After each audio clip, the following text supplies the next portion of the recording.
It's a medical determination, and so people who are receiving buprenorphine obviously do not need necessarily to be treated in a hub, which is for more complex patients. They can be treated in a spoke, like the Department of Corrections, and counseling is only part of their treatment plan if the provider determines that it's necessary. So I guess the next question to this, within an incarcerated setting, the provider, the medical provider, is Centurion. Correct. And there is a contract there that we have entered into. And the leap could be that some of the counseling is not being provided because the contract and the costs of the contract would be too much. So it's economically driven. And therefore the medical provider, Centurion, might not provide it. Can that leap be made? Because when we put in MAT, it was a real cost increase to that contract that we had not anticipated. I think Matt can speak to that. So wait, can I just jump in, Judy? So as part of our whole behavioral health conversation with this committee and then also with the House and Senate, we, as part of our compliance with the health department's rule, we also adopted their metrics of staffing, which they recommend. So currently, part of that renegotiated contract amendment to support the MAT program through its implementation, we adopted the same metric of providers that exists in the community, which has been found to provide the capacity for the medical necessity that comes with this treatment protocol. So that's a bunch of fancy language to say that we have already absorbed that cost in the existing contract amendment and have been operating at that level of service for quite a while now. We have dedicated sections or subsets of FTEs in nursing that are dedicated to the MAT program to dose people at the MAT med lines and to provide the oversight necessary at that nursing level. We also have clinical case managers that are MAT specific only. Again, a certain number of FTEs per ratio of number of inmates in each facility. We have a MAT care coordinator who's entirely dedicated to oversight of the care coordination at release. And then we also have a MAT program director and a MAT LADC specialist who also aids and supports and supervises the MAT clinical case managers. They are interviewing patients whenever they put in a sick slip, meeting with them face-to-face, triaging dose requests, offering behavioral counseling on a daily basis as these sick slips come up. I think it's a testament to their ability to meet that demand that we are not getting grievances about this because they are meeting with the patients face-to-face. Hi, Annie Butch. So backing up a little bit, if I'm in the community and I'm receiving treatment in a spoke, and I say to my physician or provider, I'd really like some counseling, would I be able to get that counseling even though it may not be medically necessary or whatever the current rule is? Absolutely. Okay, would the same thing happen within the facility? Yes. So if I'm in a facility, which I think I should be sometimes, will I get, and then I ask for counseling, I will receive counseling? Yes. Even though it's not medically necessary or part of the treatment regimen as prescribed by the Department of Health? Correct. Okay. That's not what we heard. Right, that's not what we heard. So the question then is, are people requesting this and it's not being provided? Or are they not requesting it and not knowing that they could request it? I heard that they were requesting it, and it was not available. Or perhaps also they were told it was not available, don't request it. Yeah. Welcome to the world of corrections. Yeah, I just, I'm at a loss because, as I said, honestly, we could give you all the grievance data. There are no grievances on this. And I'm here with the Open Ears coaches right now. This has been part of the discussion. There hasn't been any report to me about this from them, and I would hope that they would trust me to tell me. And then I meet every 2 weeks. We have a very extensive MAT work group meeting where we meet with all of the players, and no one is talking about being overwhelmed or not being able to provide a level of service. So where are you now, Annie? I'm at Northern. Newport. You're in Newport. Yeah. You're not at St. Albans. No, I'm not at St. Albans. And one of the people we met with was an Open Ears coach. Really? Yes. But was it the coach that mentioned it, or I was don't remember. I think it was the other But person. he was in the same discussion. Yeah. Right, but the He seemed to person. agree. Yeah. He said, as a matter of fact, he said, yeah, there's AA but no NA. Right. There's no NA. But NA may be different than counseling when you're in an MAT program. Is that correct or not? So what I can tell you, because I also go to recovery centers like almost every month as well, is that the NA meetings, for whatever reason, and Northwest is not alone in this, are somewhat more difficult. Newport is suffering from the same thing. I've been trying to get an NA meeting going at the facility here for 2 years. There isn't anybody who's willing to step forward in the community to come to the facility to do it. And there's not one in the community either. Well, if we can shift gears for a moment to sex offender treatment. We Where are we can, at with but that? that's not my area. Well, what's the contract for sex offender treatment? I would defer to Matt. Yeah, Max Titus is our kind of person on the contract. I wasn't aware that was a subject of Well, discussion behavioral today. health.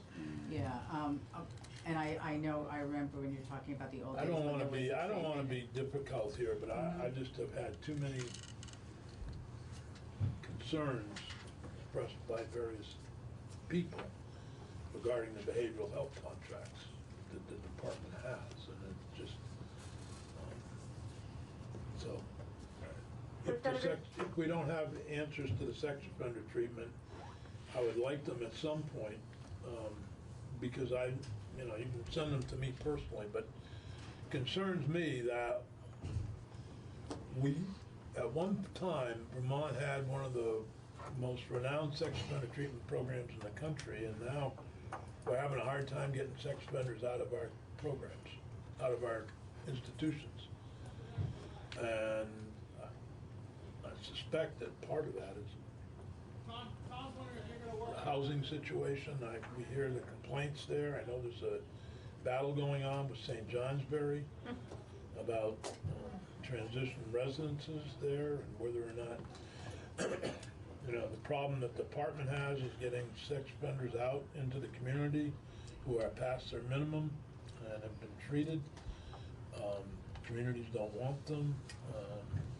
There needs to be a conversation about that contract and what we're doing, whether or not that's part of the problem, or whether the problem is the communities, or what's going on.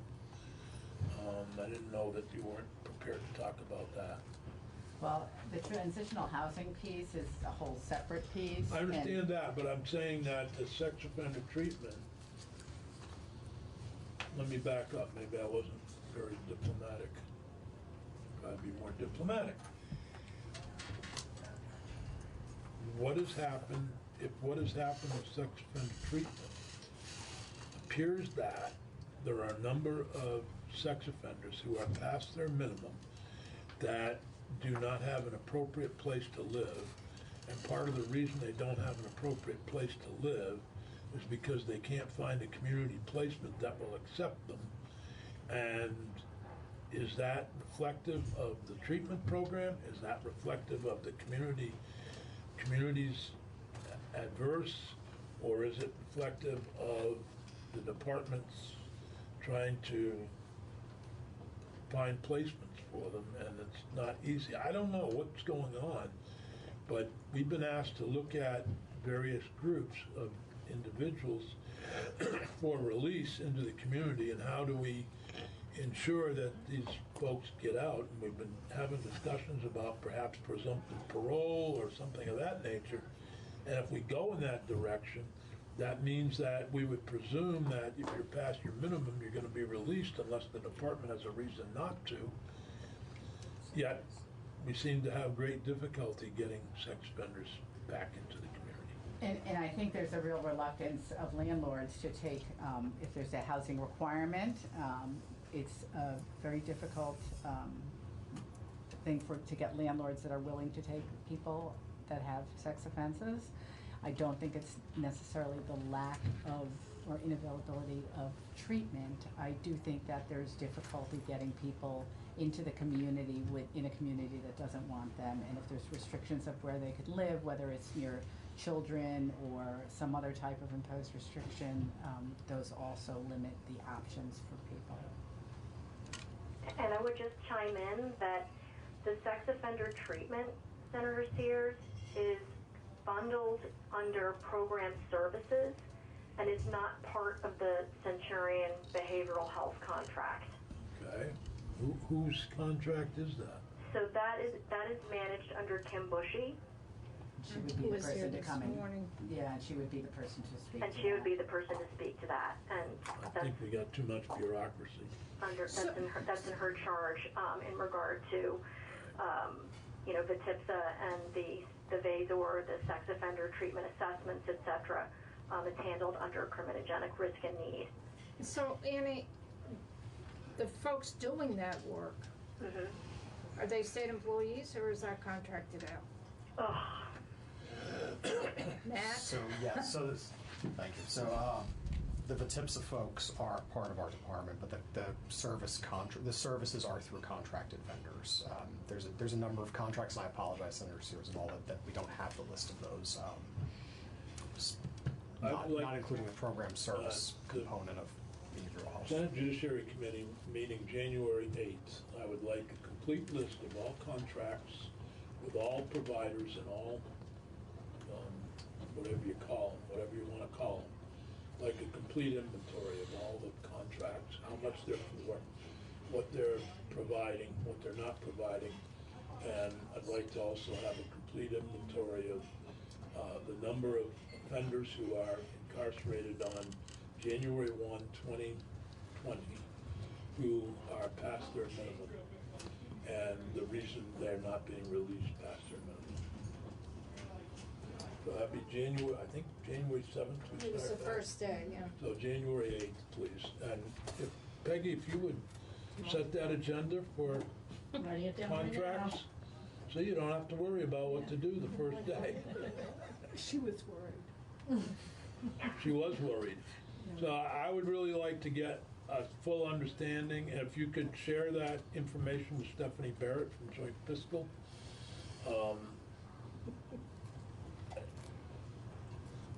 I just don't have, if you want to join us in that meeting, you're welcome to, Senator. Depends what we're doing on the floor, maybe paid family leave or minimum wage. On the 8th? It's on the calendar for the It's on the 7th. calendar for the 7th. Oh, good. Still have to. Glad I'm not in the house. At least for the big contracts, also when they expire, kind of those are But also, That Centurion yeah, contract? well, in particular. Well, yeah. expires. I will say, That will be at the St. Albans meeting, I was impressed with the doctor who we met with informally. I believe works for Centurion, right? He's their map person. Yeah, I was impressed with him. He was very helpful to us, and so it's not all bad, but I'm just concerned about behavioral health and what we're getting for the money we're spending. I'm also concerned about the so-called anger management and other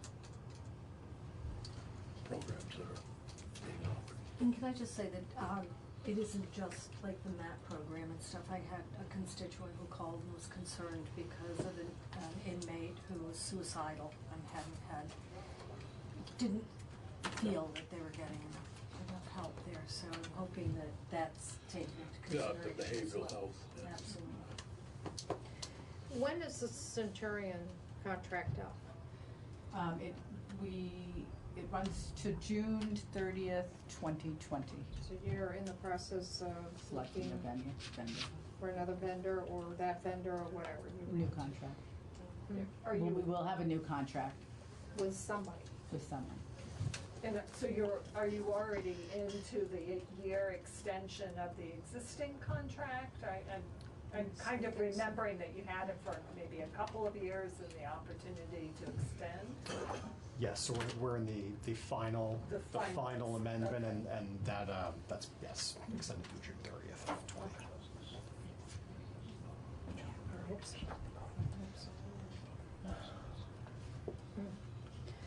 If you remember, we had our joint fiscal office do a study about our medical and mental health, and we wanted that information to come back to us to help us discuss how we move forward with the new contract to providing health and mental health services.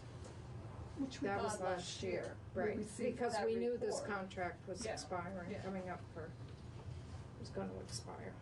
And the main thing it said was centralize your services. Yeah. Annie, while we got you on the phone, could you explain a little bit about is the recovery coaching and the, what's it called, Open Ears or Yeah. program? Those are inmate to inmate, correct? Correct. And the recovery coaching is done by inmates to other inmates? Correct. And you're kind of, is that a DOC program or is that? It's a DOC program. I developed and oversee it. Okay. So you're using a fairly unique system that sounds like it's really, I'm familiar with recovery coaching in our local Turning Point Center, but I wasn't familiar with the Open Ears. I don't know if that's in any other correctional facilities or not, but it sounds like a really good program, and what the inmates were relating to us was fairly positive about it. Thank you. Yes, it is unique, and we are in the process of expanding it. Probably to date, there's been over 16,000 individual coaching sessions, and that does not include the extensive tours and segregation and other restricted housing that they do, the infirmary, and all the informal meetings that they have with people. Those are only scheduled. But in addition, after this training is complete, we'll have enough coaches to expand. We've been piloting a reentry recovery coaching group here at Northern that's been very successful.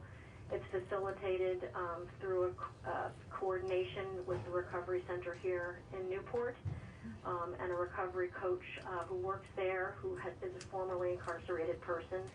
And he, along with an inmate recovery coach, facilitate this reentry group to help address the emotional, behavioral aspects of impending release, and to also help support people obtaining resources and talking through what resources might be helpful to them upon release. So it's really meant to also augment and relieve some of the intense demands that are on our caseworkers inside of the department, inside of the facilities. But the next thing that I'm working on with the health department is to expand it further, and we're trying to set up a protocol whereby every inmate at release, through a conversation with their caseworker, can voluntarily elect to have a recovery coach on the outside prior to release, so that there is a much stronger handoff and connection when they reenter.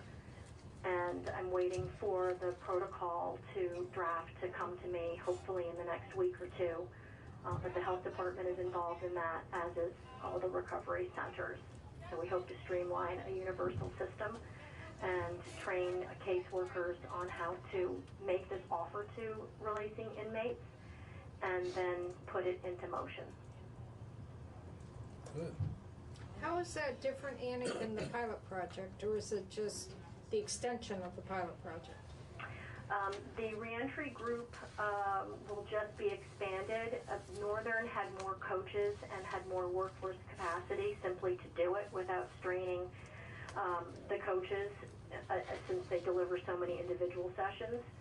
So we needed to go through the training that I'm doing right now so that we increase the number of coaches in all the other facilities. And then once that's there, the more mature coaches who have been doing this for a while will be the ones to do the group facilitation, and the coaches that are just being trained will kind of be brought up through the ranks. We have like a multi-generational system now of 3 generations of coaches.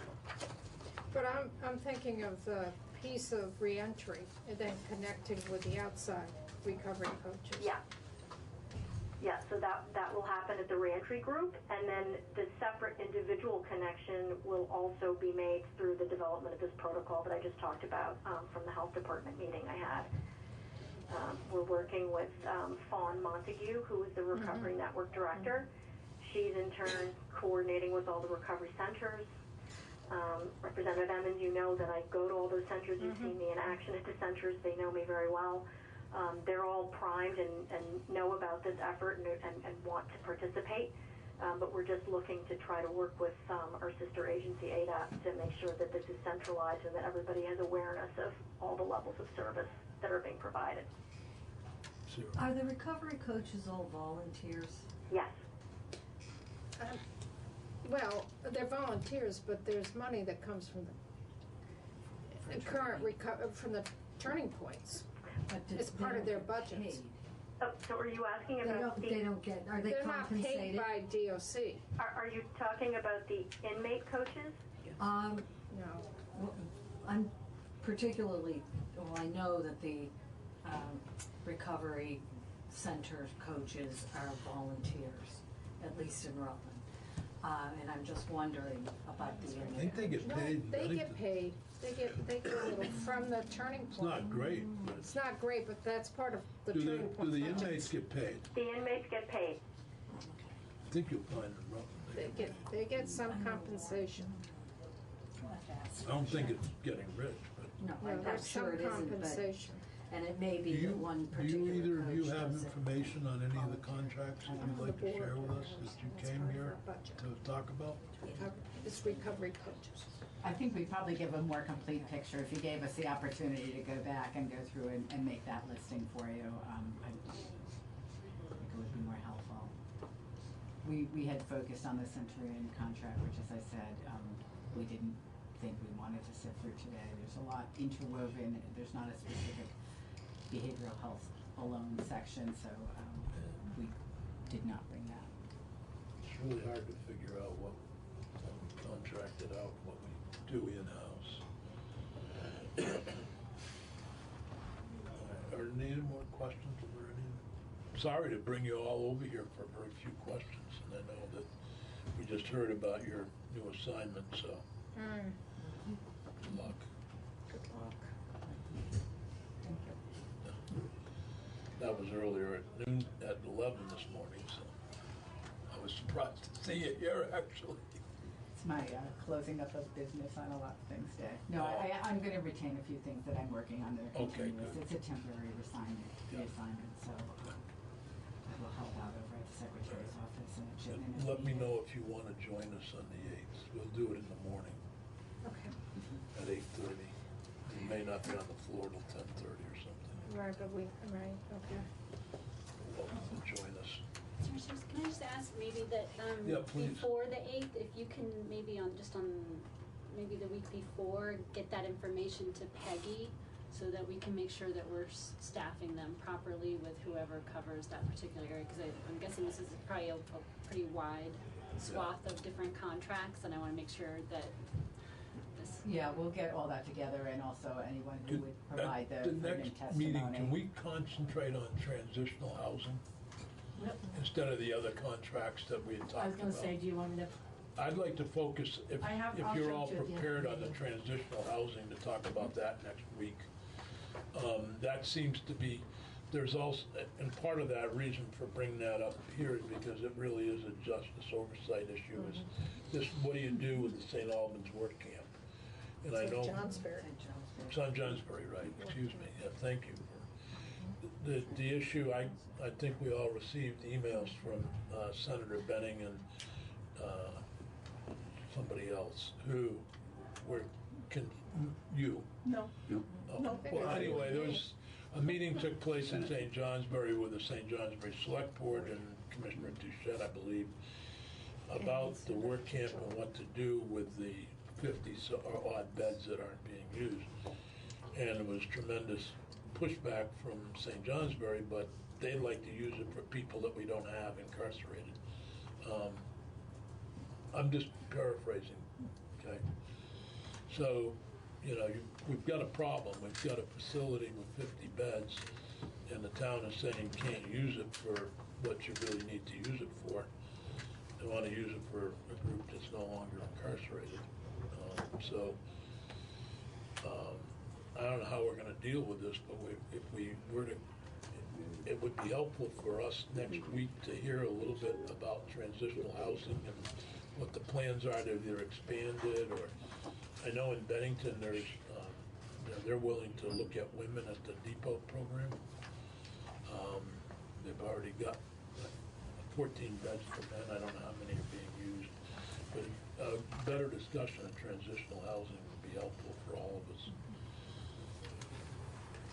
And those beds up at the work camp, what was the work camp? That is to house folks who are transitioning to the community.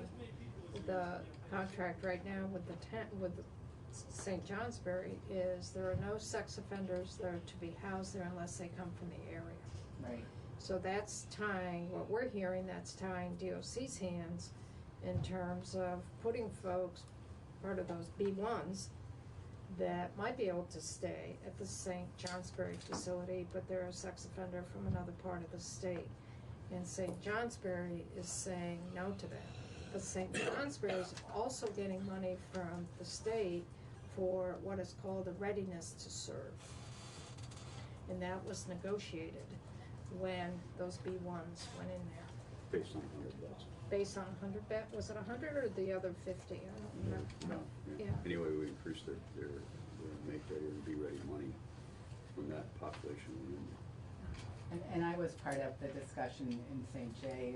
Matt was at a prior juncture, part of a discussion with St. J officials, and there is not any welcome out for anyone who did not qualify when they negotiated that contract, and so they are people we don't have. Yeah, so I wasn't being facetious when I said that. No. They want people we don't have. So hopefully we are not paying them a readiness to serve. We are. We are. Well, Based We are. on the 100 beds, But even though those if beds we're not aren't full. using them, I would hope we're not paying for them. We are. Especially if we can't use them. So I look forward to the budget that does not have a payment Well, for that in Well, it. I don't want to have, that's an appropriation issue, but. Right. It's a negotiation. I would like to focus on how what we're gonna do with the people that are incarcerated who are past their minimum, who don't have an appropriate housing. And it appears that St. Johnsbury is not the answer, so Could be what's Windsor. the, what is alternative B? There will be a push, I suspect, from the representatives and senators Yes. from that area. Yeah, it already is. And I might mention that the two chairs of the appropriations committees are from that area. So there will be a push to try to use it, but if they don't, And the chair of the institutions committee in the Senate's from that area too. yes, so I would prefer to have this committee have a grounding in it so that we can respond to that when the time comes.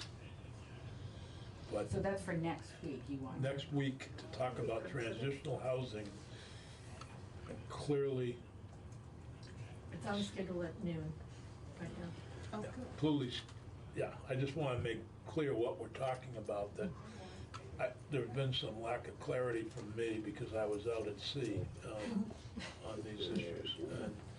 But I want to make sure that we're talking about what are we going to do in light of the fact that the 50 beds that would be appropriate perhaps are not going to be available at St. J. So rather than trying to fit what we don't need.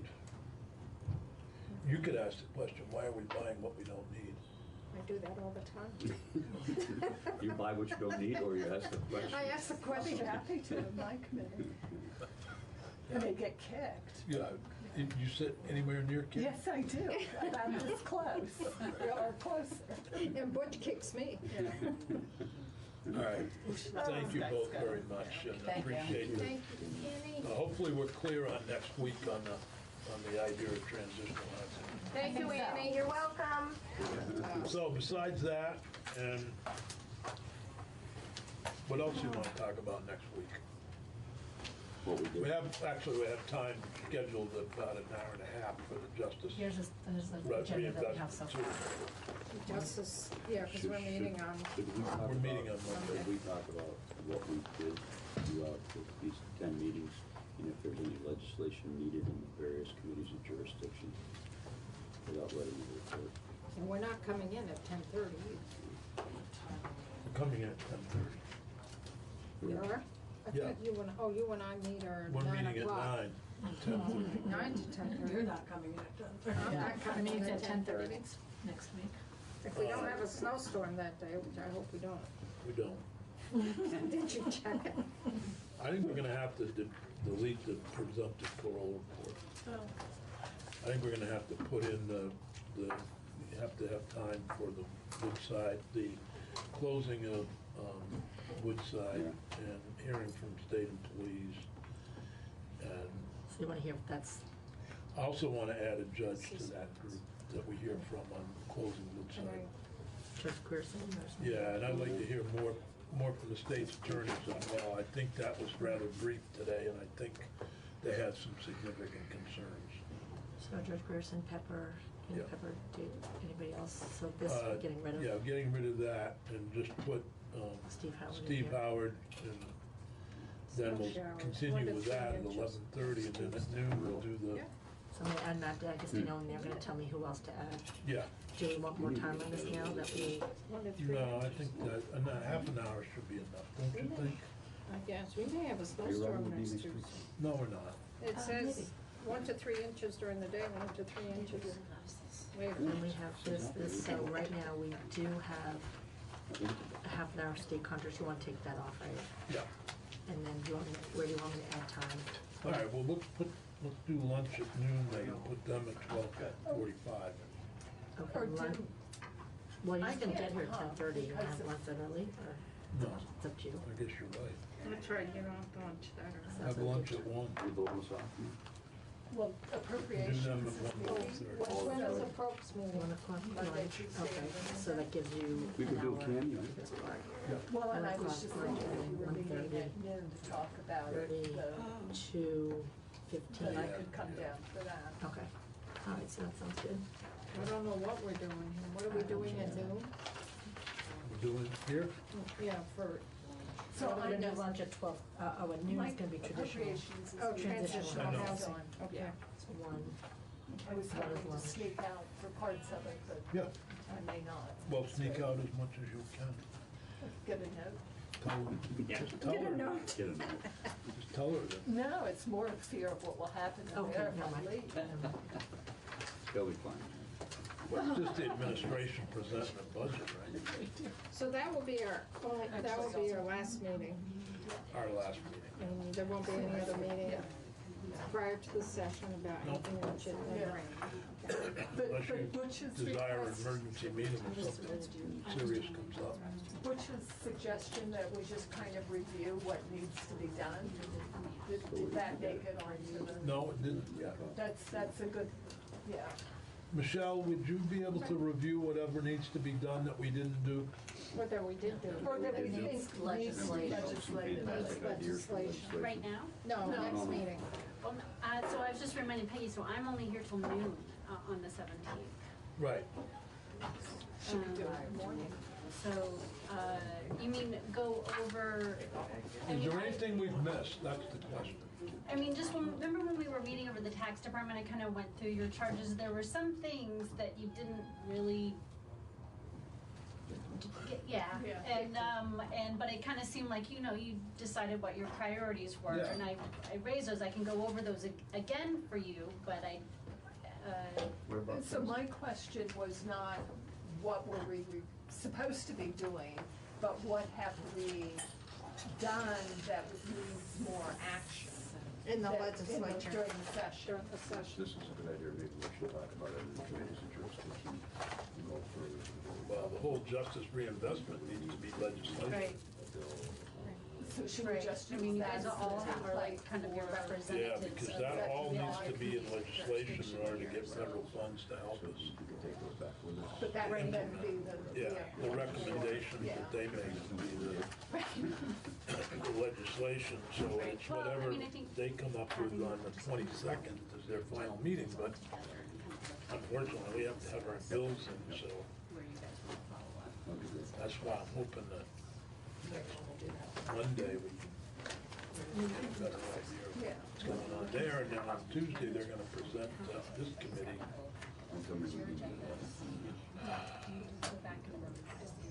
I'm sorry, I just get frustrated with the department sometimes. Which department? Well, wait, interruptions. Yeah, so you can see all of There that is, stuff. You know, I probably would let you there are either problems way, with the behavioral health because program. I'm a really thoughtful person. Yes, you are. We don't really have the ability to do that. They are no longer that forward-thinking, solve, you know. But they have so much churn Well, in the system. It's part of it. they've lost that. Yeah, they've lost that view. Lisa Menard is more of a caretaker, and I'm hoping that Mike Deschelle will be okay, because I see him more of a phone time. Yeah, but I don't know, he's lost his thing, he's under a lot of pressure. Huh? We don't know. Yeah, no, I mean, We don't. So Take when the you're fall going for to this. down transition events, the one of the problems that we're seeing now, we have a women's house and a house for men. And they have restrictions such that they have to have a medical person on the premises. And they're a block away or there's like half a mile away from the hospital. But that's the organization that's running it. Well, It's not it might be DOC. federal law. That's, It's yeah, not those are- DOC. It's, Well, it may not be it's- DOC, it's but not. what can we do? How can we affect that change so that they can take more people on and Well, I don't think St. Johnsbury is the only case where there's people who operate programs that are operating programs for people that we no longer need the programs for. But I think there's some, I know in the juvenile side, there's some federal law coming that's gonna require medical personnel on board. And these programs, like you just said, that are, you know, yeah. can't a afford it. block up the hill is the hospital, but they're gonna have to have medical personnel on board because of the federal, what was that, the first, Families First Act or Families, I something? don't know. I don't know, It's killing me. it's very, so I don't know if there's federal requirements there. That's why people But- vote for Trump. It would be helpful to have an inventory of all the transitional residences and what the rules are for admission to those programs, and maybe there are more programs that, you know, are trying to, more than just St. J. I mean, St. J is such an obvious example of trying to get people that we no longer have. And that was one thing we were thinking of the Windsor, for the reentry Right. program, and the town of Windsor didn't want anything to do with it. Well, yeah, I mean, there are a lot of factors involved in Has this. there been a discussion of Woodside being used as part of a Reentry. Well, Woodside could be a lot of things. We're still being filmed. Yeah. Yeah, we're more informal discussion right now. Oh, I'm sorry.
Maya Hasagawa. I'm the vice chair of the Development Review Board, and I'm calling the meeting to order at 7:01.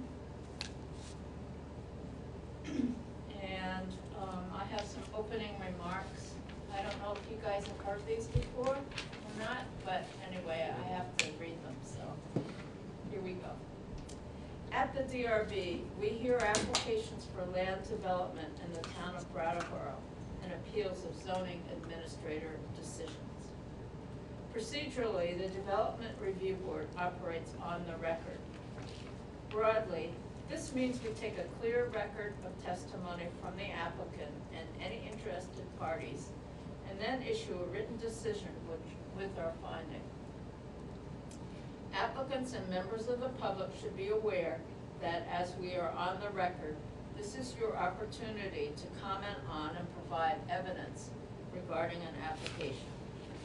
In the event our decision is appealed to the environmental court, the court will not take or consider additional testimony at its hearings, but it will look at the evidence from our hearing, the regulations, and determine if the evidence supports the findings and the decision of this board. Only interested persons that participate in this proceeding may appeal a decision made by the board. So I strongly urge all of you to speak up at this meeting, and I think you're all planning to anyway, so. As we are on the record, we are going to ask that you affirm your testimony will be truthful. So would the applicants and anyone wishing to speak to an application, please affirm the following. I hereby affirm. Raise your hand, no? Yeah. I hereby affirm. You don't have You to don't have to repeat repeat. after me Okay. until the end, and then you can just say I do. Okay. I hereby affirm that the evidence I give in the case under consideration shall be the whole truth and nothing but the truth under the pains and penalties of perjury. I do. Applicants require a majority of the full board to succeed. That's 4 votes out of 7. We don't have quite 7 people, but we do have a quorum. If we do not have a full board present to hear your application, then we will consider a request to continue your application to the next hearing. So if you think things aren't going to go your way or something, you can request that we continue. After taking testimony, the board will close the public hearing and may vote on your application. The board will issue a written decision within 45 days of the close of the hearing. While we may vote on an application, it is the written decision that controls the timeline for appeal. It should be noted that the town of Brattleboro is a party with an interest in land development applications. The town does not have a special status before this board. Documents provided to the board by the town planning department, town attorney, or other town departments will be considered in exactly the same way as information from the applicant and all other interested parties.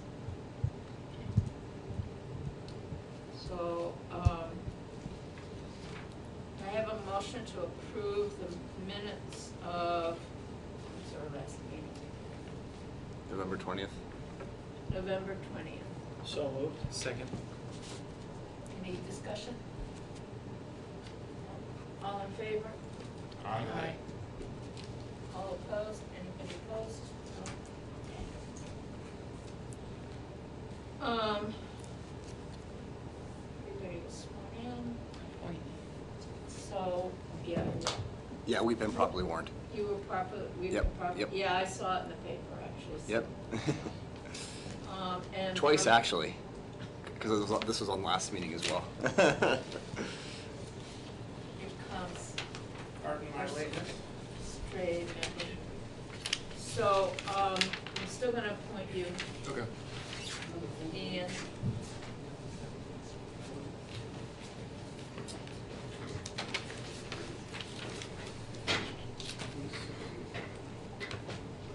Okay, does anybody have any conflicts of interest or had any ex parte communications?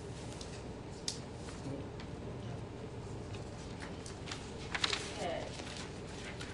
So, the first case on the agenda is 2019-156,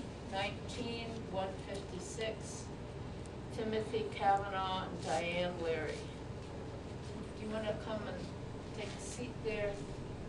That microphone is only for the television, so you have to speak up so we can hear you. Oh, okay. Yeah.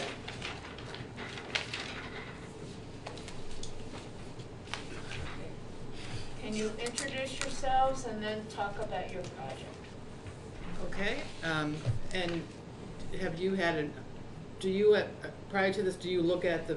Yes. Okay, Yes. all right, Oh, yeah. I just want to, all right, I'm Diane Leary, I'm Tim Kavanaugh. and we both we're married, and we live at 55 Bonnievale Road in Brattleboro. On September 23rd of this year, almost 3 months ago, our garage caught on fire, was totally destroyed, and has since been taken down, and we have filled out a form. We'd like to rebuild a garage on the same site that the previous garage was. And can I introduce another person? Mike Kraus is here with us. Mike Kraus is the man we've been working with, the contractor. Yeah. He demolished, he took down the previous one, and if we do get permission from the board to rebuild, he will be our contractor, and he's also built a model of, He bought it with him. brought it with him if you want. Just so you can see how it sits over the brook. Okay. So is the foundation still there? Yes. or- Yes. So you're gonna use the same foundation? The same cement, I think it was poured cement The foundation. foundation's poured with panels, probably in the 20s. It's very secure. It's been built all around the rocks. The timbers down below, the fire never touched any of the support timbers. It never touched the boards on top of the support timbers. What it did do is the 2x3s, 3-inch thick timbers on top, the top surface burned, but it saved the ones underneath and the timbers haven't been touched. So the fire was going up, it burned the top surface, but 3 inches thick, it got the top inch and never went any further down. And they have pretty heavy timbers, half logs, all been there for a very long time. Can I ask a question? In the photos, Yeah. would the dark, would that be, what would we be seeing there, the dark? Can I look at it? Yeah. These are the photos I I think- right. assume you've seen them? Yeah, I took those and. Oh, okay. Yeah, and- yeah, and you see those timbers, I took pictures from underneath. Oh, okay. And I'm just curious of what the dark surface, is that from, left over from the fire? Yeah, right here? Yeah. Yeah, that's the top of the burned wood. Oh, okay. It's the top of the 3-inch thick wood. And the driveway also got a little charred. I wouldn't bother showing me Okay. those, but thank you. Yeah. If you look at this picture, you can see there's concrete underneath it, and then that's just, Yeah. that top layer is timbers. No, I didn't get a chance to drive by your location, so these pictures are very Yeah. helpful. Yeah. So essentially, our garage is a covered bridge. It's I mean, what that's it the way is, and it's been there, used as a garage since it was built. I was told the 30s, I'm not sure when it was built, but I think it's been there quite some time. And the way it is now, there's basically 2/3 of the garage sit either on the foundation that's there or on the land in front of the brook. And there's only, what we have is roughly about 1/3, maybe a little more than that, that's actually sits over the brook, is where Mike's gonna show here with You can this. see where it is. Put it on the table. Yeah, yeah. Put it, Diane, Sure. so the television You can can see. see where it is by the model here. Okay. This much land is garage and pavement. Okay, The timbers go right here where they're shown, and then it's their backyard. okay. So the brook profile is right here, exactly what it is, all measured out. So they park cars here and there. There was a barn door here to drive through. They just want to completely do the thing all over again, so they have a garage back. So the garage is a bridge over the brook. Yeah, Oh, yeah. Do you have heat? Are you gonna have heat in No, there? No. it never No was heated heat. before. Okay. There was electricity, but Electric, okay. it's not a heated barn, no. So you're gonna electrify it, put We would like to do that Yeah. again because when we bought the house 26 years ago, there was electricity in there for lights, for overhead light inside and overhead light that's shown on the driveway. We had since had 2 electric garage doors installed, and we would probably, if we got permission, we would do that again. We're older now than when we bought the house, so. About 10 years ago, we had those doors electrified. Is there enough power, is the wires big enough going into it to support? They ran it when the fire department came, to shut it off. We had to get an electrician to figure out in our basement which one, but yeah, there's a wire and the wire is still coming up, so whatever an electrician would do now, I'm assuming since the 30s. It probably has to be brought up to code. Yeah, From the yeah. house to the garage. In conduit, 3 feet down, whatever you require, an electrician doing it, making a panel inside the garage. Okay. Right, there was a panel inside the garage, and, Yeah. yeah. If you do put electricity back in the garage, you should make provision to put a charging station, just in case, an outlet. Oh, Just I in see. case you ever wanna get an electric car, Oh, or yeah. Oh, if you good sell the property Yeah. Yeah, yeah. and the person wants an electric car, Yeah. the state would Good. require Okay. you to have A charging station? a charge, or an outlet that's sufficient for charging. Okay. Which is, I think listed as what is a ground fault circuit interrupter, protected outlet on a dedicated circuit, and then there's some criteria. And I Okay. believe you need a dedicated 20 amp breaker for that. Yeah, it says Okay. either 120 volt, 20 amp for Yep. overnight level 1 chargers, or a 220 volt, 50 amp for level 2 charger. Can I ask a question here? Yes. When we get your response to our application, will that That information will Okay, be. okay, I'm taking notes, but I can see I'd go home and I will get it 2 days later. But also, I just figured if Yeah. I read you Yeah. what is a standard Okay. provision, at least you'd be aware that that would be. And I'm And assuming that's- to be Oh, used I as thought sentence. Brian would be here, but that would be based on the Okay. Brattleboro zoning. He's not loud enough? Well, we don't just didn't specifically hear have that in our He's reading. code, Okay. but it's like one of those things that we do recommend, and Okay. it is something that the state also Okay. recommends as well. It's a good idea, as Yeah. long as you're gonna have an electrician in there, just, because you never know, right? Right, and at some point, we are thinking of selling the house, and we don't know when that is, but we certainly want to make it, so that somebody would want to buy it. Yeah, or you could be getting Yeah. an electric car Right. yourself. Yeah, yeah. We have a Prius now, so who knows, maybe we'll graduate from a Prius too. And it is the only access to the back of their land, the backyard, and going through the garage, through the back barn door. Yeah, you gotta get a good running start. So the house, your living area, the house Yeah. is all on one side of this brook? Yes. Yeah. Okay. Yeah, yeah. There is a deck, a 2-tier deck that does go to the back. I mean, we have. Yeah, we put on when we bought the Yeah. house in Yeah. The deck goes 93. over the brook Yeah. also. Yeah, and Yeah. we got permission to do that, 93. 93. Okay. And when Irene came, or other floods, Mhm. did you have any problem with the structure? Not with the garage. We did, there's a, this is the front of the house. Over this wall over here, it had, over the years, been kind of loosening up, and Irene kind of It losing collapsed, it. it collapsed a So bit there. we had to have somebody from the state come down, look at it. We got permission to have it rebuilt, and we had Jim Herrick from Marlboro came, and he had built a retaining wall for us when we first bought the house, so he came and repaired it like the spring after Irene. So this is the front of the garage. Our house is over here roughly. We have a little path that goes there, and the brook, the deck goes over the brook here, and this goes over the brook over there. So that's the 2 accesses that we have to the backyard, which is partly a wetland too, which is one of the reasons why building back there would not be a good idea. Could I ask you a general question about Bonneville Road? Sure. Yeah. The brook goes behind your house. It goes yeah. behind our house and then it swings, so this is our house. Yeah. It goes behind our house under the deck and then it comes around between 2 houses. And then crosses over to the other side of the road. Yeah, there's a bridge right there to the before. left, right Yeah. to the right of the front of their house. Yeah. Yeah, but then you go up another couple houses and then it's crossed over to the other side. Yeah. There's yeah. two, if you're coming up Bonneville from Western Avenue, there's two bridges that you come to early on, Yeah. and our property lies in that little bit of land that's carved out like a C clamp or something like that. So that's my understanding, is that this brook crosses Yeah. over Bonneville a number of times. Yes, in it its- does. In its route. Yeah, it's And snakes, there's kind a- of snakes. I believe there's a property further up Bonneville, if you're traveling up Bonneville, further up that has, I believe their house is off to the left behind a brook, and they actually have a little private bridge to get to That's their just house. below them. Oh, that's below them. No, there's No, that he's one, talking but there's other also, there is a Yeah. property, Yeah. you're right, there's, Yeah.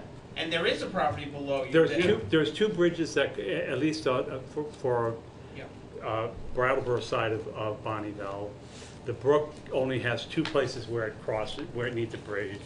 And that's just like a few hundred yards up the road from where we live and just right next to our property. So as I said, it's sort of like a C shape, and our property kind of saddles that area, that corner where one of the bridges is. And this brook, of course, then, trying to picture orientation, but closer to the entrance of Bonneville, it actually goes under Western Avenue. It does. Yeah. And then goes on to Yeah. join the Whetstone. Yeah. Yeah, Okay. yeah, it feeds into the woods. I used to play in that brook a lot. Yeah. So Glen Street. when Irene came, the water rose up very high. Okay. But I think it must have been when it flooded downtown. Later on, we were able to see that when it flooded downtown, that the water went down dramatically at about 12:30 that afternoon when Irene hit. And we're actually, where the property is, it's like this a slow slant. The land goes incline, going down to Western Avenue, not drastic, but enough that we're kind of above the flooding that you get in the Whetstone that we saw further on where the Diamondstone property was. And Well, and then where Glen, across from us on the other side of Western Ave is It's Glen Glen. Street. Yeah. They were, so because we were on a very slight incline, the water went down like this, and they got much more damage than Bonneville did. Go ahead. Oh, yeah, my only other question is, you say you're gonna put an outdoor light to light up your driveway. Yeah, Right now, we try to get at least partially, either fully shielded or partially shielded lights, okay, and, okay. and have them pointed no Down. more than 45 degrees. Preferably, what you want is a light that lights up the area on the ground that you're shooting for, and not that doesn't point out to the street. we had a light right here Yep. in the the garage that burned down that we would use for shoveling snow or something like when we had to get out or something like that. But And that's what we'd probably do, put a light that just lights up that driveway Okay, area. but yeah, it's kind of like you don't really want to see it from the road. They have a good section in the book, in this Okay. book, the planning book, that shows, Okay. They have two full-size parking spaces yeah, right here. So Yeah. any light that went down would just shine on that, not get Bonneville Road blinded. that's. Yeah, that's good. it wasn't, the previous light wasn't like that, it was really our driveway, Okay. yeah. Yeah, a lot of people Yeah. like to just screw in the floodlights Yeah. and let it go. Yeah. Yeah. When your driveway parallels the brook for a while, right? No, It runs, if it, no, the driveway is, the brook's here, the driveway's here. This is probably the The best. brook's right in here, Bonneville Road's right here. Can you So- visualize So it's that? not parallel, it's more like a T to it. So this is the So- brook, this is the driveway. So from the driveway, do you have any runoff into the brook? No, because if this is the driveway, there's all this land over here and here. No, there isn't any. So when you, Is that wetland on the On side? the far side. The wetland is kind of where the rock wall is, I guess, is I kind of drew a map of this years ago, it's not really to scale, it kind of gives you an idea of how Yeah, this is we a have brook. it. We have Oh, you have that, Yeah. okay, all right. Yeah, but the driveway is not, it's not parallel to the brook. And this end of the property too is higher than this end. So the brook is actually running a little bit down down from us. It not- runs down grade under the garage. Yeah, And you actually go uphill from the garage, it's quite a, you see it coming down quite a bit. Cause I was worrying, I was thinking that runoff from, I The don't road? know, oil spill or It's not, grease it's or not any, the anything driveway that really was- isn't near the brook. There's all kinds of land on either sides and there's a pretty. There's no drain hole in the middle of the. No, but it doesn't, On the opposite side of Bonneville Road, here's Bonneville Road, on this side, there's a trench for water to run on that side. yeah. Okay. So as Yeah. they're plowing, whatever they do, it runs off that way. Yeah. They're making sure it doesn't go into the brook. yeah. Yeah, there's a, which I think the town maintains that trench across from us. There's property, there's a house up in the hill, but the town comes in the summer and cuts down goes along with that, whatever that thing is that It would cuts down. probably be, not a culvert. Do you want to answer? It's not quite a culvert, it's, Swale. well, it's, Or just- Swale, is that what it is? Swale. Swale. Swale. Can you just elaborate on the The ditch. stormwater management? One of them. I'm sorry, I didn't hear you. The put stormwater, Yeah. it's kind of vague in here. What's the question number? I. Oh, okay.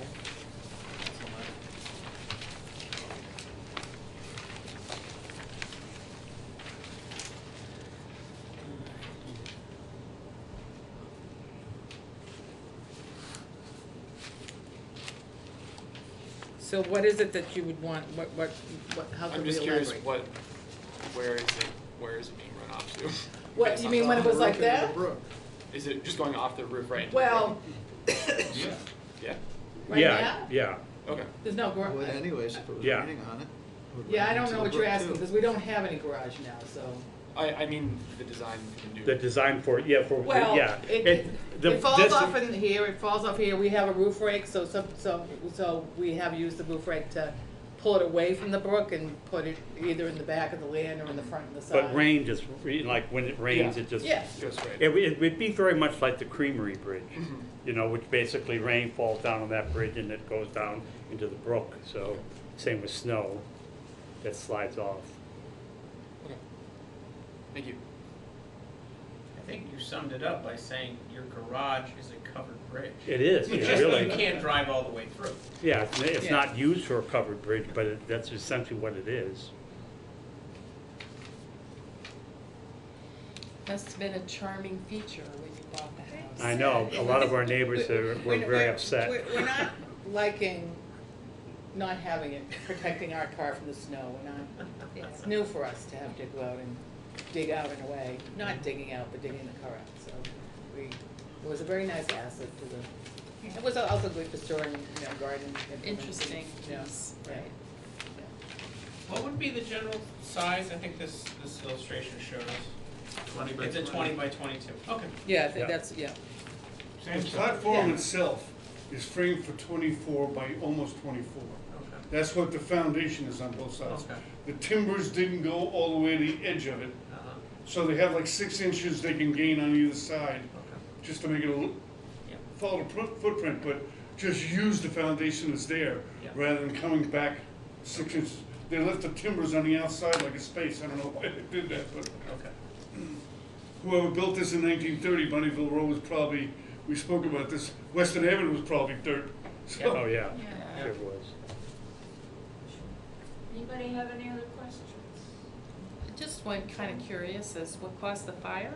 They did, the police, the didn't fire ever know? department, we weren't, in the 26 years that we've been there, we weren't really doing anything different. I mean, we had paints and solvents in our basement, but, we had gas cans and things that you put in garage, and they weren't able to determine.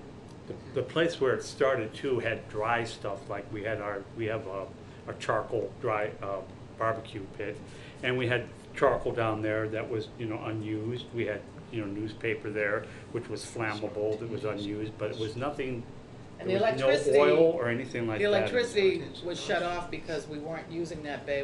We used to have 2 cars, we were down to 1 car, so that bay, we actually were starting to store things, so we didn't need to be opening the garage door, so the electricity was off, so, on that side too, so. Yeah. So the fire department, their final report was undetermined. Anything They managed to rescue move we the car approve. out of the burning garage. That's what I was wondering. Yeah. Well, this side was on fire, the car was over here, so we got it out.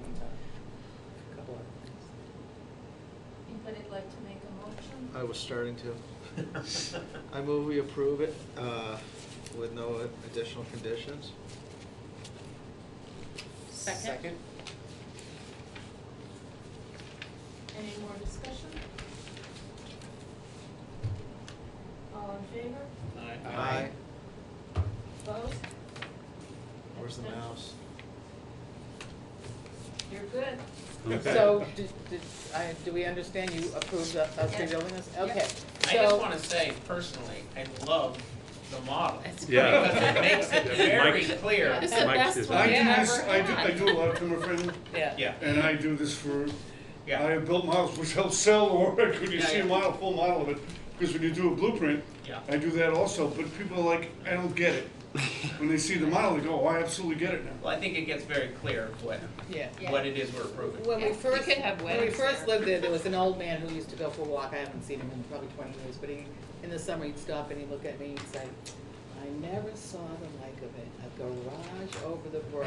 And he said it every time, he just was, anyway. So, you've approved it, but do we have to wait for the 45 days to? Until you get it. Until you get a written. Okay. Okay. So you have up to And- 45 days, but you won't necessarily take 45 days? I'm not sure how long it takes, usually a week or so, Okay. but we have Christmas next Yeah, yeah. week, Yeah, so, we understand that. but I will sign it as soon as Okay, either Andrew or Brian types it up. okay. Okay. Thank you very much for your time. So then, do we use this as the permit that we put on it when, or, I believe so, yes. okay. Yeah. Do, You'll get notification from okay, our all department. right, okay. Yeah, But with that's the with notice that directions. that's the notice we would put up on the Yep. site, okay. And All right. anything else that we need to know will be in that package that we received. Yep. and- You Yeah, got it. it'll have, Stuff like that. it'll Yep. have the information about the charging, and it'll have information about, Mm-hmm. The design of the light. the Okay. light, Okay, All right, yes. that will be helpful because, all of that will yeah, be in. that would have definitely changed since the 30s, so. In the condition. Okay, Mhm. thank you very much. You're welcome. Thank you. Yeah, thank you. Thanks for your time. Any other business? I move we adjourn. Second. I second All in it. favor of adjourning? Aye. Opposed? We did a good job. We had one thing to decide, and we did it.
call the meeting to order at 5:29.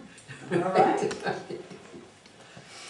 And appoint Christine Hazard to the position of the Executive Director effective January 1st, 2020. So we will need a motion. I so move. Okay, I'll second Brian. it. Okay, Donna. All those in favor, please say aye. Aye. Hands up for the camera. All right. No opposed, no abstentions. Great. Good. Congratulations. Thank you. Great. I'm practicing taking my notes, so I was paying attention. Yeah. Well, I figure if you can pull off a surprise party for Yeah. Miss Hart, your executive skills are demonstrated beautifully. Right, exactly. Yeah, exactly.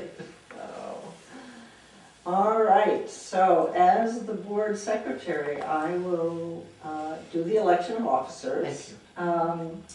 And we will start with the board chair. Is there a nomination for chair of the board?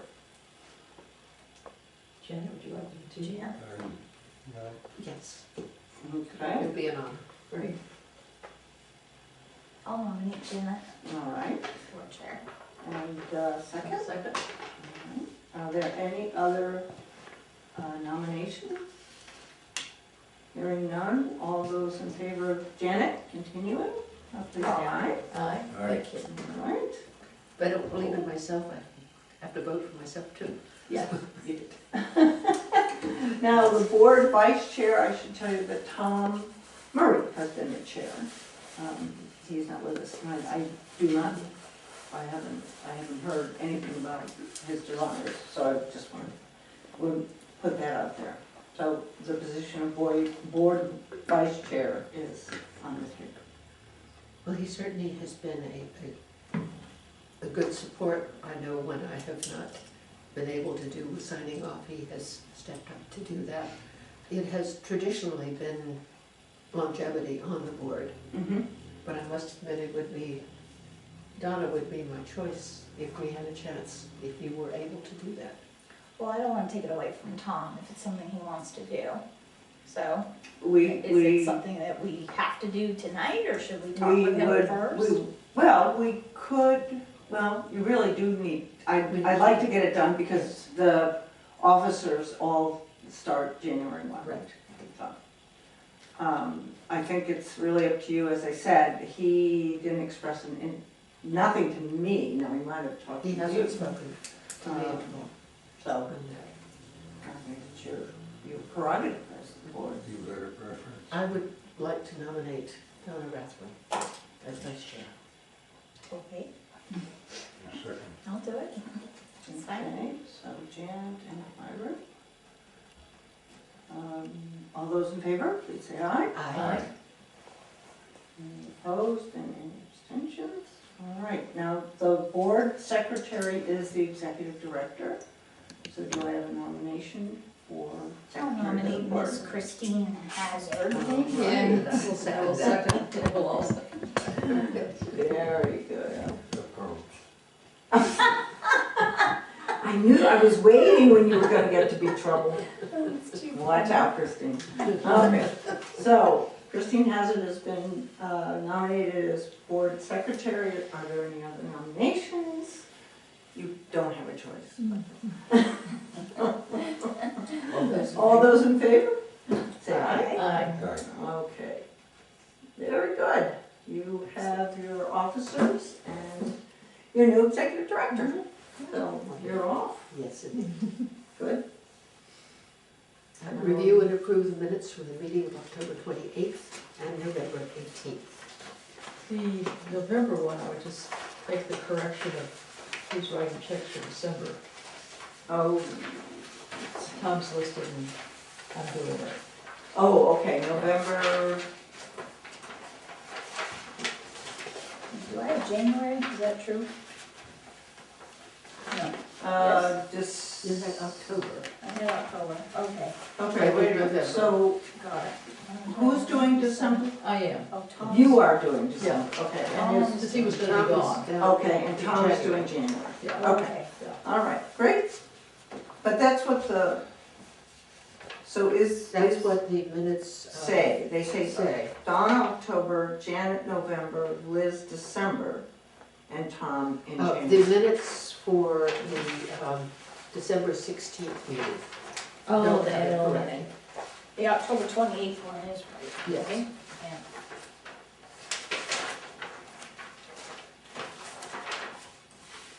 So I don't have it listed correctly on our agenda is the problem.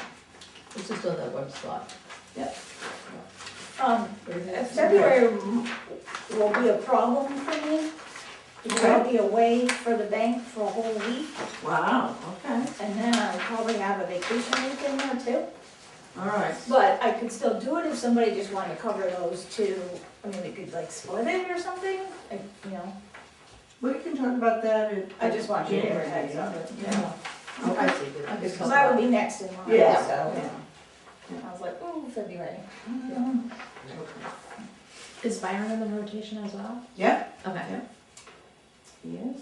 Okay, so he would have. He hasn't been yet. The rotation for signing checks. Unless Byron wants to do it in February, then I definitely can do March. Is that okay? That's Okay. good. Then we won't have such a confusing, just sign, sign, sign.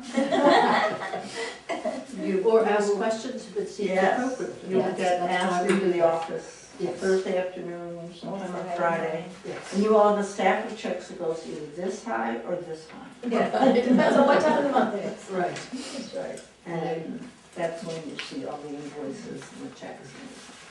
And I must say, they do a very fine job of attaching Mm-hmm. proof Right. to each of them. Oh, yes, absolutely. Very well. Yep. Resident and citizen participation, we have no residents. No. Business of resident interest, staff reports, property portfolio, property managers. And thank you for including this written history. Oh, yeah, Byron had asked for it, and I That's thought, wonderful.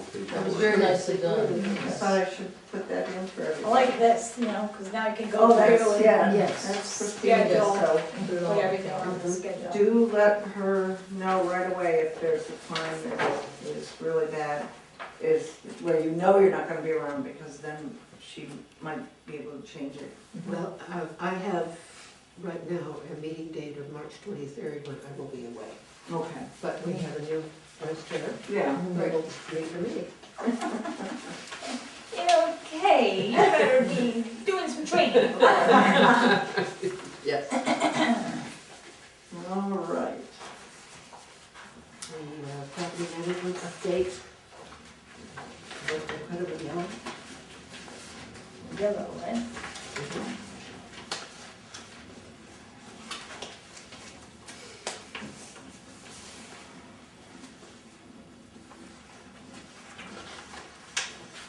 The question on the general update, that have a lot of 0, 1-bedroom vacancies and sent out over 50 long applications with minimal response. Is that because they are so small apartments, or what is the? What I have heard from the property managers is that we are having some problems filling the high-rise, which has really never happened before, but there's just that sense of that part of town and being undesirable. And they're getting a lot of people that just don't want to take units there. So we've always, Hayes Court second floor efficiencies have always been tougher I know to they fill. have, yes. You know, a second floor efficiency, no elevators. But this is the first time we've ever had issues with the high rise, and people just are a little leery of going there. So. We also did not, what's called purge the list recently, in the last year or so, and that's when it's a very big process for us because of the Mancher lawsuit. So, but we have to go through and notify everybody on the list and go through this process to see, do you want to be on the list? If they write us back and they don't, then we have to go. It's a big deal, and we didn't do that last year. So we actually said, well, Courtney and Jen felt like this was the way they were gonna purge the list. They knew that this would do it, Okay. so they're sort of doing the purging of the list at the same time they're trying to get, lease-ups. Now, how do we, like, is it, a good idea to advertise? Do we advertise? How do we get the word out that we've got vacancies? Well, I will check in with Courtney, we have a list of all of the suspects in town, so all the community service agencies, everybody. And we should do up, like a little ad and, send it to all of them saying that we have these openings. Now, the tough thing is they know that we have a very long waiting list. So if somebody comes in and signs up today, there's no guarantee that they're gonna be getting on that list in the next 6 months. In fact, it'll probably be 12 months. So that sort of works against us.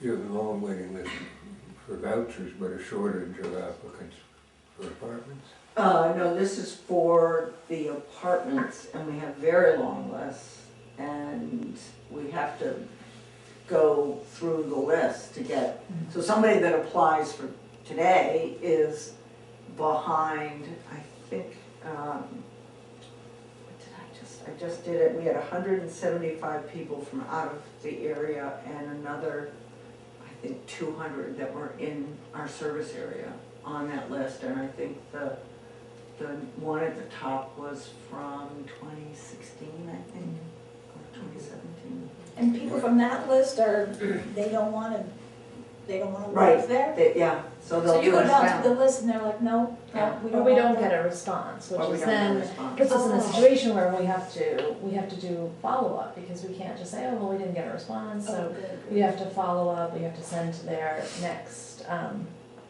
The person they give us. the person Yeah. contact, so it just takes time. So sometimes if we send out 50 applications, we get a bunch back right away, and that's a great sign, because that means we can start the processing. But if we're not getting as many back, we still have to go through the process of sending them and taking time before we send out the other 50. Yeah.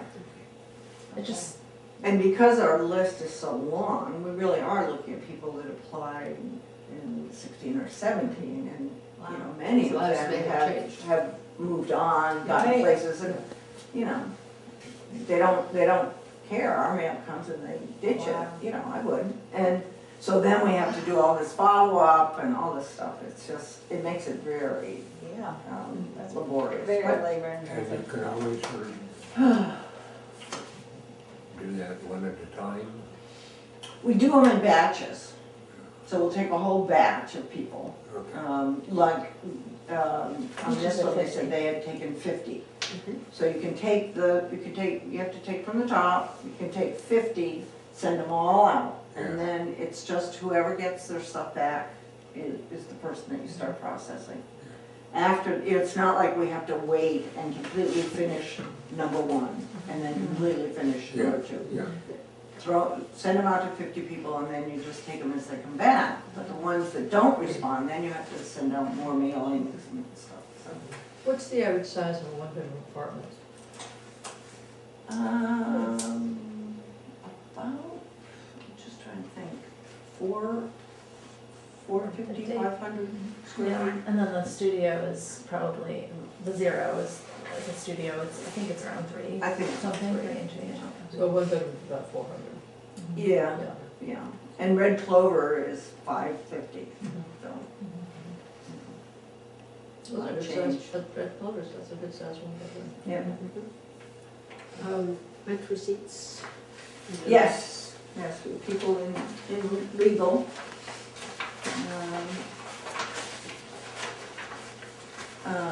I do wanna note the inspections.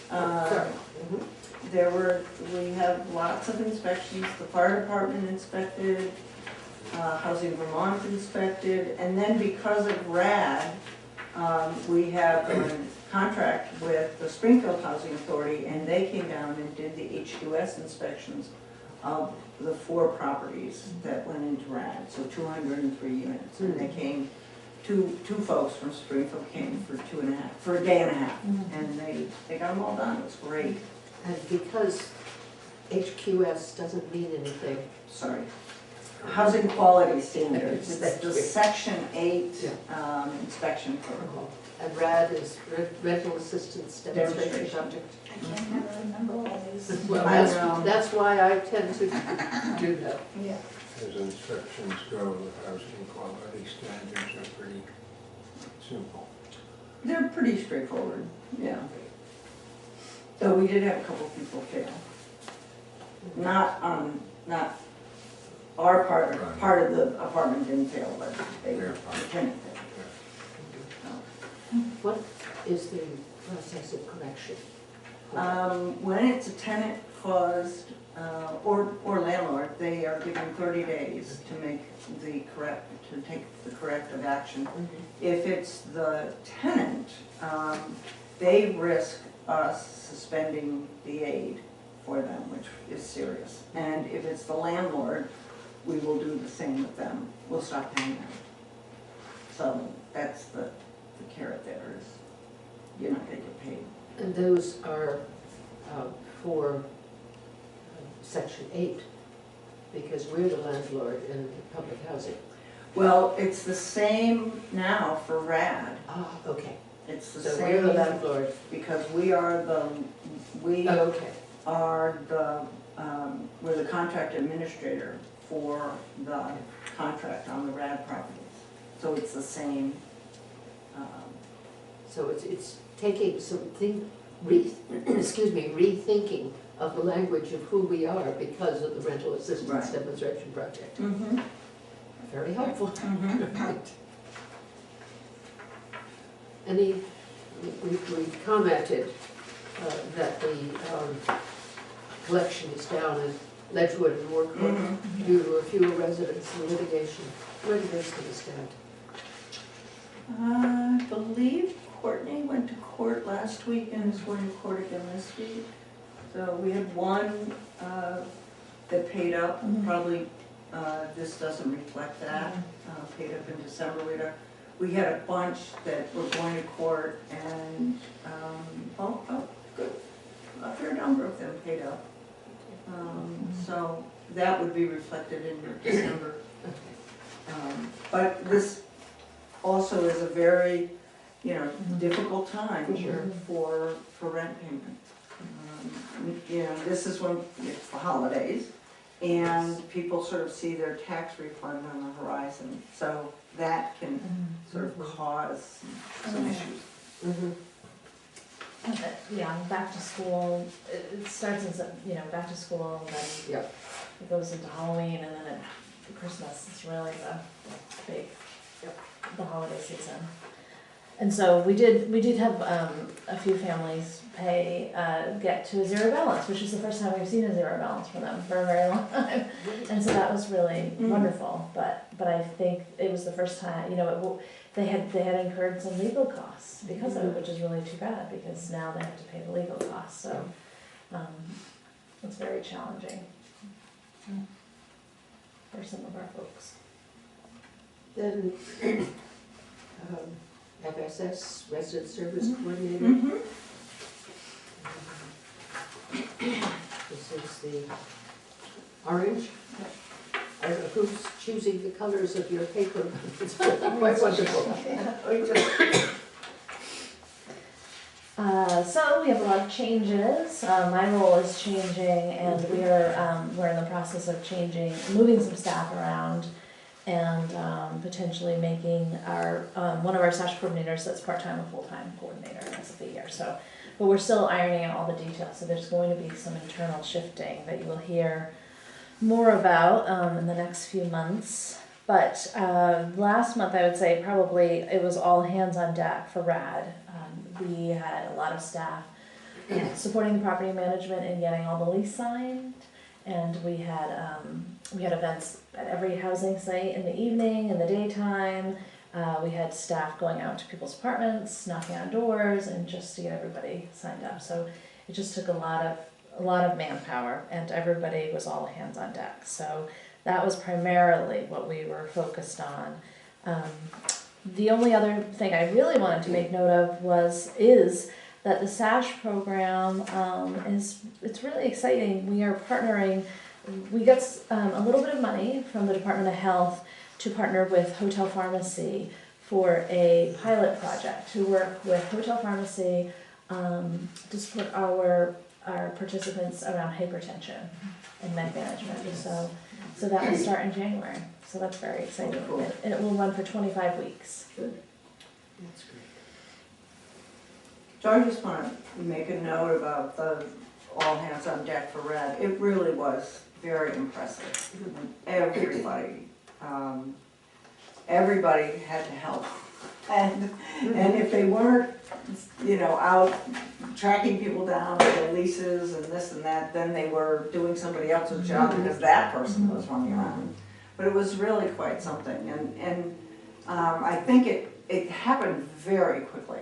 Once we got the paperwork into HUD in Washington, it just seemed to just go very, very quickly. And it's funny, I was looking and I started the RAD process a year ago, February. And I mean, it'd just been going on and on and on. But once we really got into it, and then once our documents were approved, boy, that closing went just like zoom, and we were closed. And we were closed before Pat could even get to the town clerks. I mean, HUD just was like, all right, they're done. Which meant then, all of a sudden, we had the handbook, we had the lease, we had, all the stuff, and we had to get it out and have meetings with the residents, and the staff was just fabulous. Just really, really think that they were great. Just everybody just dropped whatever else they were doing and helped get the paperwork done. And Courtney really worked her little typing fingers off to get all of the changes made, which were huge changes in our computer system, to move all of our property and all of our residents from one place, public housing, to this new place with our computer company. And she did a great job, but she worked almost 24/7 for a week to get it done. Over Thanksgiving. Yeah, I mean, over Thanksgiving, and Christine and I were like, take Wednesday off, and so she said, I'm taking Wednesday off. She worked the whole day from home. I mean, it was just, she really did just an absolutely awesome job of getting people moved over, and it was not easy.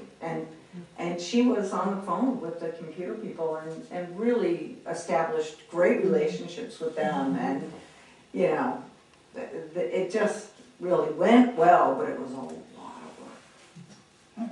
Lots of work. It's a lot of trouble you caused. I know. And that's why Christine is like, we're not doing anything in 2020.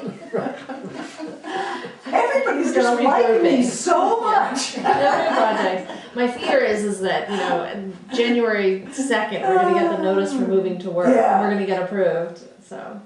Like, which would be a mixed blessing, yeah. Everybody's gonna really like me because I'm just gonna let them do their jobs. Sure, we'll have lots of projects. Yeah, it was really. Well, I'm noting on your report, the Wellness and Supportive Services Group meeting, property managers and support staff, but they're also looking at the community room improvements and assisting residents with VHP forms. Yes. And besides the delinquent rent payments. So that, what are you looking at for community room improvements? Well, we have been talking about it for some time, and we did have some money that we have allocated specifically for community rooms, starting with the flooring.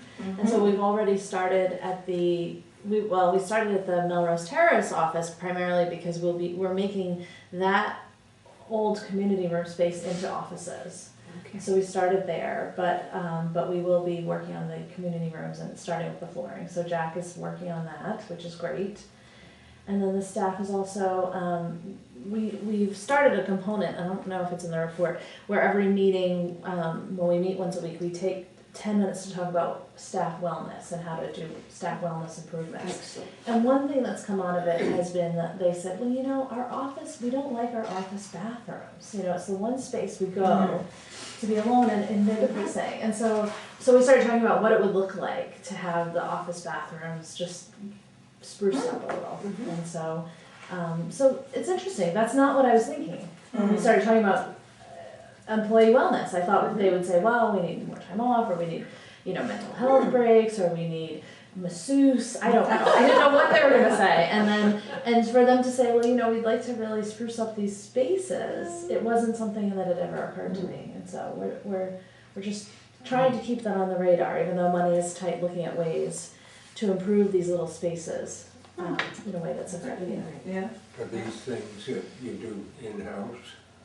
Some of them, the flooring, we hired a contractor. We had to hire We had to hire a contractor. We bought it, but we had to hire it out. It was a little technical, so we didn't want to. They've spent 2 days tearing up the floor and then putting a new one down, and that would have taken our maintenance. It would have taken all the maintenance we had. But that's great. I'd love to get those bathrooms fixed up. So what we did was, as part of RAD, I went back through and looked at our capital funds for 2015, 16, and 17. And the 2015 we pretty much finished, but 2016 I was finally able to get a handle on that one. It was really tough. But I did, and I was able to resubmit it so that we could take a nice amount of money. It's not huge, but it can do some work, and allocate it just to community rooms. So we were able to do that and get it approved through all the channels and all the paperwork in, and that was great, because it's something that the residents really, really wanted and frankly really needed. Those rooms were terrible. Under RAD, will that kind of approval be required? No, but we also won't get it. The capital fund goes away. Okay, well that's the carrot and the stick. Yes, the capital fund goes away, but what we have in its place is that we have and direct allocation to replacement reserves, capital reserves, and then a yearly amount that we put in, which is sizable, it's about $146,000, that has to go into replacement reserves. And we have the 20-year chart of replacement reserves. So there is a plan there. What we can do is we have to do the plan for this year, for 2020, that's mandatory. But after that, we can take a look at our capital needs and see if maybe we want to do a bigger project and go after some 4% low-income housing tax credits, let's say, and do a deep energy renovation in 1 or 2 places, and go after energy efficiency money and some LIHTC. And you know, we'd have to juggle what we have in the capital plan for 20 years, but doing deep energy improvements would certainly, you know, be great, and would probably take out some of the stuff that's already in that plan. So that's the kind of stuff you can do once you get through that first year and you've done your major commitments in terms of capital improvement. What funds did you say there are no more? We have always received the capital, money from the capital fund program. It's never enough, but we've always received it. And that goes away when you go into RAD. So we do not get capital fund money anymore. I may be misconstruing things, but I was understanding that under RAD, we could use the values of buildings that we have as opposed to borrow against that to work, which we were not able to before. Absolutely. Absolutely. So that we have a little more flexibility on how we use the values that we have in the housing. Absolutely. And we don't have to go to HUD to ask them, Mother, may I change out a bathroom, may I change these sidewalks, may I? We can just make a plan and do them. That's wonderful. So, Yes. but we can, yes, as part of the financing, we can look at, is there debt that we could carry on the buildings? And then go to the bank and see if they would be interested in investing. Because I thought that was the way I understood it, I just wanted to make sure. Oh, yes, yeah. And according to one of the consultants that we worked with, if our budget is as good as he thought it was, we're in pretty good shape to go after a 4% LIHTC and more, and take out a small mortgage on the property. And we could do that. It'd be exciting to up as we can. You'll get into development yet.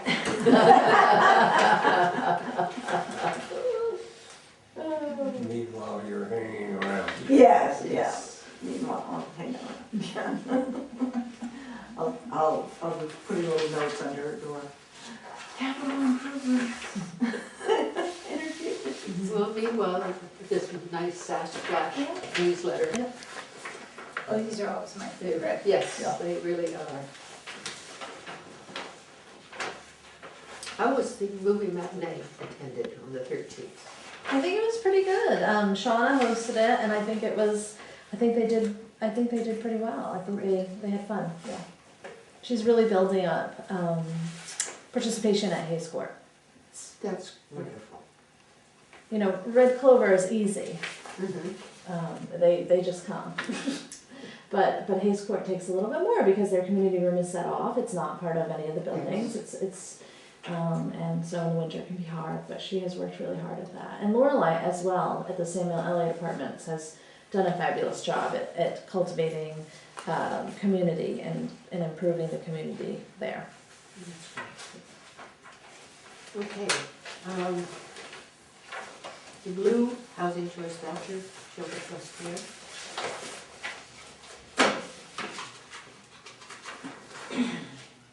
I went through this so long ago, I was looking at my notes and this and saying, was this included? No, it was notes that I had taken when I went. But I wanted to start with the section 8. 135 vouchers leased and have 2 searching. And we have 6 new program participants at the snow block on Platt Street. As of the 1st of December. Are people moved in yet there? I believe they are. That's my understanding. I believe they are. Wonderful. Yeah. Sorry, but could you explain PBV, HCV, TPV? Project HCV, that's the Housing Choice Voucher Program and the Project-Based Voucher. Oh, okay. And the Housing Assistance Program contract. These are when we take our tenant-based vouchers and project-base them in, usually in Windsor properties. So it really helps with their operations and it helps with their funding. So they'll have 6 vouchers in the building that will stay with the building. In other words, the person living in that apartment can't take that voucher and move elsewhere with it. So that's very helpful. Yeah, so we have some in upper story, now the snow block, and we're supporting the youth program with a couple of them, where we put a preference in for youth so they could get the vouchers. We've got a cap on how many of our tenant-based vouchers we can convert, so David's we've got to watch that cap, and we've also got to make sure that we have enough for down the road for when we open up Red Clover 2. Because we'll put our project-based vouchers in that building as well. Is that building the units that are gonna be in there, like already spoken for and predetermined? No, we'll have 18, and, we'll do it much, I think we'll handle it very similar to the first round at Red Clover, where we'll offer them to the people that are at Melrose based on seniority. Their options will also be to go to other public housing, or to take a tenant protection voucher and move out into the community, which I think the group that we have is more likely to do that, because they, in particular, some of them are pretty serious cigarette smokers, and it's hard to go into any congregate setting now that is not smoke-free. So you're better taking your, and we'll help them with the search, we'll help them move, we'll do all of that. So I think that we'll have a handful of people that'll wanna go, with their 10-based voucher. One of my notes, Shelter Plus Care, was questioning how the coordinated entry for renting is work. The last sentence, he's still continue to get periodic support from groundwork staff, but his departure from the program will allow us to add another homeless disabled applicant via a coordinated entry. So coordinated entry is, it's working okay, it's not great, it can be slow, it can take a long time to get somebody. It's based on the HUD definition of homelessness, which means that it's based on how long you've been homeless. So that's why we had to put a preference in at the snow block, so that homeless youth could get a voucher, because they haven't been homeless very long. So there are just some things about it that are a little clunky for, not just for us, but for the whole state of Vermont. And Wyndham Windsor has a group of housing and social service providers that have been looking at the whole homeless continuum, and coordinated entry is part of that. And it's interesting, and the state did a big study this year. And I think everybody's finding that it's well intended, but it's sort of clunky. It's not a fast mechanism. My understanding was that everybody had to go through groundworks as the coordinated entry. Right, they are. Rather than having multiple doors. Right. So you can, if you come to our office, what will happen is that we will refer you, and we won't do the intake. There are some other service providers that can do intake and then pass that intake to groundworks, but we don't do intake, but we do make sure that anybody that comes that's homeless, we get their name, we get a contact, and we get them on the list, so that then they can get into the process. And lastly, transitions to housing. I found myself underlining kudos to Mr. Josh Dillingham, local landlord extraordinaire. Yes. Yeah. Of the dogs. Yeah. Yes. And again, that's also kudos to David DeAngelis. I mean, people will do these things because they know David will help. Good. So.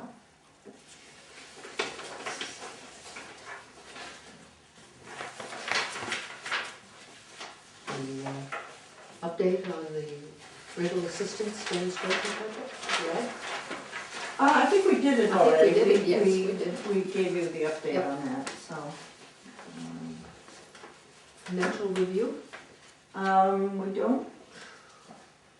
No, it was, in January, we'll bring in the RAD budget. Christine will bring you the RAD budget. Now that we have one in place. And you have corrected the check signing? Yes, I have, yeah. Okay. We would ask that you approve the increase in the credit limit for Christine Hazard to $5,000 What happens with the executive director's card is that there are some people that don't have cards. A good example is when we went to Rutland, we took about 5 staff people to Rutland for RAD training. I paid for everything, for all 5 of them. So that was a big hit to my credit card. When Christine and I went to Washington for the moving to work, I put all the plane tickets, the hotel, everything was on my card. So we want the executive director to be able to have a higher limit, not because she's gonna go out and buy something that's $5,000, but just invariably, that's the card that gets snapped, you Happens know. to me too. Yeah, yeah. And I was always the second in line, so things like we have a online security, to send secure emails, and there's a $500 monthly fee, or not monthly, yearly fee, and it was always on my credit card, and then I went to a training and I just couldn't pay, I only had a $1,500 limit, so it was like, I didn't have it, so I realized like this past month, because I had to go to a big training and we had some other expenses, I was like, how much do you have on your credit card? Because I don't have enough for anything, to do anything, and so we had hoped that. And payments don't always get there in a timely fashion in the manner to clean it up before you need it again. Yeah, exactly. Yeah. And Carol will jump in there if you need her to. I mean, she has done that for Yeah. us, but yeah, we don't want to have to always be Do sure. we need a motion? Yes, we do. I'd be Yeah. like to- this, all right. I'll second it. Okay. All those in favor? Please say Aye. Aye. Okay. No. Good, thank you very much. That will be thank you. very helpful. The annual holiday luncheon will be this Friday at noon at the Yeah, Marina. can you all make it? Good, Yes. good. And we do a Yankee swap. You do not have to participate, but. But it is fun. It is fun. We do not what? You do not have to participate. Well, there's a limit of $15. $15 on the gift, In the and back. you don't have to do it if you don't And want to. forgive my ignorance, explain Yankee swap. I can't remember. So everybody brings a present, and then when you come in, we'll figure out how many people came with a present, and then we'll have a number in a Santa hat for the number of people who brought a present, and then everyone will pick a number. And then the person who gets number 1 picks first, and they pick whatever present they want, and they unwrap it, and then 2 goes, and now 2 can either steal that person's present Yeah. if they want to, or they can unwrap a present themselves. They can't unwrap a present and then steal it. They have to pick one or the other. And then at the end, so let's say there's 14 people, 14 will go, they'll be last, but then 1 gets to go again. So 1 is the best number to get. And you're gonna write out the instructions. I will. We'll write out the Because instructions. there's always an argument Yeah, over there's the always- I instructions. know. 'Cause you can play this a million different Yeah, ways. Right, there are different. There are versions. always arguments over the instructions. So, See it deteriorating. oh, it does, it's great fun. Yeah. Thinking of language, they don't steal it, they swap it. Right, yes, yes. Yeah, they Right. still is. Yes. They don't steal it, they swap it. Well, it is fun, yeah, Good. yeah, Good. so, Okay, Right. good. delighted that you're all going to be. Yeah, that's great. Large projects in progress. FEMA, we've gotten the 4 buildings down. Very happy to say that they came in under budget, so we're going to look at some of the other expenses that we've had on the Melrose project and be able to charge them to the CDBG grant, which is great. So don't get too excited. Those buildings we left the slabs down. So, I think had we pulled the slabs up, it would have been more. But anyhow, it's done. The buildings are done. The slabs will stay. No, the slabs will go. Yeah, they have to go. RCC permitting, funding, design, we're deep into that. We did get our town development review board approval, though it is in that 30-day process. And the big news for today is that we got our, and I won't use any of the letters, we got our affordable housing program funding from the Federal Home Loan Bank of Boston. It's It's a highly competitive program, and we got $405,000. Beautiful. Wonderful. So it was very exciting, yes, thank you. We're very, very exciting. And Housing Vermont was very involved in that. They did a lot of heavy lifting on that application. Does that mean we have all of the funding we need for Rec number 2? Well, we do if two pieces come that we are anticipating. One is our tax credits from the Vermont Housing Finance Agency. And the other is the rest of our funding from the Vermont Housing Conservation Board. That's been on hold for a couple of things. The environmental, they wanted to see our audit from this year, which I just signed off on some of the paperwork today. So we're pretty sure we'll get that. And you know, the tax credits are always very, very competitive. We went last year, we did not get them. There were some people that were really pretty worried. It was great for us because the building was right near a river. It was raining like crazy and the water was rising. And I said, look outside. That's what happens to us whenever it rains too much. You know, we're all sitting there on needles. And people were very, you know, they really were, they got it. And to the credit of all the people in Vermont that does this work, nobody wants to forget Melrose. They want to get it done. You know, and there's still a sense of, you know, I was worried, oh my gosh, it's like 10 years later. But they understand how important it is to really get it done. And so I'm, you know, as optimistic as I'll allow myself to be, that we will get that. And we will go back to them in April and here in June, and then we'll be all ready to start. So, and we have also, on another front, submitted our Act 250 amendment, and that has been posted. And we are almost complete with our environmental review, which was more complicated because that was such a big brownfield, and you know, blah, blah. So it's looking good. Moving to work? We remain in the lottery, not a word. And I just was visiting with the HIG folks that really, you know, are on top of this stuff, and they said not a word, not a word. And one theory, and I think it's a good one, is that they didn't get enough good applicants. And they didn't get applicants from places that they wanted. And they sort of don't know what to do. And they said they were going to do this lottery, and then, you know, we were in with a group of 11, and so we had a 50, you know, basically a 50-50 chance. And in that group, there were very, very few applications from New York State, which is one of the states that they really want to get the program into. So, you know, they could have drawn the lottery and gotten nothing. It picked none of the housing authorities in New York, and then, you know, it's like, not what they want. So, I don't know what they're gonna do, but there we sit. What's moving to work? Oh, what is moving to work? You want to talk about moving to work? Sure, you can correct me if I'm wrong. So Moving to Work is a program that's designed through HUD to essentially pull people out of public housing, but also so it'll be a new model, and it's a way that you can design your program to meet the needs specifically of your community.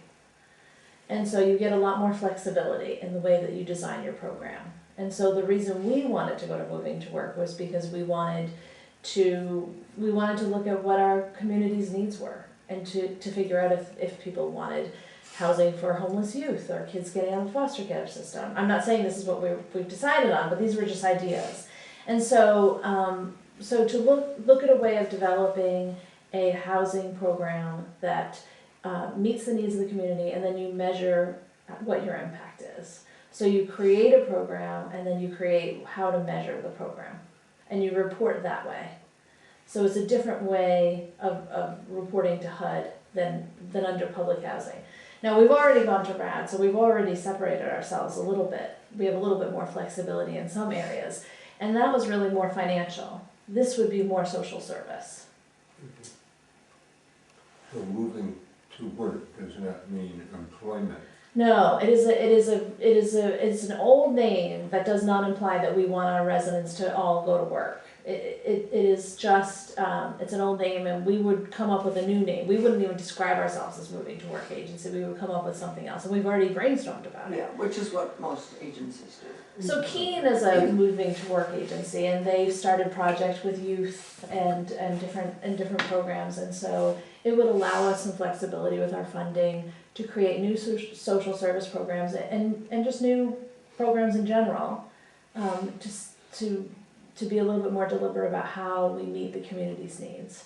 And in our application process, we talked to a lot of community. We held, Chris held multiple public forums, and we talked about this, and we had to get the community's buy-in.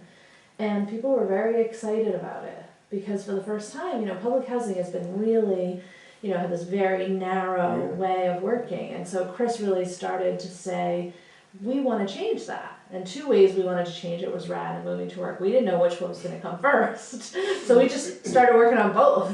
And we got RAD first. But it was a way of really adjusting the work that we do to really directly impact our community in a positive way. They're very... Does the board get copies of proposals? Oh, the board's very involved in this. Oh, yeah, the board has to be very involved in it. Could I get a copy of that one? Do you want a copy of our application? I mean, it doesn't say that much, but I can certainly send it out to everybody. It's been a while, so I'm happy to do it. But for instance, one of the things that we could do is at Hayes Court, we could take a whole building there and enter into a really good MOU with a service agency. Memorandum of understanding. And say, this building is going to serve single mothers with children. And this agency is gonna master lease the building from us and they're gonna make sure the rent's paid, and then they're gonna use it for that program. And they have programs all over the state of Alaska, because they're a moving to work state.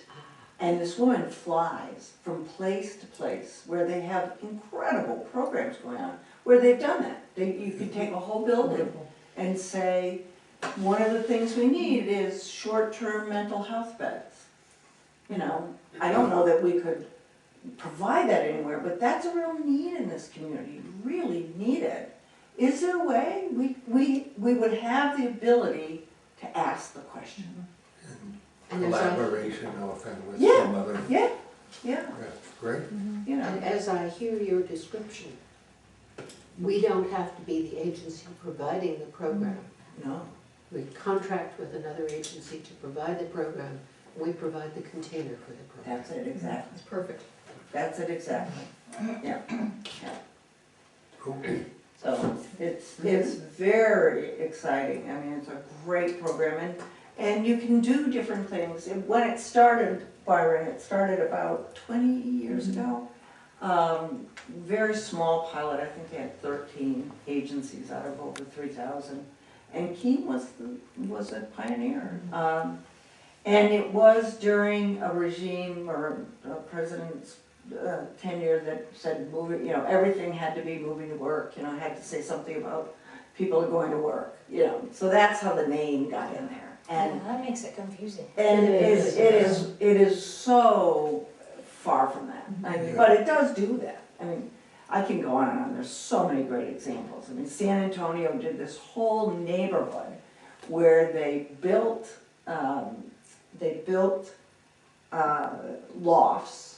And the first floor was for a craftsperson, a painter, a potter, whatever you want. And then the upstairs was where they could live. Wow. And they project-based the whole thing. So it's just this huge, and it's lots of units. And it didn't take off at first, so they made some changes to it, and now it's a huge, vibrant, artistic community, and just amazing. So you can do that kind of stuff. You know, that was neat.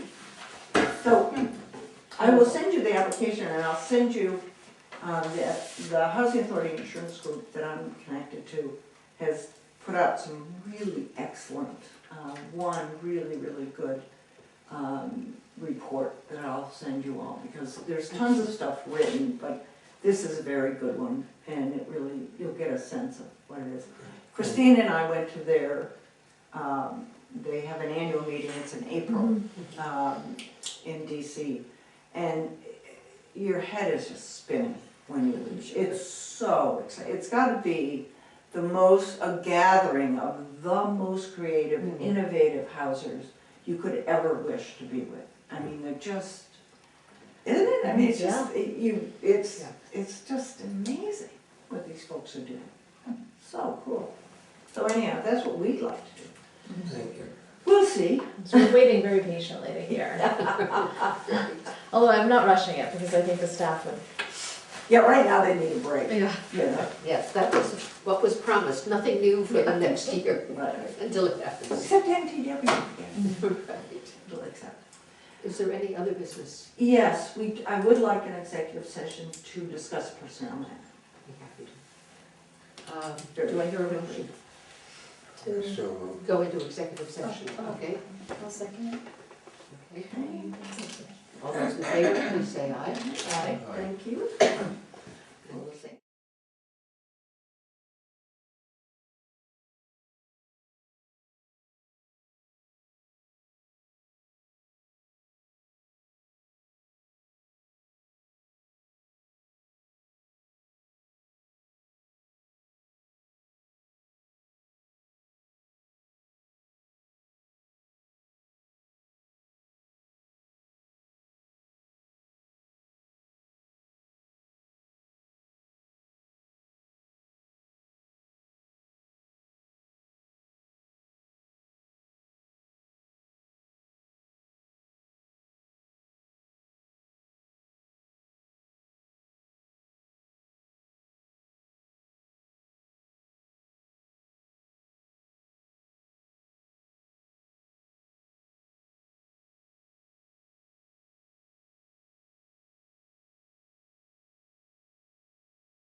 this is Pat McDonald, your host for Vote for Vermont, where our tagline is listening beyond the soundbites.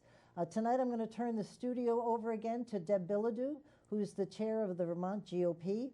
Deb's got a couple of guests with her. I know you will enjoy this show. They're going to be talking about rural Vermont. I hope you enjoy it, and I'm very glad to welcome Deb and her guests. Thanks. Thank you, Pat, for that introduction. We appreciate your allowing us to use your facilities for these panel discussions that we've been having. This is our third or fourth panel discussion that we've had so far. They've been very interesting, and tonight we have with us Chet Greenwood, Vicki Strong, and Rob LeClaire. And the overarching theme of tonight's discussion will be rural Vermont and topics and issues that affect rural Vermont. So thank you very much. Let's take a moment and go around, and each of you introduce yourself and just tell us a little bit about who you are. Chet. I'm Chet Greenwood. I'm the chair of the Orleans County Republican Committee. I've been the chair for 12 years, and I'm the chair of chairs of the Vermont GOP of all the counties. And we thank you for that, Chet. Thank you. Yes. Vicki. I'm Representative Vicki Strong, and I've been in the legislature for 5 terms. I'll be starting my 10th year.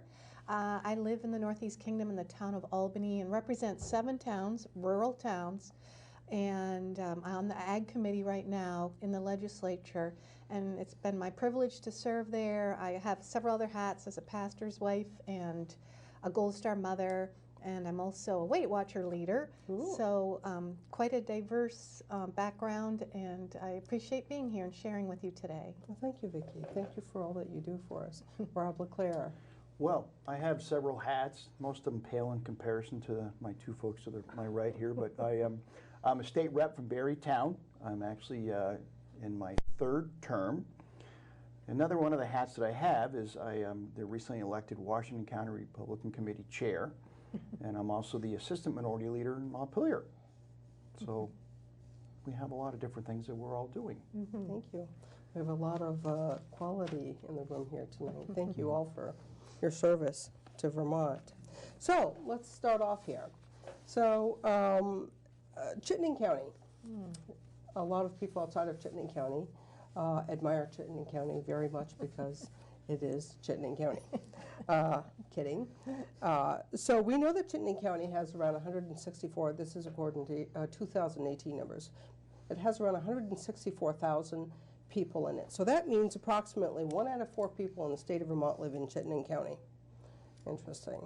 The next largest county is Rutland, and Rutland is less than half the size of Chittenden in terms of population. In terms of density, second to Chittenden County is Washington County. Rob, where you live. Washington's very dense as a county as well. So, for years, there's been a debate about Chittenden County versus the rest of Vermont.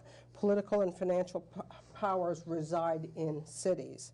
What should we do, if anything, can we do to correct this imbalance? And Rob, why don't we start with you? Well, thanks, Deb. That's a great question, and there is certainly a lot of imbalance there. That said, you know, Chittenden County is an economic success for Vermont, but it has created some challenges, especially for rural Vermont. You know, we talk about things like the minimum wage. It may not be a huge issue for Chittenden County necessarily, but for rural Vermont, it is. Or if you're in a rural community that borders, say, New Hampshire, that can be a challenge. We've had discussions, there's been a lot of discussions about, say, the carbon tax. That is a major issue for rural Vermont, where Chittenden County, it may not have quite as much of an impact because of mass transportation or a variety of other things where they've got some town centers. Legislatively, you've got the 6-pack up there with the senators. I know that there's some legislation that's being proposed and hopefully will be enacted upon to sort of break that up and make the amount of influence that they have not quite so concentrated, so that, again, rural Vermont will have a bit more of a voice at the table here, because there's a lot of different things that are being proposed, and unfortunately there is differences between how it's going to impact Chittenden County and how it will impact other parts of the state. Good, thank you. Vicki, would you like to add anything? I would. Being in the legislature, I've seen how numerous types of legislation and bills, and let's use an example of Act 46, really shook down to the rural areas were against Act 46 and the more urban areas voted for it. And we need to have a mindset of we need to work together for the best interest of Vermont and Vermonters, not what's the best interest of Chittenden County or even rural. What's going to help us survive as a state? And until we get that mindset, Chittenden County is going to push their carbon tax and every other thing, like Rob said, their minimum wage and family paid leave.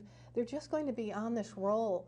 But those things don't work in rural areas. And until we as legislators and people who are policymakers understand the best interests of Vermont, Chittenden County isn't anything without our farms and without our mountains and our ski areas and all the things we offer in rural areas. So we have to be thinking the bigger picture. Thank you, Chet. Yeah, I think the rural part of Vermont doesn't like the way that the Chittenden County kind of controls the legislation for the rural areas. The Northeast Kingdom, made up of Orleans, Essex, and Caledonia County, has 2 senators. Chittenden County has 6 currently. The 3-county area, Northeast Kingdom, has 16 representatives. Chittenden County has 38. So they kind of control the legislature, and they're making decisions for our loggers and our agriculture community in the Northeast Kingdom, and it's not always the best outcome. As well as Act 250. Act 250 is one of, it's a big one. is a huge problem for the Northeast Kingdom. Right. Yep. Any questions for each other? Any challenges here? We all good? We're all agreeing. We're all good? We all agree. Good. Not only Act 250, but the carbon tax. I was a financial controller for a large company, had 400 employees. And most of those employees drive 40 miles round trip every day to work. And a carbon tax, they just can't afford to drive anymore. Yeah. So. Farmers with tractors and all their machinery. And heating their homes. Yeah. Yeah, the weather's a little warmer in Chittenden County and along the Champlain corridor sometimes than it is up there in Derby and Norton and Beecher Falls. And There is legislation, it's either been passed or in process, to break up the 6-pack in Chittenden County. Is that correct, That's Rob? correct. Yes. We don't know if it's going to be 2 3-member districts or 3 2-member districts at this point. And it'll probably be based on redistricting that's coming. And the fallout could limit the Northeast Kingdom to 1 senator instead of 2. So the Northeast Kingdom could be losing a senator. Wow. Well, good. Thank you. Thank you. I'm going to jump over to schools. This was a very interesting topic that at our last panel discussion.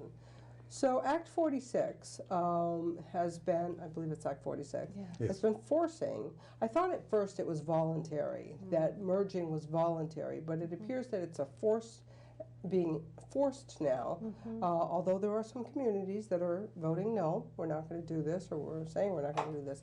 So rural areas in Vermont, schools are closing, and we know that a school is intricate to the fabric of that community because so much focus is on the school and the activities that go with the school. Where is the incentive for young families to move into towns and areas where there's no longer a school? Does that not help damage the vitality of rural Vermont? Chet, we'll start with you. Yes, it does. It has a lot of damage. I've seen a lot of schools up in our area, Holland, Morgan, have closed over the past few years. And you take North Country has, geographically, I think it's one of the largest in the state. It goes from Island Pond to Jay Peak. It's 45 miles from one side of from the east coast to the east boundary to the west boundary. They don't get enough students, and when they're bused for, an hour each way to school. And when you consolidate schools, that's what's going to happen. That's the fallout. Vicki. Well, I'm a little radical here, Deb. I'm going to confess. I homeschooled our 3 children and had a blast doing that. And I personally feel like families need to start up an uprising and just say, enough is enough, and start their own little co-op homeschooling groups, and keep some education right there local, and just keep on with our communities. If we see more schools closed, you're absolutely right, it'll be devastating. We need our churches, schools, little mini marts, and little entrepreneur businesses to keep going in these rural areas, and families just aren't going to want to come there. But if we start seeing people saying, okay, I'm not driving 40 miles to take my children somewhere, we're going to homeschool, or we're going to school with a couple more families, that's the only thing that's going to get the state's attention. If families pull out even of some of those public schools and start their own, because those schools will lose tax dollars. So I'm radical. I think we need to have a big revolution in our educational policy. Do you think that school choice is part of the solution? Absolutely. It's the solution, and it's a no-brainer. If a child has the opportunity to go to another school of their choice, they'll thrive there, and that school will thrive, and the parents and teachers will be more involved. It's just the best of all worlds. As a legislator, Rob, you really get a bird's eye view, both you and Vicki, of this situation. Would you like to add to this conversation? Well, Act 46 was very, very controversial in Barrie. I think we voted on it 4 times.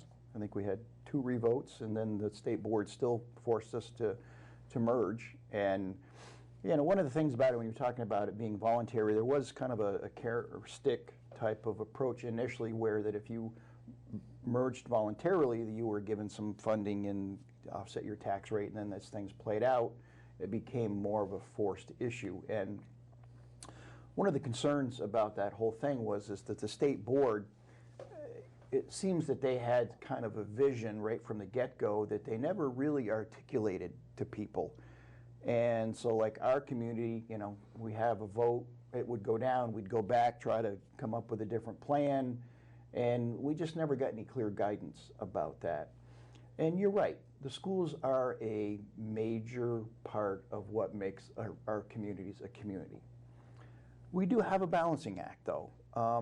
I will say, when I've gone door to door, as I know Vicki has and others, one of the things I hear about a lot is property taxes.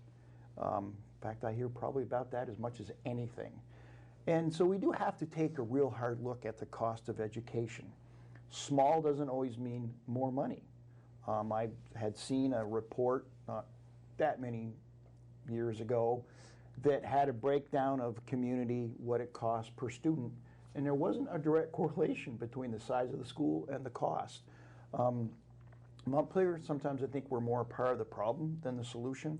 We do have a lot of these unfunded mandates that come out, and it's up to the local community to figure out how to pay for them and implement them. I think we're dealing with, what is it, Act 177 now, the revamping of a special education, or the proficiency-based learning.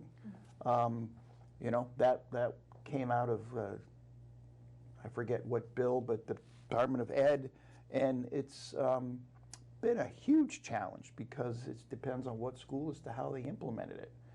I think Montpelier sometimes needs to just get out of the way. Yeah. And, you know, these numbers aren't clear-cut, but the average student cost for education in Vermont is hovering around $20,000. The national average is just under $12,000. You have to lift the cover and look in there to see why there's such a, but, you know, to the everyday taxpayer, the question is why? If we're consolidating, why aren't the costs going down? If we're 20,000 students less than we were 15 years ago, why aren't the costs going down? We have that disparity even in, at the time when we were looking at Act 46 initially, I remember that in the Barrie school system, our costs were somewhere just south of $13,000 per student. One community over, I was looking at one of the elementary schools, just one adjoining town over, they were almost $20,000 per student. And you say, well, wait a minute here, you know, what is the difference here? And I'm having a problem with my beer wallet paying for their champagne taste and education, and yet the educational outcomes were arguably as good or better. So it's, you're right, we do need to kind of look under the hood and say just exactly what are the cost drivers here? And size isn't always the issue. Right. Yeah, well, and size could be one of the determining factors. You know, a school in Vermont, a class that has 13 students versus a class in New Jersey that has 35. That's gonna, you know, that's going to affect your math at the end of the day too. So it's really an interesting conversation. All right, well, thank you. Let's talk about sales tax. Or the lack of sales tax in New Hampshire versus Vermont. Is this something that needs to be evaluated? What I don't know is what can we now live without? You know, we have these budgets that the state lives to and needs to continue to feed. How do you ever back any of this up? But New Hampshire has zero sales tax, as you already know. We have 6%, and we have, I think we have 14 towns, I counted, 14 towns that have the local option tax of 1 cent. Many of them are large towns like Manchester, Burlington, Colchester, and so forth. But there's also some small towns that opted in for the extra tax because they need the revenues. Did it hurt the community or not? I don't know. In Essex Junction, largest village in the state, we voted on a local option tax about 8 years ago, and the people said no. We didn't want to do that to the clients, the customers that come through, or the businesses in the community. So we opted not to do that. How do you feel about the state sales tax? Could we do something different? Vicki, we'll start with you. Well, from my rural area, it was a long time before we were even able to go to a Walmart, wasn't it, Chet? And up in Newport, we had to come a long ways, and a lot of people just went to New Hampshire and hop on 91 and zing down to Littleton. So I've seen a lot of people shop based on sales tax because I'm from an area that if you have to drive, you might as well go to New Hampshire, even to Lowe's and places like that. So I think it's a huge deal, and we do have a lot of our border towns, Massachusetts, New Hampshire, New York, that our businesses have to compete with. So we should stay competitive. There's no excuse. No matter what our budget is in Vermont, there's no excuse. Our businesses are suffering because of it, those border towns especially. Chet? Yeah, I agree. We had a retail business for years, and we lost a lot of business that drive to New Hampshire. And just look at the economy in White River compared to Lebanon. I mean, you can see it. And like Vicki said, back before we had a Walmart in Derby, you go down to Walmart in Littleton, half the yard would be Vermont cars. And it's New Hampshire just loves our legislature because, you know, we send more business to New Hampshire every time we're in session. And sales tax is one of them. I think we ought to get rid of it. Of course, you got to wean it down. You got to drop it a little bit and work on it. But this state is just too expensive to live in. I mean, we had 8,500 employees. That's more employees than the state of New Hampshire, or the same number for, I don't know how many more people New Hampshire's got. We got one of the highest property taxes, one of the highest income taxes in the country. Yeah. And we've got to cut. We can't cut the sales tax unless we cut some of the bloated budget, but we have to cut the budget in the state of Vermont. Yeah. So whose job is that, Rob, to look at cutting the budgets? Well, it's all of ours for sure. I wish there was a few more of us under the gold dome that thought similarly, but you know, Chet and Vicki have identified some very great areas. You know, sales tax is definitely a major concern, but I think taxes in general, it's very expensive to live in this state, and we've got to take an awful hard look at the money that we spend, and are we getting the bang for the buck that we thought we would? You know, like take something like the Health Connect, for instance. I suspect that we've spent, at least I saw one time, we were approaching $300 million on that darn thing since it's been implemented, and it wouldn't surprise me if it's more. I saw some stats that if we went and just bought the people that we were looking to cover health care for the rest of their lives, we'd have saved money. Things like that we've got to take an awful hard look at. Affordable housing. We all agree that it's a problem. And Chittenden County, actually, it's a major issue to find affordable housing, but some of these affordable housing projects that we're involved in, you know, we're winding up spending $340,000 for a one-bedroom unit that will help at most 2 people, and the only thing that's affordable about it is for the 2 people that are living there, but it doesn't go address the issues. So, you know, sales tax is definitely a concern, but taxes and the cost of living in general is something we really need to take a hard look at. I feel like we've just done a lot of lip service. Mhm. You know, even on election years, people running for office, they all hear it, they know it. It's unaffordable to live here, and we go back to Montpelier and every year raise taxes and find more ways to spend money. And a lot of it is human services.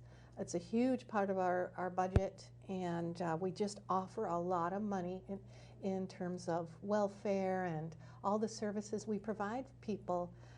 If people were more self-sufficient and healthier families in general, we would lower our budget. Well, it's interesting that you mentioned benefits. Yeah. Let's turn our attention to that for a moment. Okay. So, Governor Scott in 2017 passed H 326, and that lessened the burden on the recipients of some of our benefits. Prior to that bill, you only had $2,000 in personal assets that could be exempted. That number went to $9,000. You didn't have to claim retirement accounts or educational accounts any longer in order to qualify for benefits. We know that there's people in our state, no doubt about it, that need benefits. None of us will question that at all. The question is the benefits.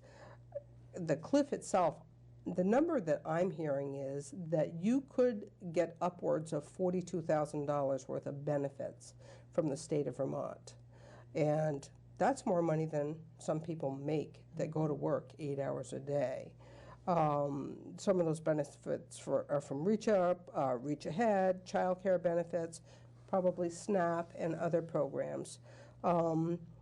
Is this a problem more of a problem in rural Vermont than it might be in Chittenden County?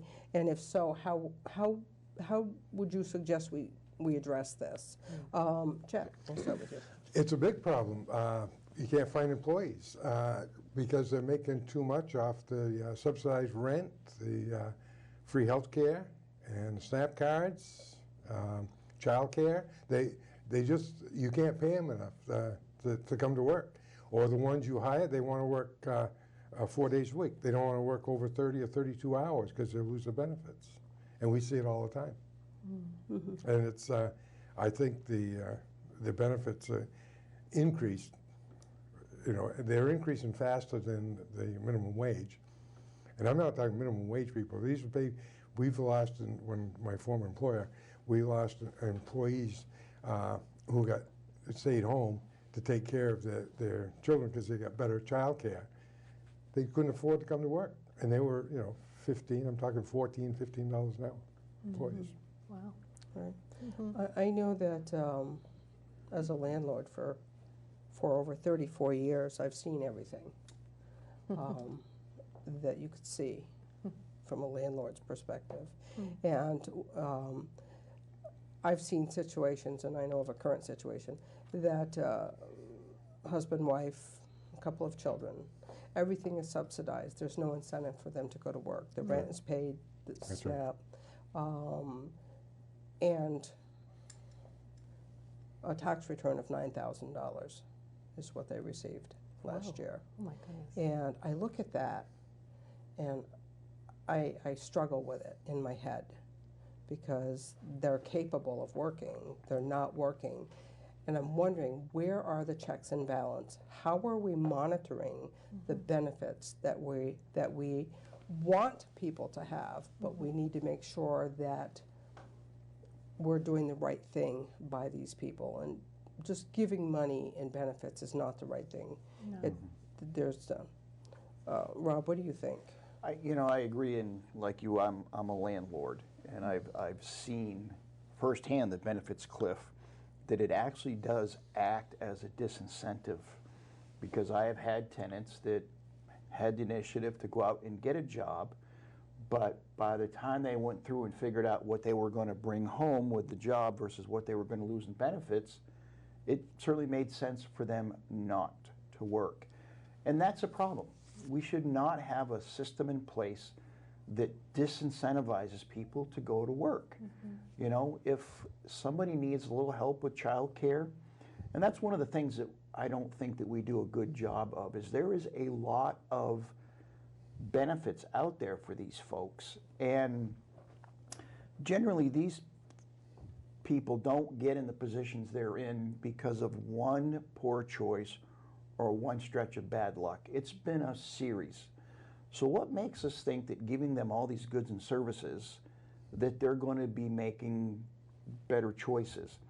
I feel that we need to have like a case manager get involved, help them along, make some of the right decisions, and it may be where this case manager's got the authority to say, okay, you know what, we're going to take a little bit of the benefit over here, but we're going to help you buy a car so you can go to work. Because if that's the difference between working or not, that makes some sense.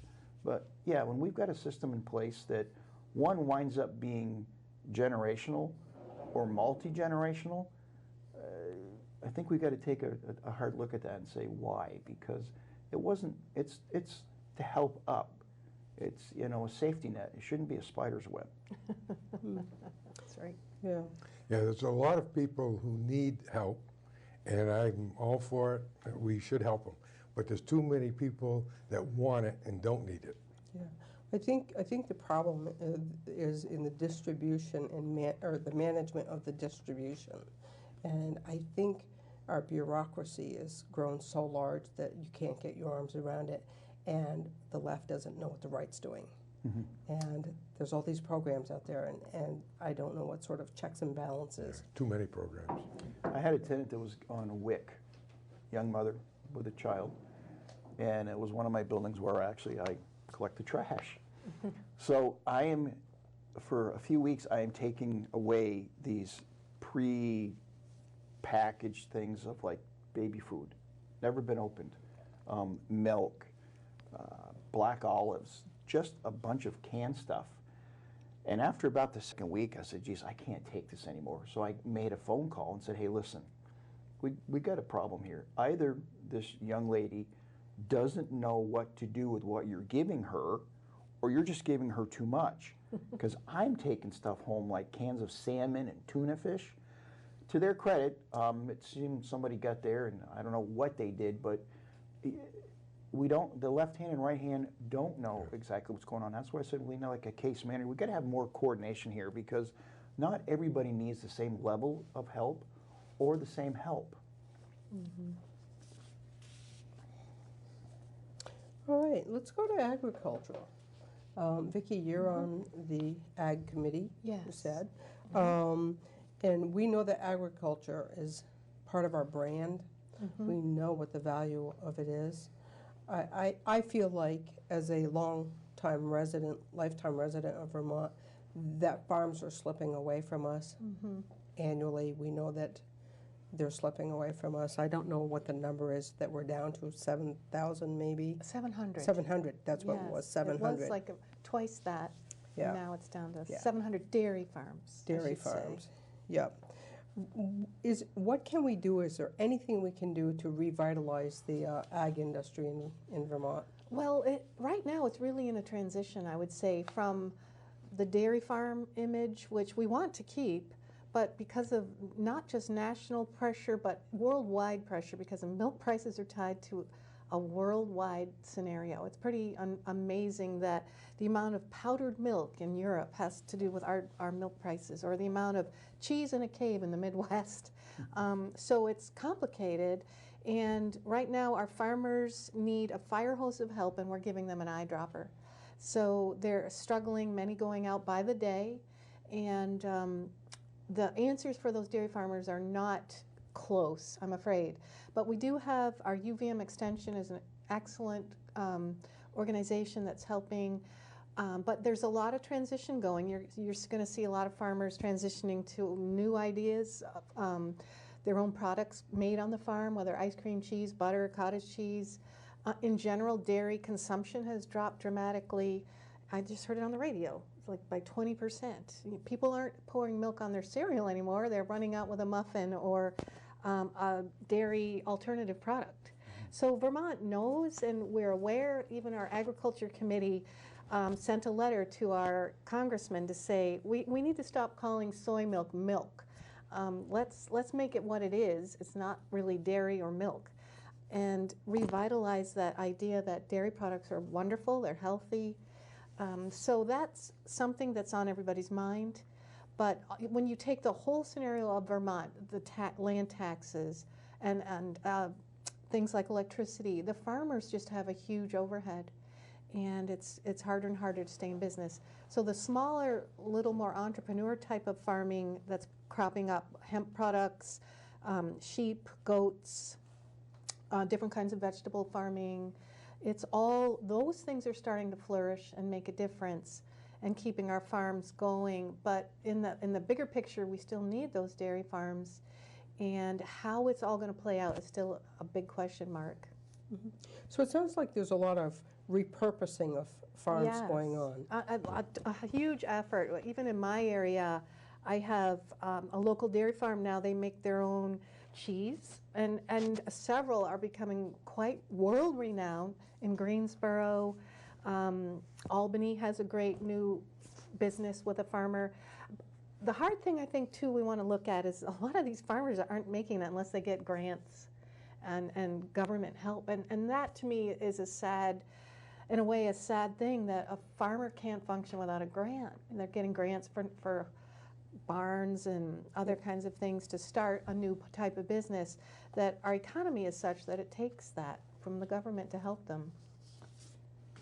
That's one area where we can compete against Chittenden counties in our agriculture. Mm-hmm. We have the natural resources and the open land. There's no reason we can't grow all of our food. We shouldn't have to import any food. You know, promote the farm to school, promote farmers markets, and grow our own. And it's the small ones. It isn't the big farmers. It's like Vicki said. It's a little niche marketing that they're doing, raising the goats and sheep. And there's a program, REAP, they call R-E-A-P. It's a rural agricultural partnership program. It was a bill that was passed a few years ago in the government. And there's only 5 counties in the United States that are involved with that. In the Northeast Kingdom is one of the areas. And we should take advantage of that. That gives agricultural help to the small farmer. Right. There are a lot of programs, like you said, Farm to Plate, Farm to School. How many of them are there? But there's a lot of them. And young people are growing up now, even in schools having gardens, but being more aware of local food and the health of that, that's happening a lot, at least in our area. Yeah, see, we can take advantage of Chittenden County with that. Right. How does the, so we're waiting for the House to pass the USMCA, right? The U.S. and Mexico and Canada. How will that help the Vermont farms? Are any of you on top of that? I'm not sure either. I don't know. Yeah. Rob, you know. Yeah, of course I know. No, I mean, I can't say that I know any of the particulars. Obviously, the North American Free Trade Agreement and things like that certainly come into play, and the more trade that we can have and the more that our products can get to where they have to go, certainly the better off we'll be. I know the issue with the tariffs and stuff with China has certainly impacted some of what's going on, but wasn't there, I think, we just had a deal with, what was it, Canada and our maple syrup or something that ended up helping us. And, you know, because you talk about farming, I mean, dairy has been around forever, but so has sugaring or logging or other things that farmers have always done to supplement, you know, what they did. But we're in a bit of a different environment today, too, and that farmers are not held in the high esteem that they were. Yeah. I think they've taken more than their fair share of criticism and blame about the water quality issues. Right. And there's pressures there that have made it much more difficult to make ends meet. And I think we've got to be sensitive to the fact that they want to do the right thing, but this problem didn't happen overnight, and we can't expect them to change farming practices to the point where they're just not financially viable, especially when Chittenden County has had a lot of growth, and I don't think there's much debate that stormwater runoff has been impacting some of the water quality on the lake.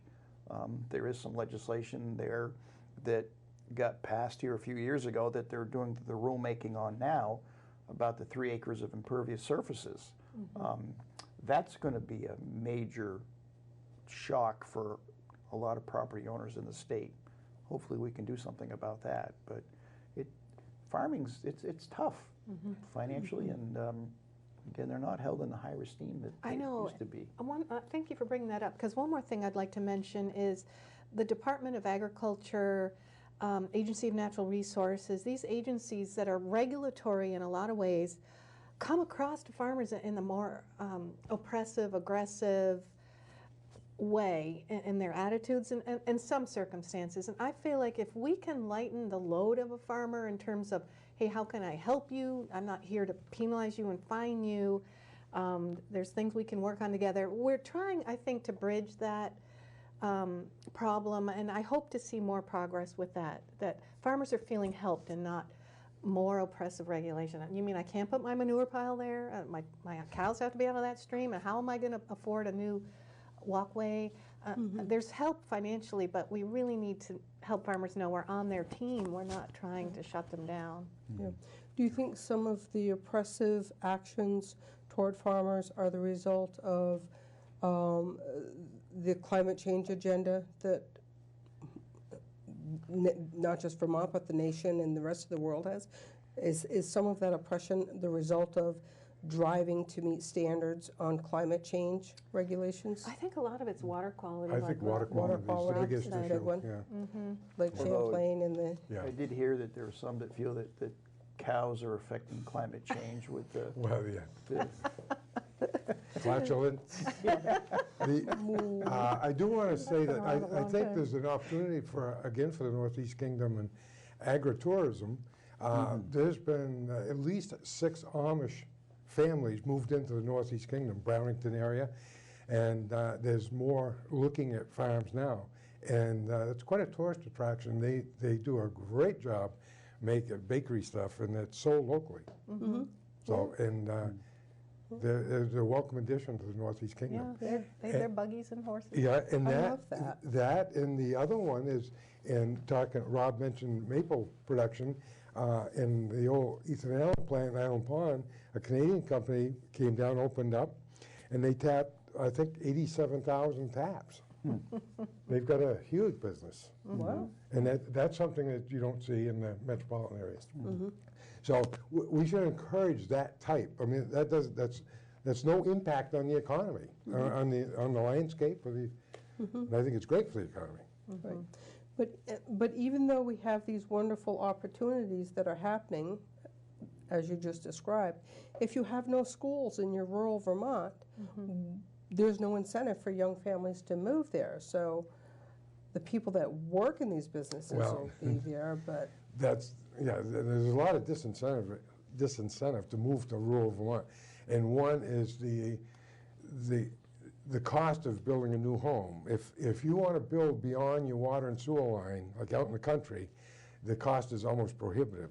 The requirements, and to make it a zero carbon footprint, you're paying a penalty up front, and you're told what to use and how to use it and what materials. Are there any proposed legislative actions in the next session in terms of Act 250, changing any of Act 250 to help the state? Not to help. Well, good way to put it. There are certainly some proposed changes out there. We'll see just where they go. They're very controversial. One of them is that any future development has to take into consideration its impact on climate change. And it's like, my goodness, how do you qualify that? And there's also, I've heard where, again, because of the climate change and people's personal philosophy, that they would like to not have folks living in rural Vermont anymore, and that we all move down into more of a city center, move into some 800 square foot little hovel and take mass transportation. There really are folks that feel that the way of life that we've had, and some of us still feel we have, we shouldn't have anymore. But there's alternatives out there that we can do. It's just either they didn't think of them or they just don't think that they're a good idea at this point. But yeah, there's not really anything about this Act 250 change that's going to make it any more user friendly. In fact, they're looking to make it much more restrictive. Again, how does that affect the agricultural industry in the state? Our little ag committees, as far as I can tell, we're anxious about hearing what that Natural Resources Committee is bringing forward, and it's going to be the leadership in our legislature that determines whether that goes forward or not. So we'll have to see. But I know my ag committee is nervous. And that includes loggers too, not just right. agriculture, it includes loggers. Yeah. They're a standstill in a lot of areas because of restrictions. Okay. Let's shift gears a little bit. As of August, the Vermont Remote Worker Grant Program, we all know about that, has been offering qualified workers, excuse me, up to $10,000 over a 2-year period, and I think that number's going to go up. I think I just read that number's going to go up. Okay. Over a 2-year period to relocate to Vermont. Do you see this as an effective program to attract and keep new workers, and are you seeing this program as a success? Rob. Oh, you know, that's a very good question, and I think that it's being asked, if I think I remember correctly, the auditor just took a look at this program and had some fairly legitimate questions about, is it really making the difference that they thought that it would? My understanding is that it did spark a lot of interest initially, and I don't think I'm making this up, but like 87, 89 people moved into the state. Again, there's a question as to whether they would have come anyway. Maybe not. I don't know. There's no doubt that we have a declining population in our state. We've got a demographics issue. Those of us that are here are getting a little older, some quicker than others. But so we do have to take a real hard look at why. I'm not sure that $10,000 per person is going to really turn the issue around. I think it's other things that we've got to take a look at. You know, we've got to take a look at, are there jobs for these folks to move to Vermont for? Now, they will tell you that we've got employers looking for people. I'm thinking that we probably do. But I'm not sure that we're looked at as a Silicon Valley or anything along that lines. You know, New Hampshire's got a very, very vibrant economy down there. They've got some of the very similar weather characteristics and things that we have. I think we need to take a step back and say, okay, just what's their secret recipe? And not always try to come up with our own. Yeah. I think I looked at something not too long ago, and the top 6 job openings in the state of Vermont were all in the service industry. Really? Yeah. We're talking about fast food, domestic work, landscaping, those jobs. And when we drive, and I know we all do this, as we drive around, we see all these wanted signs. They're all in front of $15 or $12, $10 an hour job opportunities. So we know we have a declining population. I think it's a national issue. But the question is, what can we do in Vermont to make Vermont more attractive. I look at Vermont and I see so much beauty here. We have the mountains, we have the seasons, we have the clean air, we have so much going on. I see this as an opportunity for parents with young children to get them out of cities and out of dense areas that may have problems that we don't have to deal with and come to Vermont. I'm not understanding why they're not coming here other than the cost of living here is so high. And again, that falls back to not just the legislature, it falls back to the utility companies, local governments. You know, I mean, even your local government within your town, every year their costs are going up. Chet, how do you feel about the remote worker program? Well, I don't think it's worked real well. Only one of those, according to Doug Hoffer's report, only one of those came to the Northeast Kingdom out of all those. And and I think originally they wanted to help the rural areas of Vermont, not necessarily Chittenden County. But the averages that they've paid out is only $3,500 or something like that, according to the audit. But somebody ended up with a 26-inch gaming TV. I'm not sure. Whoever's running the program should be accountable. I mean, it's taxpayer money. Nobody should have a slush fund. But there's a lot of reasons why people aren't moving to Vermont. And there's reasons why the few that do move to Vermont are exactly what you said. It's beautiful, and they can ski, and it's year-round. They got the nice outdoors. But if anybody's doing a due diligence on moving a business to Vermont, we're not going to be in the top 3 choices. Our taxes are high.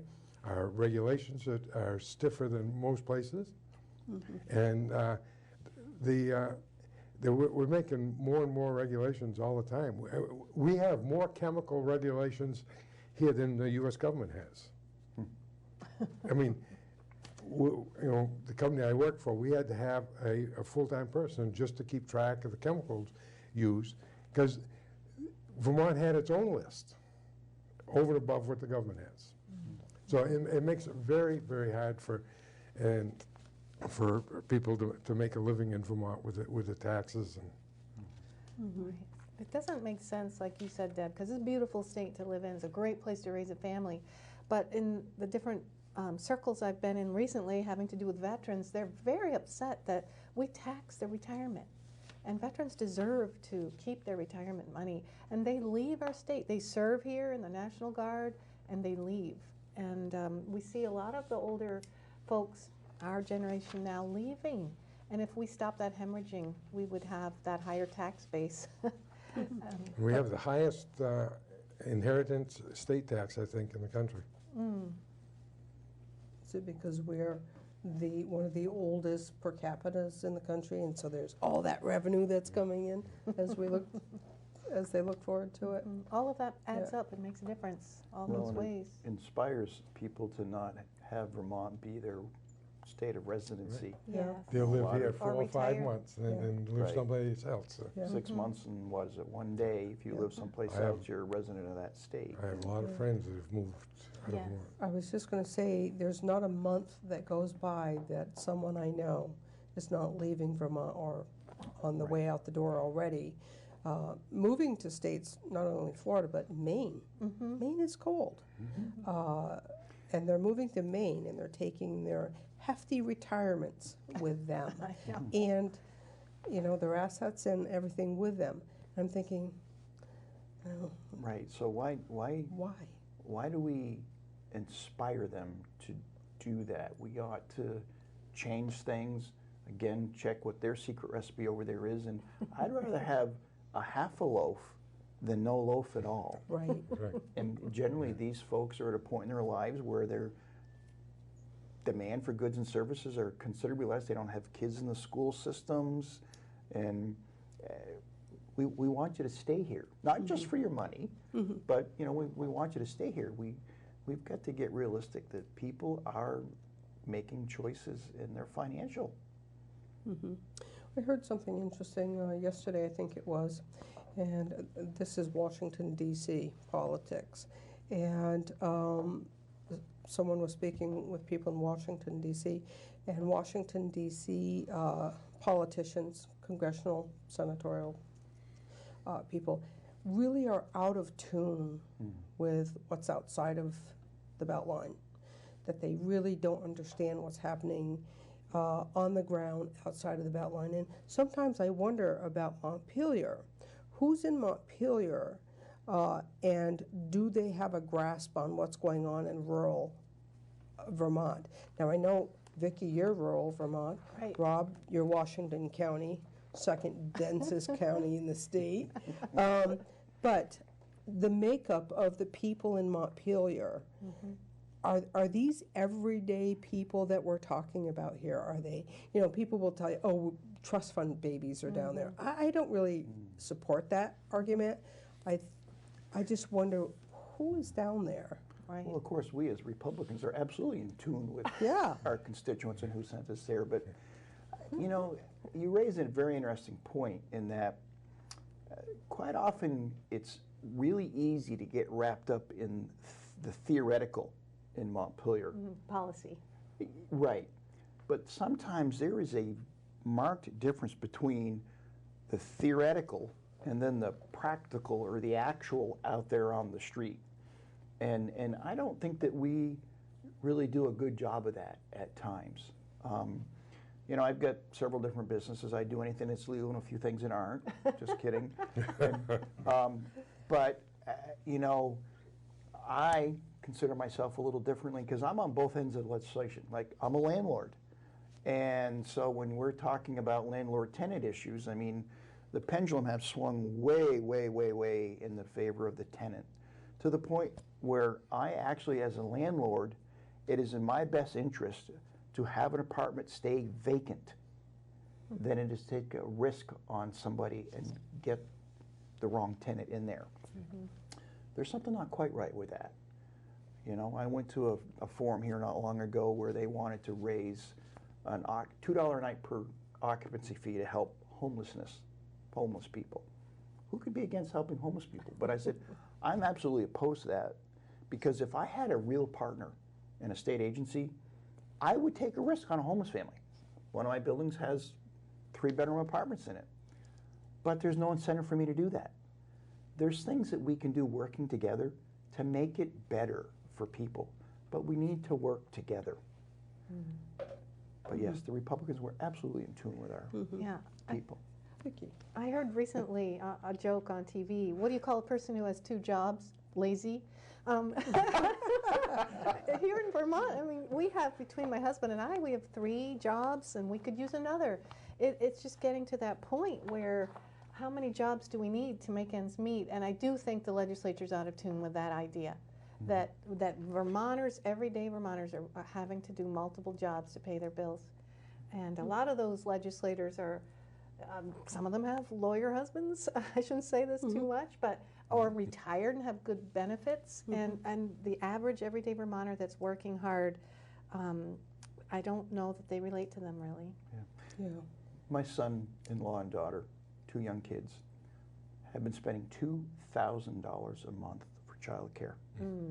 That is an enormous issue. Thankfully, they both have good jobs and got a good family around them. But talk about a disincentive for somebody to be able to go to work, or a young family to move into the Vermont, where we went through, Montpelier made some changes about child care and all that other stuff, and we had a lot of home-based businesses actually close. So now you got less choice. So those are some of the things we just got to be realistic about, saying, you know, we could maybe not be involved as much as we are. Do you think the cost of daycare, home care for children, has escalated so high because the state got involved in it? This is my own small world opinion. State got involved in it, put restrictions on home daycares to the point where people went out of business, and now the children are being driven into the educational school system. Right. I personally think that was a master plan for that to happen, and so either even the licensed ones now that they want to have a certain educational criteria for the the staff. I mean, it's almost to a point now where I guess as parents, we're just not qualified to have our kids anymore. Well, that's what I worry about is, grandma and grandpa can't take care of Johnny anymore because the state's involved in who's taking care of that child. I know we need more children in the school system, but really, is this the way that we want to get there? Chet, do you have any thoughts on that? No, it goes back to schooling. I don't know, by taking the schools out of your rural areas, I think it's made an impact on all of it. You're not going to get younger families moving into the countries anymore. I don't know why the regulation book went from 20 pages to 200, and it literally went from 20 to 200 for regulating daycares. Daycare. So everything from where the toothbrush is laid to dirty diapers and how you prepare your food and where they take a nap, it's just, and the normal average person can't take that on now. Right, and so by design, they've made that home business almost impossible for many, many people. Right. And so where do the children have to go now? They're going into the school systems because we've lowered the age of children going into the school systems. And plus, those are some home businesses that we lost. Yeah. That, were vital to the community from We lost childcare and employees. economic. We lost employees that couldn't afford daycare because they couldn't find anybody. Yeah. And all of this drives the minimum wage conversation. But when you think of minimum wage, $15 an hour, you can't live on $15 an hour. You can't live in Chittenden County on $15 an hour. A one-bedroom apartment can cost you upwards of $1,000 to $1,200. That's what, 2 or 3 people making $15 an hour living in a one-bedroom apartment. It just, the logic isn't there to be calling minimum wage or $15 an hour a livable wage. It's not a livable wage. No. You're in the same position you were 6 years ago. You're barely making enough. You're probably living at home with mom and dad, or you're a senior who's working part-time to get out of the house and earn a few dollars and so forth. Very interesting. So we're down to 1 minute and 28 seconds. So I think we'll end our questions at this point. Was there any closing statements that you'd like to make about anything or bring up? One, thank you for doing this. And if I had a pitch, it would be that we need more people to get involved. There's a lot. One of the things that amazed me the most about going to Montpelier was all the different facets and aspects of our lives that government's involved in. Just sitting on the sideline now and just sort of complaining, can't do that anymore. You got to get involved. Absolutely. I'd like to see the state of Vermont get more involved with VTC and spend less on UVM tuition and more on VTC tuition. We need more tradespeople. Yep, I agree with that. Plumbing, electrical, HVAC, all of these engineers. Young people that don't want to go to a 4-year college can get trained in those fields and make very good money. Yes. And they're good. Those are good, honorable jobs. So, that seem to be dying by the wayside. Wow. Thank you very much for being part of this conversation. Thank you. And again, thank you to Pat McDonald and Orca for allowing us to use this facility to do this. And thank you. All right. All right. Good. Bye-bye. Thank you. Bye.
that the sun shines down its power to all the world and makes the wind blow strong as it will.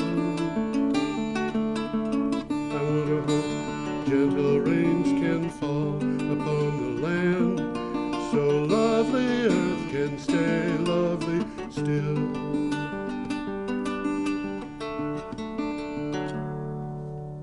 Hello, ladies and gentlemen. Welcome to the 352nd edition of Energy Week. With Time flies when you're having fun. with George Harvey, the inconsequential George Harvey, and the amazing Tom Fennell. In the flesh. In the flesh. I'm in the flesh, too. You know, I'm in perhaps a little too much flesh. I happen to remember when we got to New Year's Day, which, by the way, we are recording on the 2nd of January. And we'll get back to that in a moment. I had remembered that when I was a little shy of 11 years old, Oliver Hardy died. Oh, yeah. And I said to my mother, how old was he? He wasn't very old. And she said he was probably about 65. Uh-huh. And I said, that isn't very old to die. And she said, yeah, but heavy people die young. That's what she There told is me. a tendency there. Yeah. So I always expected that I'd probably not live to be 73, and that being the case, I didn't expect to live to 2020. Anyhow, what we're going to be doing here is telling you all the most important news that we gathered from on energy and climate change since December 19th. We did a show on December 19th for the week previous, and then we did a second show on December 19th for Kind of the year in the review. year in review, because we couldn't do a show Yeah. the day after Christmas because the studio was closed for the week. Well, you can't do it when the studio's closed. You could figure it out. But nevertheless, the result of that is that this week we're going to be doing a show that covers 2 weeks instead of one. So the days in this week are going to have one or two items, and we are doing them starting December 19th. They will be a little bit abbreviated over what we usually do, just because there's a lot of them. Yeah. Yeah. Anyway, if you hear us talk about something and you want to know about it, you can go to geoharvey.com, my blog, geoharvey.com, and you can click on the date on the calendar. Since we're in January, you would probably, for most of these, you'd have to click back to December. But you click on the date on the calendar and it will take you to a place where the news item that you're interested in will be one of about 15. So it shouldn't be too hard to find it. You know, I'm looking at this monitor and my red suspenders look ridiculous. I didn't do that on purpose.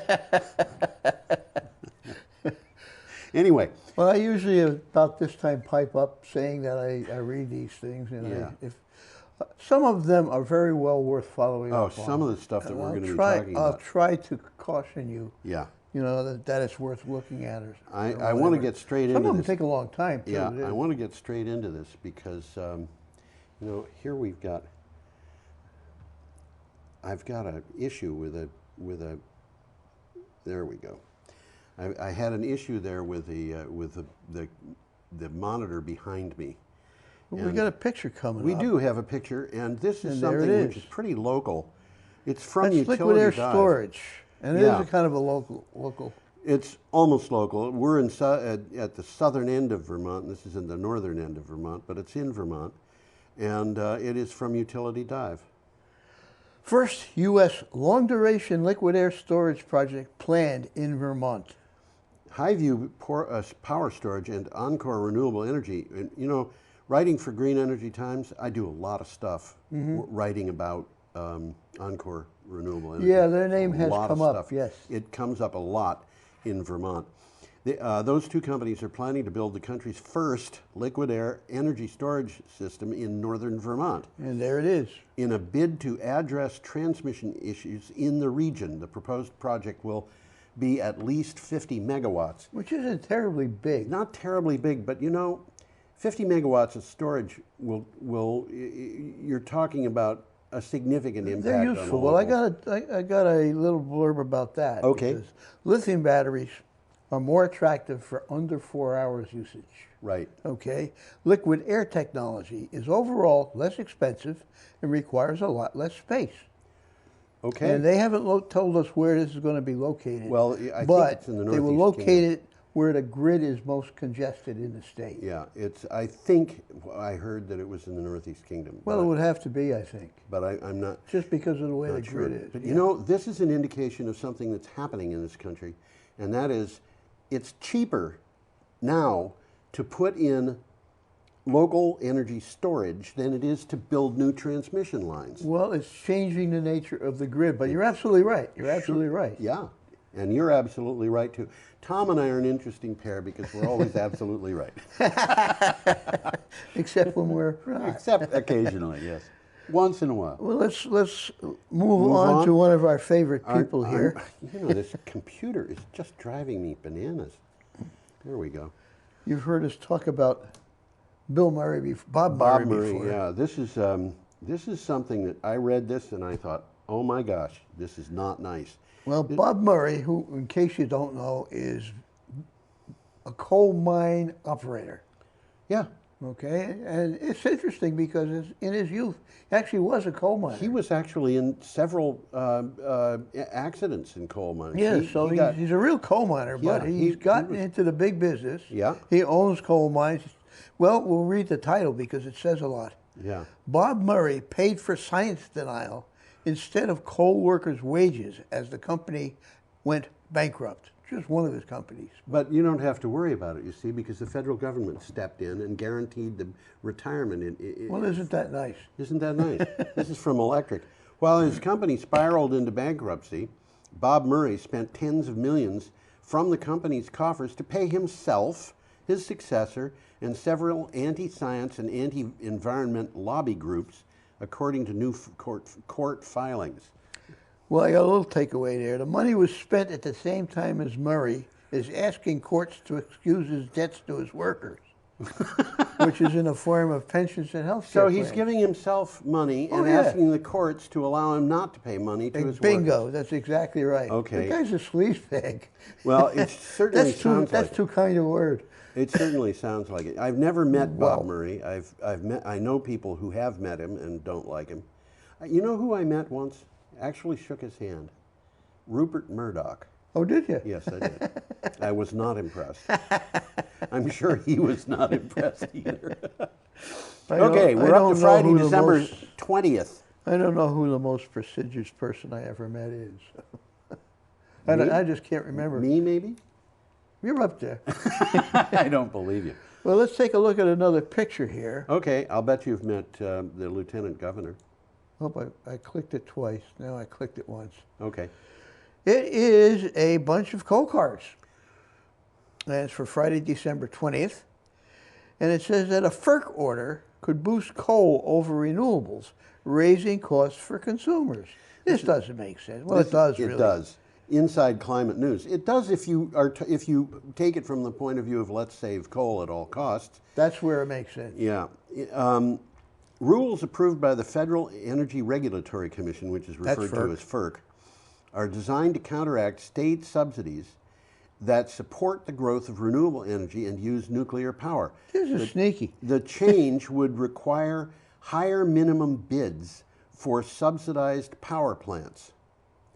Well, what it says here is the regulations will tilt the market in favor of coal and natural gas in the nation's largest power grid region, which is from New Jersey to Illinois. Yeah, and we are going to get to another article later in this broadcast that tells you why this whole thing is not going to work. But it's pretty easy to see why it isn't going to work. Yeah. I mean, if you think about it, coal is dead. If you've got subsidized solar power coming to the grid and it's subsidized at 2 cents per kilowatt hour, and you say, okay, I'm not going to bid 2 cents per kilowatt hour, I'm going to bid 4.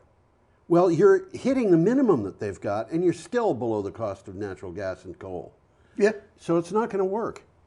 Well, it's the economy, stupid. It's the economy, stupid. That's right. Unfortunately, I don't like the stupid part at the end.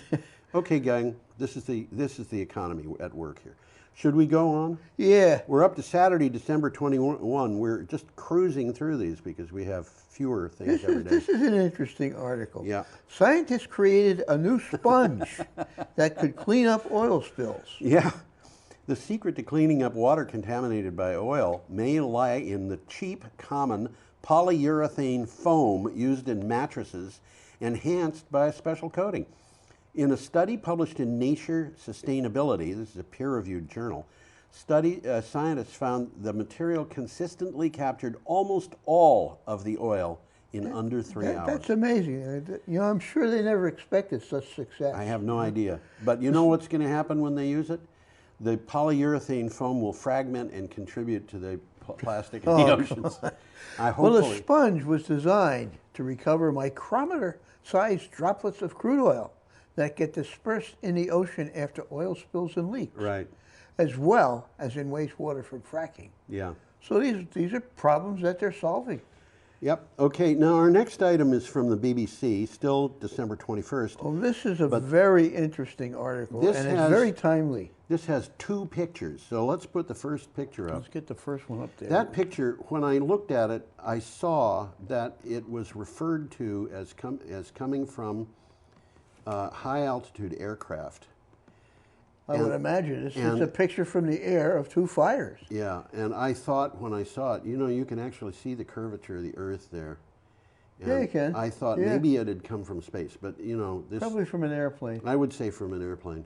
Well, look at that, huh? Look at that. Okay. Ooh. Now this is way up. You're probably operating here at 40 or 50,000 feet at least, way above what you would do with commercial aircraft, and those are fires in Australia. Now, they're bushfires. I want to show you a map of where the bushfires just in New South Wales are happening. That's this map. That's this map.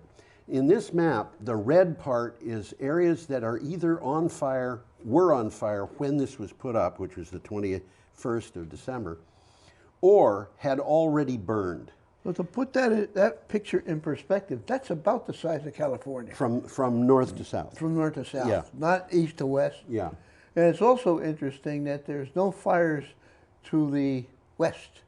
Well, but there's nothing there but desert. Yeah, you don't have forest fires in desert. You don't have bush fires in desert. But every state in Australia has got major fires going on. All around the country. All around absolutely. the country. And I want to point out a couple of things here. Down in the bottom of this picture, you see a thing that says ACT. Yeah, that's like the Washington, D.C. of Australia. That's the Australian Capital Territory, which is the equivalent of D.C., and Canberra, which is the equivalent of the city of Washington, is in it. Yes. And they've had fires both to the east and to the west. Up a little bit and on the coast, you see Sydney, which is surrounded by fires. Yep. And those fires, some of them are like 75 miles across, and Sydney is probably 35 miles from them. And Sydney is a city of 5 million people. And, you know... The map doesn't really demonstrate that. No. And in the news today, you know, the Prime Minister of Australia, who was under fire because during all of this he went to Hawaii for a vacation. He came back, and for the first time he went to a town that had been overrun by a fire, and he met people who were there, and he grabbed a woman's hand and said, "How are you?" And she said, "I'd rather shake your hand if you were doing something about the fires." And he had nobody in that town had anything good to say about him. They all wanted him to deal with climate change because Australia is having its 2019 was the hottest year ever in Australia. The average temperatures were 1.5 degrees Celsius above normal. So this is a problem. This is a very big problem. Anyway, this comes from the BBC, and I want to point out too. You had talked about that. The area burning here is about 25% larger than the state of Vermont. Well, I've got a bunch of notes here. Yeah. They refer to the Peshtigo fire. Yes. Which was at the time the biggest fire ever happening in America. I think it still is the largest might very well ever be. in America. Yeah. It burned 1.2 million acres. Right, which now, is almost... for reference, Vermont is 6.6 million acres, the whole state. Yeah. Okay? Bateman's Bay to Byron Bay, which is what you see in this map, is 660 miles, which is about the size of California, top to bottom. Yeah, this is not good, what's happening here. This Now, the Peshtigo fire happened in 1871. same day as the Chicago fire. Was it really? And it jumped Green Bay. Yes, it did. It It jumped. was in northern Wisconsin and in the upper peninsula of Michigan. And there's some question about whether it might even have jumped to Lake Michigan. The Green Bay thing they think is absolutely possible because there was a hardware store sign which had caught fire and had been picked up in a fire tornado and carried aloft and then fell down like 10 miles from where it had been picked up. Well, what you're looking at in the map there is 6 times as big. Yeah, that's right. As the biggest fire that ever happened in the United States. This is from BBC.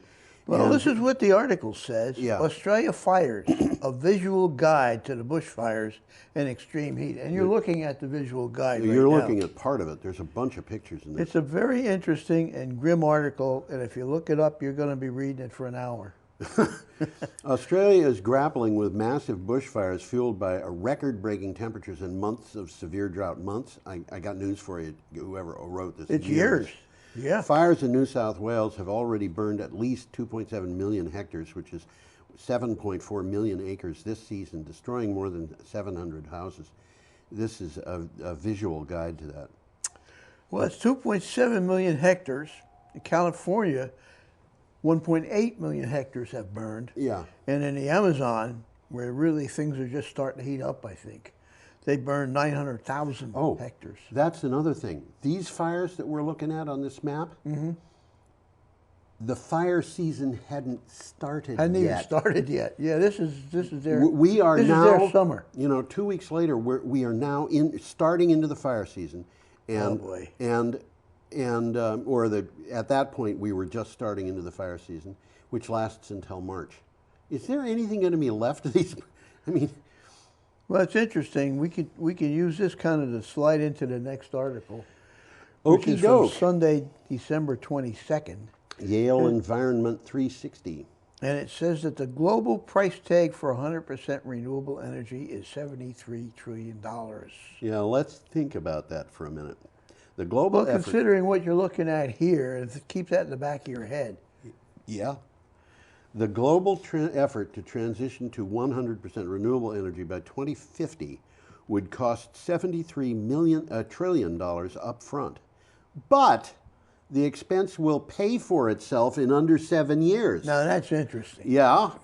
And create 28.6 million more full-time jobs, according to a new report from researchers at Stanford University. And by the way, this particular report, which came from Mark Jacobson, is all people have been. It's been appearing in the news every day since this.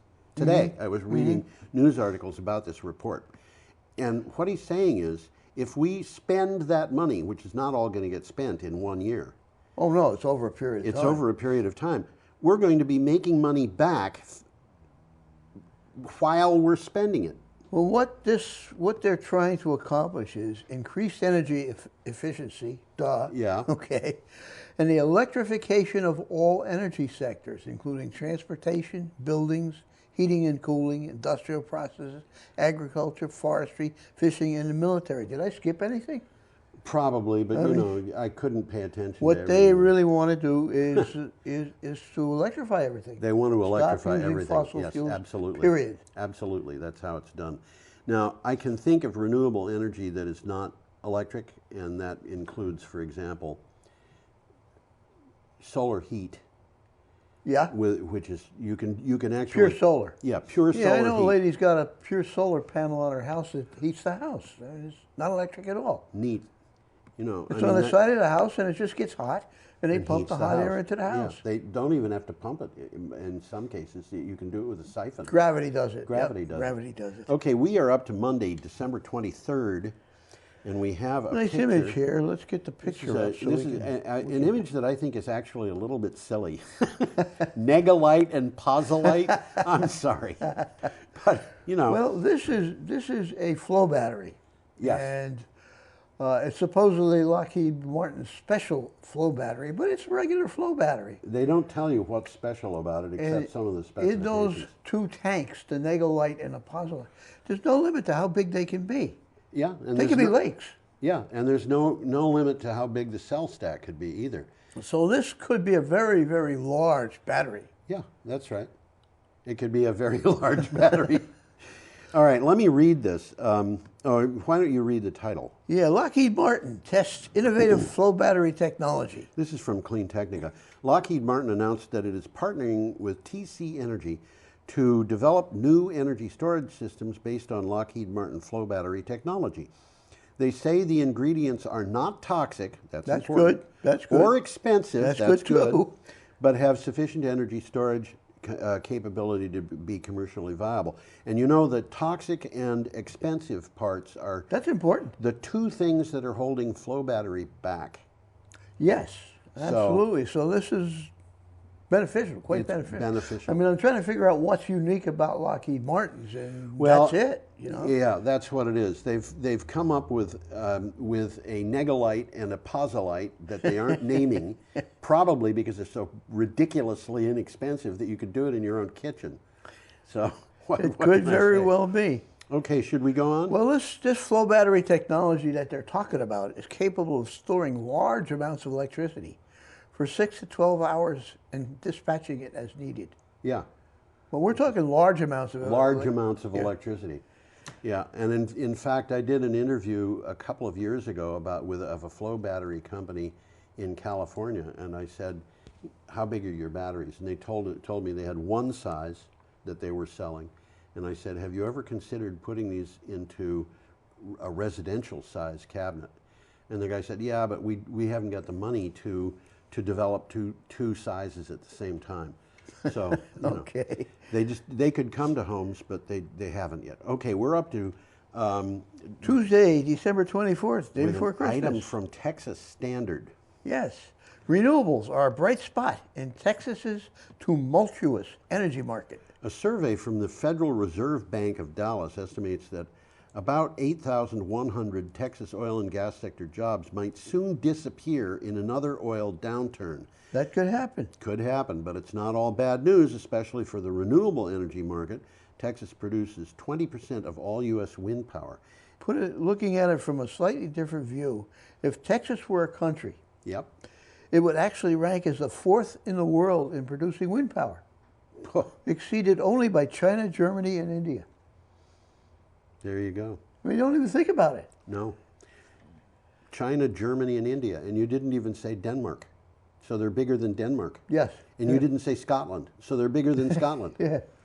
You know, I mean, we think about Denmark and Scotland. Well, they're very progressive, but they're small. They're small, and, you know, only 2.5 million Well, considering people. its size, Denmark has a lot. Denmark also has one of the, I think it is still the biggest wind turbine manufacturer in the world. They do, yeah. It's actually even bigger than Lego. Bigger than what? Lego. Lego. Toy company. I didn't think of Lego as a wind turbine manufacturer. No, but it is Danish. And what this tells you is that big wind happens to be a little bit bigger than big toys.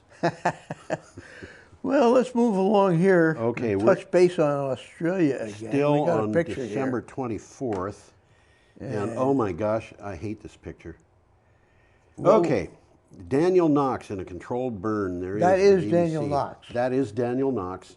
And Daniel Knox, I think, actually set that fire to... Controlled burn, as he a said it, controlled yeah. burn. This is... Get the fuel out of the way before exactly. it becomes... You know that the big fire is coming, so burn up what you can before it gets there so it'll not have fuel when it does. And he was just finishing up a 15-hour That's what shift. it says. And by the way, the firefighters in Australia are all volunteer. I got a little note on that. Yeah.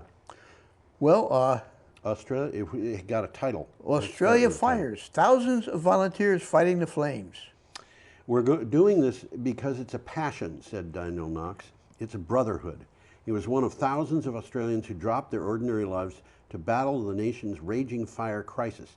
He said, quote, "When that photo was taken of me, I had just done a 15-hour shift out there," end quote. I'm going to put him back up there. And you know, these people are facing months of work and it's not easy work. This is dedication. With you no know? pay. This is dedication. These guys aren't, well, as you just said, they're not getting paid for it. Well, Knox is part of the New South Wales Rural Fire Service, Yeah. which calls itself the world's largest volunteer firefighting organization and has 70,000 members. And they're extensively trained and mostly unpaid. Yep, and the federal government of Australia is actually considering compensating. They're giving these guys bonuses. Yeah. Yes. Okay. They're pretty good ones, $4,500, Yeah. $5,000. And they're doing a good job. They're doing a very necessary job. Well, you know, in mankind's favor, when the going gets rough, people get out there and the rough get going. Okay, we're up to Wednesday, December 25th. Christmas Day. Christmas Day, and we have an item from the Weather Channel. Yeah, I don't have a picture though. No picture. We'll come up. We'll get one soon. We'll have a picture soon. Scientists struggle to save vital seagrasses from coastal pollution. Seagrasses. This one blew my mind. I had no idea that seagrasses were this important.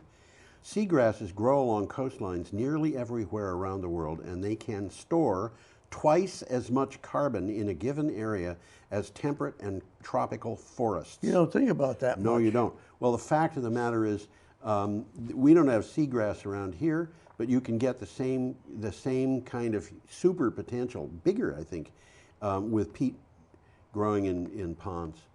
Peat? Peat, How do you know that? The only thing is, peat will kill everything under it.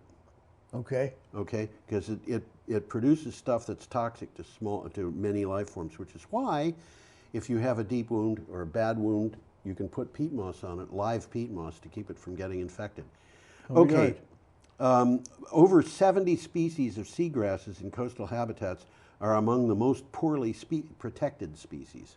We kind of disparage these things, and they're really important. They are. Well, this is some of the reasons why they're important. They provide food and shelter Yep. for fish, shellfish, sea turtles, lobsters. They blunt the impacts of ocean acidification, reduce coastal erosion, keep the water clean. Yeah. And coastal development, overfishing, farm runoff, and climate change are threatening them. Well, you know, they're kind of like garbage collectors. And every time I walk down the street and there's some guy driving a truck and he gets out every 50 feet and dumps the trash or garbage or whatever into his truck, I say thank you for doing that. Really. Really? Absolutely. Okay, well, we got an image coming up again. Now we have a picture, and this is an interesting picture. One of the most impressive pictures I've ever seen.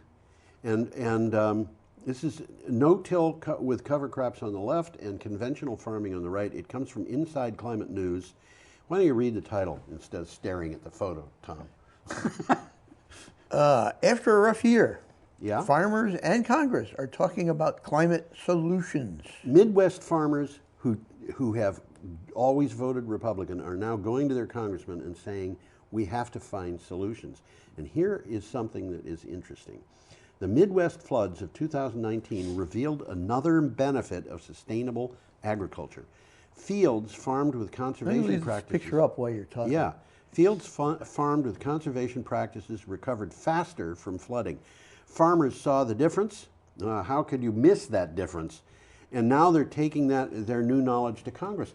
I would not have imagined that you could deep plow a field, leaving the soil all loose, and then no-till a field next to it, leaving the soil, full of roots but tight, and that's the one that drains. And the one that drains is the one that's no-till. Yeah, it's interesting. As I think about it, it's probably, I would guess, because those cover crops and possibly the crops that are grown there have root systems that go deeper. And so the water has ways to go deeper underground quickly, where the field on the right has been tilled down to flooded 8 to 10 inches or something. Yeah, and it's hard as rock. And after that, it's just hard. Yeah. So it won't drain out. And I don't know what they're growing as a cover crop, but it's probably something of a legume. Yeah, it could be. Alfalfa. Alfalfa, something like that, Something which like that. regenerates the soil. The soil. Yeah. This is, the thing that George Washington Carver found when when he was working in the South. Yeah. The thing about growing peanuts. Yeah, yeah. Southern Which are agriculture. legumes. Yeah. Legumes, I don't know. how I you say pronounce it. legumes, but legumes is something I hear a lot of people say. He was working in an area where the traditional agriculture consisted of plow those fields, plant that corn, plant that cotton, plant that tobacco until the fields, and fertilize the fields until wouldn't grow anymore. Until you couldn't grow those crops anymore. And then what you do is abandon your plantation and move west. Yeah, they And did so exactly that. People from Georgia would move to Alabama. People from Alabama would move to Mississippi. And he came along and said, wait a minute, you plant peanuts, and the next year those things will grow again because the And you peanuts can stay there. You don't have to and move. you don't have to move. And then on top of everything else, the peanuts have got value of their own. And people were saying, what value? Show me the value of peanuts. So he talk to Mr. Planters, huh? I think I've always thought that he invented peanut butter. Uh-huh. You know. Anyway. Well, let's move the picture back. The fields that were slow to drain and remained waterlogged longer, the ones on the right, have been farmed conventionally. Yeah. Tilled, left bare, and unplanted over the winter. Yeah. Which doesn't make sense to me. I mean, if they could plant a crop that'll bring in a little more income, why are they leaving them bare? No, it doesn't have to be big income, but it's something. Yeah. The fields that drained quickly and were ready for sowing hadn't been tilled in years and had been planted every winter with cover crops, which help control erosion, improve soil health, and trap carbon in the soil. And there you see in a picture of it. And you drive down that field and you think, the field on the left, you're going to be able to plant this year. The field on the right, it's questionable. That might not drain fast enough for you to get a crop in this year. Absolutely. Okay. Still, on December 26th, we've got an item from Echo Watch. Yeah, we do. As fracking companies face bankruptcy, which is happening, U.S. regulators enable firms to duck cleanup costs. Well, isn't that nice? Isn't that handy? Yeah. Over their heads in debt, U.S. shale oil and gas firms are now moving from a boom in fracking to a boom in bankruptcies, despite anything that Donald Trump might do to help them. This trend could put U.S. taxpayers on the hook for paying to shut them down properly and clean up the drilling sites. Well, it's one of the things that's happening is the fracking operations aren't delivering what they expected. Yeah. They're running out of oil and gas much quicker than they ever thought they would. We've talked about this over Yes, and over we again. have. We had an item last year, not last year. Well, it was last year now. But we had last regular show, we had an item where we were talking about the rate that fracking companies were going broke. Okay, should we go on? Well, did you read that one? Did I read it? I don't know. Duh. Over their heads in debt, U.S. shale, and yes, I did read this. Well, federal and state governments have not been holding fracking companies fully liable for the environmental damage and cleanup costs of their drilling activity. Show me a government that keeps anybody fully liable for environmental damage. Well, EP Energy, which is what this article's about, plans to continue operating after restructuring and eliminating up to $3 billion in debt. Yeah. However, EP has not identified any funds that would be set aside, that they would be setting aside for cleanup. So the courts are going to say, we know that you owe these people who loaned you money $3 billion, but we're going to let you off the hook. We'll let you off the hook. And by the way, you don't have to tell us how you're going to clean the mess up. Bingo. Well, we got a picture here that's occurring in Texas. That's right. I like this picture. Friday, December 27th, and this is from Renewables Now. Renewables account for 100% of the October 2019 capacity additions in the U.S. This is kind of interesting. You got to read those words and think about what they mean. Yeah. The U.S. put into service 722 megawatts of new power capacity in October 2019, and all of it was renewable. The first monthly report by the Federal Energy Regulatory Commission, FERC, shows this. For January through October, slightly less than 50% of the capacity has been natural gas. Yeah, that's interesting. And you know, when this came out, it was the Sunday campaign that was doing this. And The who campaign? Sunday campaign. Tell us about it. Well, the Sunday campaign just keeps track of these things. Okay. And I wrote a note to the guy who runs the Sunday campaign and said, you know, maybe you should review this. And the thing that I told him was the same reports that he was referencing in these things, which are the FERC reports, show that the amount of natural gas proposed for facilities proposed for construction in terms of the number of megawatts that is proposed for construction has been declining very, very rapidly. Yeah, absolutely. And if it continues at its current rate, there won't be any natural gas plants proposed in 2023. Well, from the article, in year-on-year terms, natural gas installations halved. Yeah. Okay. Wind grew by 26%, and solar fell by 23%, which is interesting. Because of the it's the tariff, isn't it? Tariffs. Yeah. Interesting. And those tariffs cost the solar industry more jobs than there are in the coal industry. Did they really? Yeah. Wow. Okay, we are up to an item from iNews, and this is which Saturday, I just lost. December 28th. Ah, there you go. Thank you very much for that. And it says, from global warming to plastic pollution, this was the decade when people learned the planet was facing a climate emergency. A Frenchman is credited with being the first to discover the photovoltaic effect that produces electricity from sunlight. The first solar panel was built in the United States, but when Abu Dhabi decided to build the world's... I got different stuff here. Okay, where are you? Oh, I'm sorry, I'm reading it wrong. Global warming... this is number 14. Number 14, global warming to plastic pollution. I'm sorry, we'll get to that one. We will. Hold on, we'll get there. This was the decade when science demonstrated climate change is happening beyond any reasonable doubt. Record high temperatures, droughts, floods, and storms are all plainly visible to anybody who looks. And there's no reasonable doubt. There really No, isn't. absolutely not. That's just what this article is saying. In November 2019, 11,000 scientists from around the world published a study warning clearly and unequivocally, it's their words, that planet Earth is facing a climate emergency. How did the Chinese trick all these people? Best fraud's ever been perpetrated on the world. Yeah, right.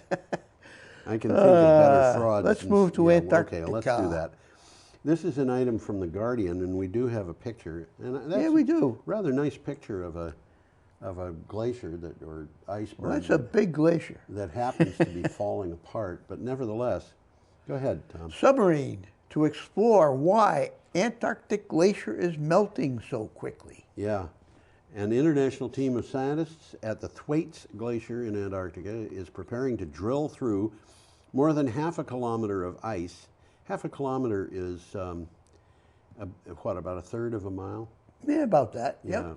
Yep. Into the dark waters beneath.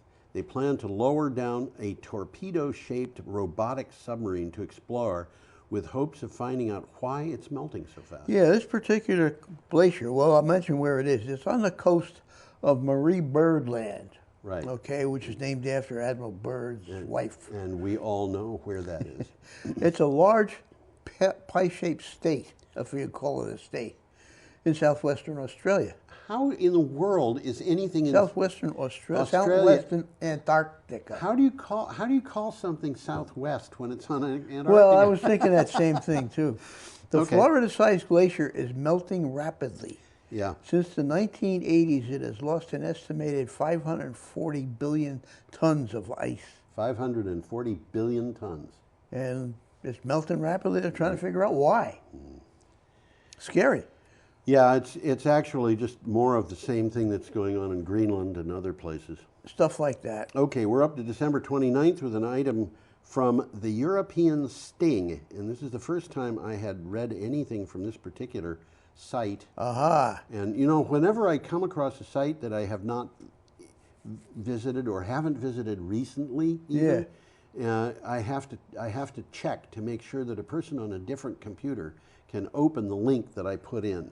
Yes, yes. So very rarely, but once in a while, I've been unable to. The reason it's rare is because I checked them. But you know, one of the things... Well, they change sometimes. They change them. I had one go up, and I just happened to click on it before I saved my blog. Yeah. Couldn't find it. It was gone already. It was already gone. And that was like BBC that had done that.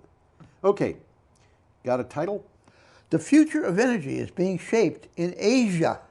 Ah, here's where I say the Frenchman is credited with being et cetera, et cetera, et cetera. Yeah, that was Becquerel, by the way, in 1839. Yeah. Long time ago. He had a unit of measure named after him. Yes. I don't know what it is, but you're right. I think it has to do with radioactive power. I don't know. I'm not sure. I don't remember. You are right, though. When Abu Dhabi, having preceded this with, you know, the Frenchmen invented photovoltaic, the Americans produced the first panel. When Abu Dhabi decided to build the world's largest individual solar power plant, they looked east for help to China and Japan. Why did they look to China and Japan for help? Well, I got an answer to that. An explanation. Asia, more than any other region on the planet, and China, more than any other nation, currently represents the future of solar energy. Okay? And are at the heart of ensuing industry-wide transformation from fossil fuels to renewable and nuclear energy. Yeah. They're on the ball. They know what's going on, and they're working on it. And we're not. We've got a trade war going on against China, and they're eating our lunch. You know, this you know, they do something that we should be doing and aren't doing, and that's called planning. Planning? Yeah, this is a free market. We're supposed to have a free market where anybody can do anything he wants. You know, we don't have to plan. We don't have to plan. Of course, in a free market, you don't have anybody keeping track of the environment either. No. You can make money on the environment, but who pays for it? Okay, our next item has a very cute picture. I'll put the Isn't picture that a up. cute picture? That is a spoon-billed sandpiper, which is, by the way, a very rare bird. There's about 100 of these birds left in the world. You can just see the spoon bill there. Yeah. I thought it looked like a duckling until I looked at it closely. Yeah, and you look and the front of the bill is wide, but the back of the bill is not. And that Well, bill will get longer. The bill is actually pretty long. I think it's just the angle that it was photographed from. Very cute bird, but there's only about 100 of them. They live Not too in many. central Siberia. And the article asks a good question. With 1 million species at risk, what do we save? A decade-long project to save one of the world's most endangered birds has finally found success as 2 chicks hatched. But an estimated 1 million species at risk worldwide and nothing like money and resources to save them all. How do conservationists choose the few they can save? Well, you could say, okay, let's choose the cute species. That's exactly what's happening. By the way, this is a neat article. I would recommend people look it up. But we do have the problem of triage Well, here. I'm just about to say that. Conservationists are competing for limited resources. Yeah. Okay? A lovable icon, something people can get behind, can mean conservation projects are able to raise money and plow resources into protecting a habitat. So that's part of the story of why rhinos, elephants, and orangutans have very deliberately been made the poster species for conservation. Right. We love elephants, you know? We love orangutans. I'm not sure I want to get near an orangutan. And I petted I'm talking like an in elephant pictures. at a petting zoo when I was a little kid. Did you? Yeah. They have very stiff hair. Do they really? Yeah, it's very sparse over them, but you know, it's very stiff hair. So it boils down to money, doesn't it? It does. And what we're looking at with this little cute guy Pull him back up. is a creature who that species, I would guess, probably won't survive climate change. I hope I'm wrong. But there's very few of them left now. Yeah, but then they've had a hard time getting eggs to hatch. Yeah, and people who look at that can say, okay, that species I can get behind. I'll give these people that's exactly what the article says. $100 to help, and that $100 could go to saving a species that A snail. or an earthworm. Yeah.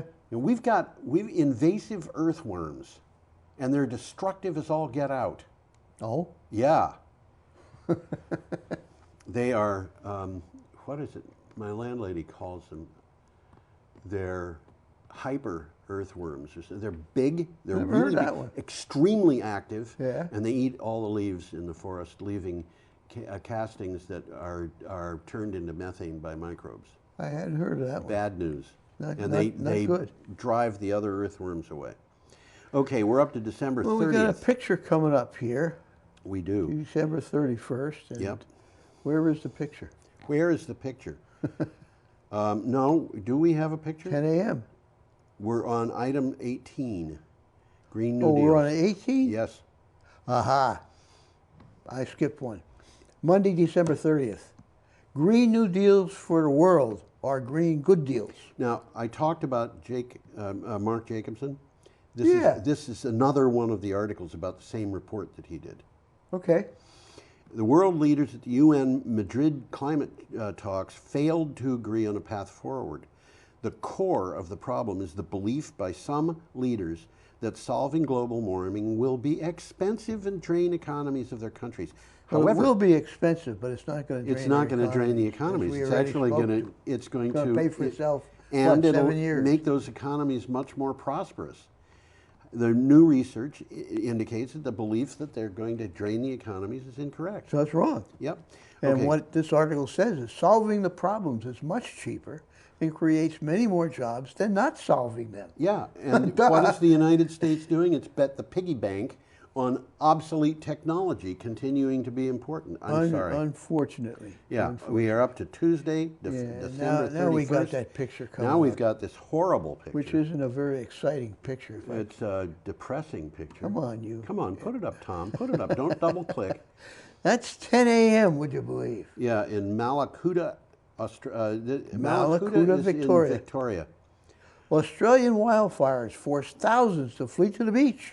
This is from CNN. Thousands of people have taken refuge from wildfires fires on a beach in southeast Australia as fires swept through the town.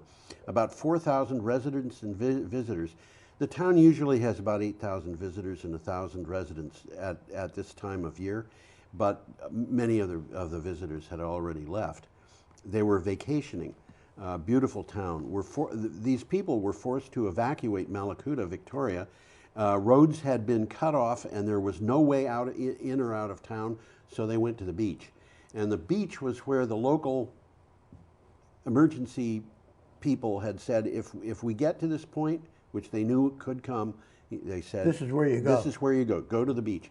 So they've been hiding at the beach, hiding from the fires, and that picture shows what the beach looked like. Remember, this is summer, and these people were there to go sunbathing and stuff like that. That's what it looked like at 10 o'clock in the a.m. morning. because of the smoke going overhead. I've seen a lot of other pictures which are not as dark as that, but today, authorities, this happened on the 31st, today is the 2nd of January, so it was 2 days ago. The Australian government is sending a Navy ship down that can Yes, to pull these people pull off the beach. people out, and it's removing that one ship. I think must be a cruiser. Either that or it's some large kind of supply ship. Because more likely. They're taking out 800 people. Yeah, on they each got to ship. have a large. They have to have a movement big ship. That's not a destroyer. This is an interesting article. There's a nice video on it. Yeah. About a minute and a half. 57 pictures. Yes. I mean, you could just I keep know. looking at picture after picture. I saw that, and I thought Tom is going to be spending an entire day on this. Well, there's good news, I guess. Weather conditions are expected to improve in the next 24 hours. That's now. Yeah. Okay, meaning cooler temperatures and lower winds, but will worsen again by the end of the week, bringing dangerous fire conditions, according to CNN. Yeah, there was an article in the news today saying that the better conditions were coming, and there was another article saying that the Premier of New South Wales was declaring a week-long fire emergency. Okay. So you know, things are out of control. They're still out of control. What they really need is a whole bunch of heavy rain, and they're not going to get it probably until March. So we get the next one, the well, battery before decade. we do, I want to point Yeah, well, we got something out. time. Yeah. If you think about it, 4,000 people went to the beach, vacationers and local residents. Yep. Their children went to the beach. Yep. 4-year-olds were on that beach under that sky. Under that, right. And they did this like a few days after Christmas. Did they take their Christmas presents with them? And the adults, what did they do with their cars? Did they bring their cars to the beach? These I don't people are think going to so. go home, and then they're going to say, where's my car? Well, it got left in Malakuta. Does it exist anymore? Well, probably. That rotting hunk over there Yeah, used to be your car. It's probably only valuable for recycling steel. Yep, that's about it. And this is a complete disaster. Imagine being driven by a fire on foot, not in a car, but driven to a beach and having to abandon everything. And a beach with a sky like that. A sky like that. Wow. Imagine being under that when you're 4 years old or 5 years old or have a heart condition and you're elderly. Yeah. And this is and Scott Morrison, the Prime Minister, went into a town that got hit, and as I said, he grabbed a woman's hand and shook it and said, "How are you?" And she said, "I'd be happier shaking your hand if you were doing something about climate change." Yep. Okay, should we move on? Yeah, we should. We should. We're running out of articles here. Yeah. so- Why don't you put me or us up? And I can do that. The next item is from CNBC. The battery decade. Oh man. How energy storage could revolutionize industries in the next 10 years. And it could. Absolutely. No, Tom, not it could. It will. Will.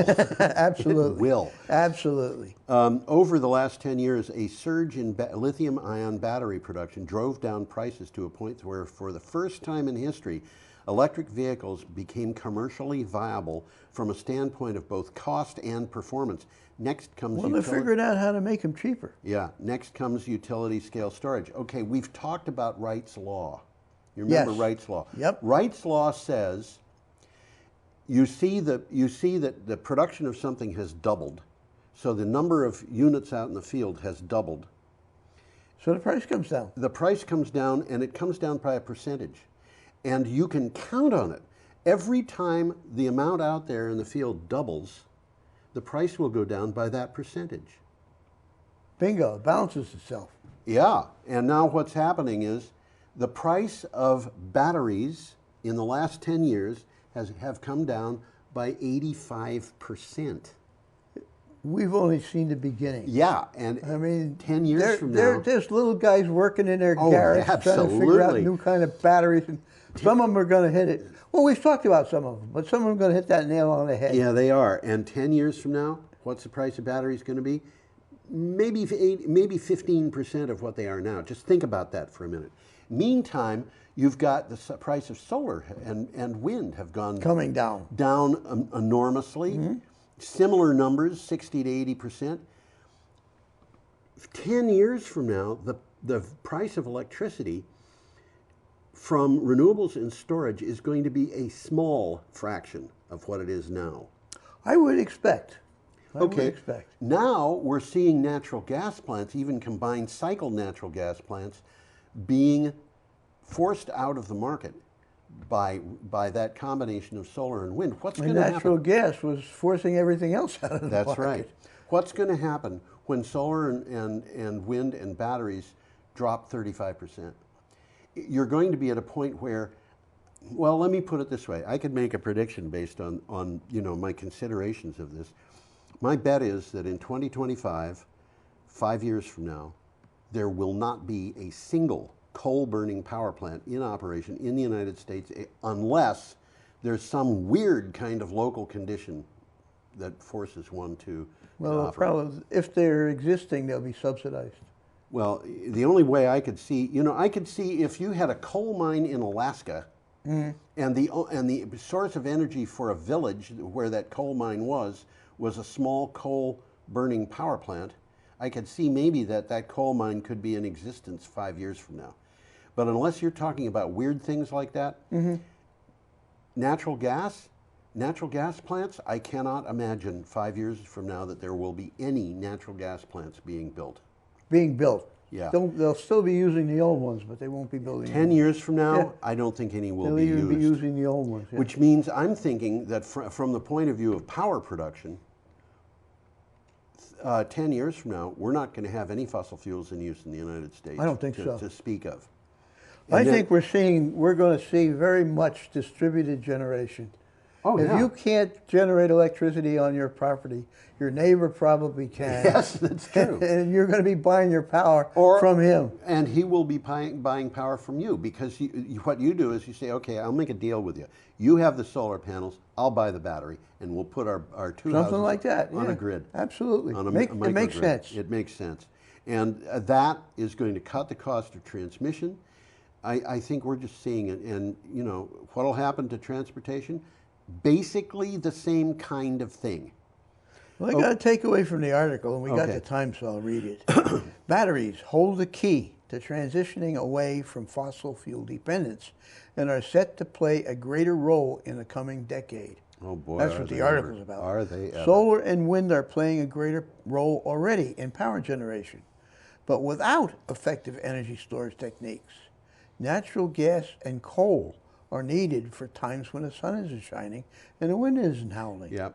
So large-scale storage is instrumental if society is to shift away from a world dependent on fossil fuel. Now, I'm going to add one more thing to this. The fossil fuels industry has been the one reliable source of income for the so-called, because I called myself conservative Republican for many years, but they have been the one reliable source of income for among businesses for the so-called conservatives in Washington, D.C. Mm-hmm. Under the circumstances, I contributions. don't think they are going to be able to make political contributions 4 years from now. Not if they're not making money, they can't. So I'm figuring this is going to cause a radical shift, not only in electric generation, but also in politics. Okay, we've got one item. We got a about final 2.5 picture minutes. coming up here. Final picture coming up. There it is. And there it is. And that is a house built to code. That's just what it says. Oh my gosh. It's kind of a nice house, but It's a way lot up in the air. You get some exercising going through the front door. In Mississippi, the cost of coastal flooding are adding up. Not just in Mississippi, by the way. Not just in Mississippi. Clean Technica was the source of this. The First Street Foundation research found that between 2005 and 2017, flooding erased nearly $16 billion of real estate appreciation in coastal areas from Maine to Texas. Researchers did not even calculate the losses in Louisiana because of the complexities of the issues in that And we've state. talked about that. Yeah. And what's happening, there's a bunch of pictures. This is an interesting article because of the pictures. And there's a bunch of pictures showing what are obviously upscale waterfront neighborhoods in which every single building is elevated 25 feet. It's the only way they can survive. They have to. And people who have bought those buildings are saying, if I knew how much time I was going to be, you know, stuck in a flood, I would not have bought this property, because they're getting sunny day flooding now. Yes, they are. And the result of that is you could have a beautiful house with a beautiful view, but if you're going to want to drive when the new moon is full and the tide is high, You ain't going to be able to do it. you're going to have to, at best, drive through salt water. Do you want to replace your Mercedes every year because it's rusting out? 45 years old, haven't done that yet. Okay. Well, one of the problems here is flood insurance costs represent a great share of the annual housing budget. We've talked about that. Flood Yeah. insurance is getting very expensive if there's a likelihood of it flooding. Yeah. Okay, we should probably put ourselves up on this so we can say goodbye. Oh, why not? I know. I think And I can do that. The sign says, have a perfectly lovely week. I've been experimenting with ways of saying have a good day, and I've come up with a new one every day. I haven't noticed it. Well, if you actually go to the blog at the bottom, I think okay. today, you know, you, like have an impressively sunny day or whatever, you know. Anyway, from the inconsiderable George Harvey and the amazing Tom Fennell, have a good week.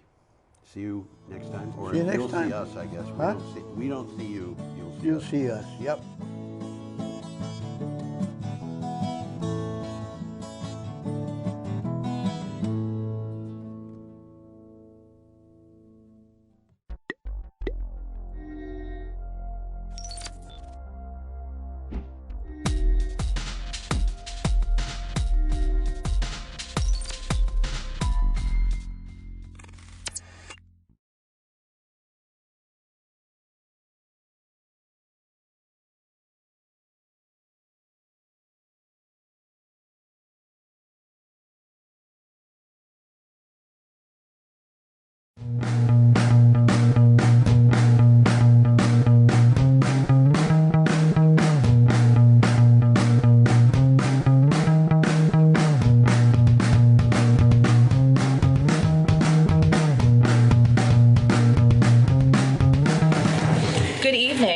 welcome to the Tuesday, January 7th, 2020 meeting of the Brattleboro Select Board. It is our first meeting of the new year, and we know this meeting has been properly warned because we were here entering into executive session at 5:15.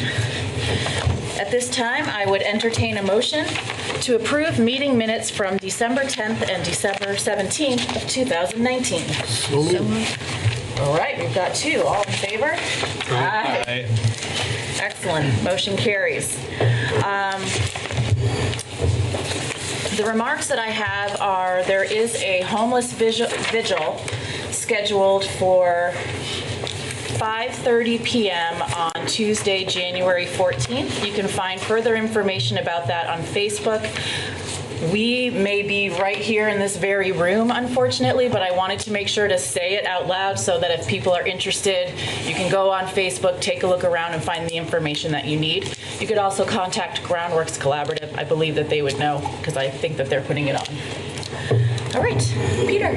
A quick supplement to that. I didn't otherwise have comments tonight, but just so that the instructions to the public are clear about the vigil, the reason that the chair made the reference to we might be here in this room is that the select board and I might need to have an executive session, in which case we would be here having that part of the meeting while the vigil's ongoing. But members of the public could, if you're interested, go to the vigil at 5:30 and be here at 6:15 for the public portion of the select board meeting.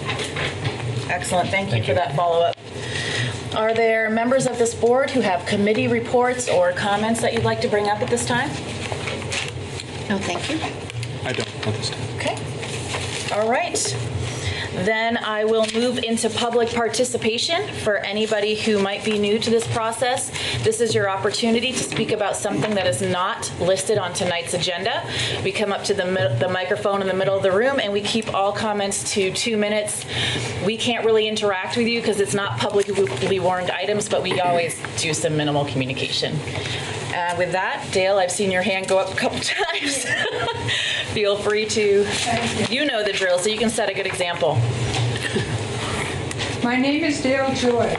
A journalist for the Brattleboro Reformer ran a two-part article with me as the angry parent of an overdosed son last week.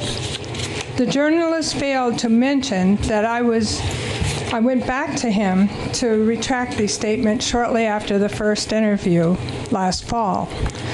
I explained to the journalist I had a change of heart and mind.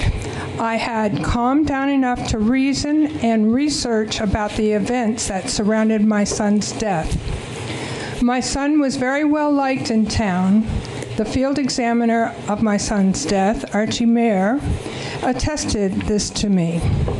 I knew my son was mentally ill with substance abuse, especially alcohol and steroids. I tried to get family and friends of my son to do an intervention. Many of them were in denial. They had their own alcohol and substance addictions and did not want to participate. I should have gone through with it on my own without them, which I explained to the journalist. The main point being, people with addictions who are most successful in getting off the drugs have interventions with people who love and care for them. This according to the professionals on addiction.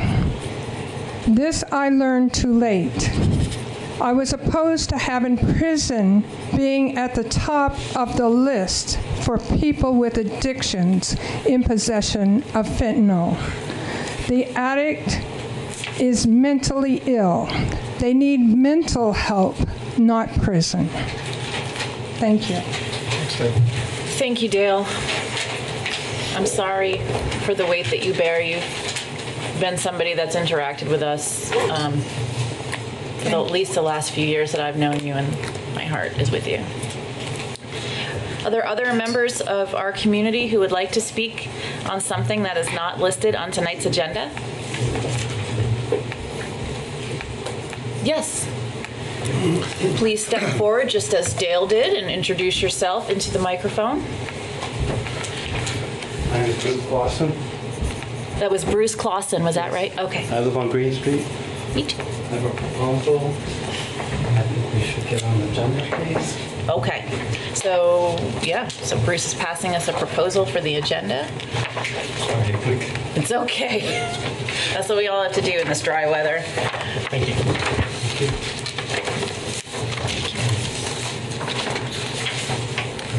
And then Bruce, is your plan to go back to the microphone and give a summary for the viewing audience and the people in this room? Thank you. I have a personal input on this too, but I think we really need to start talking about the crisis that we have had the last couple of weeks, and it's an undeclared war with a nuclear power.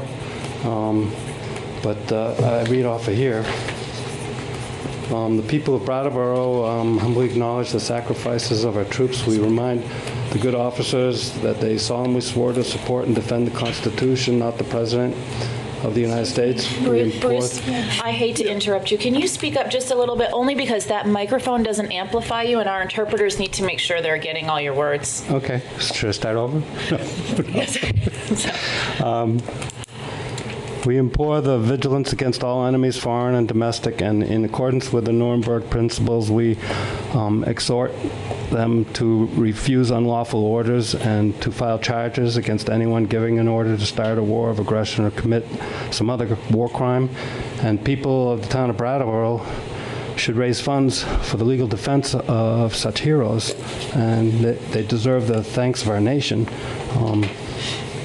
The message has to get out to those that are going to be involved in this undeclared war, and they're already sending people over there. The Nuremberg principles are, I can read you the oath too, that the oath of office is quoted in its entirety. It's very short. I, blank, having been appointed an officer in the Army of the United States, as indicated above in the grade of blank, so do solemnly swear or affirm that I will support and defend the Constitution of the United States against all enemies, foreign or domestic, that I will hear true faith and allegiance to the same, that I take this obligation freely without any mental reservations or purpose of evasion, and that I will well and faithfully discharge the duties, the office upon which I am about to enter.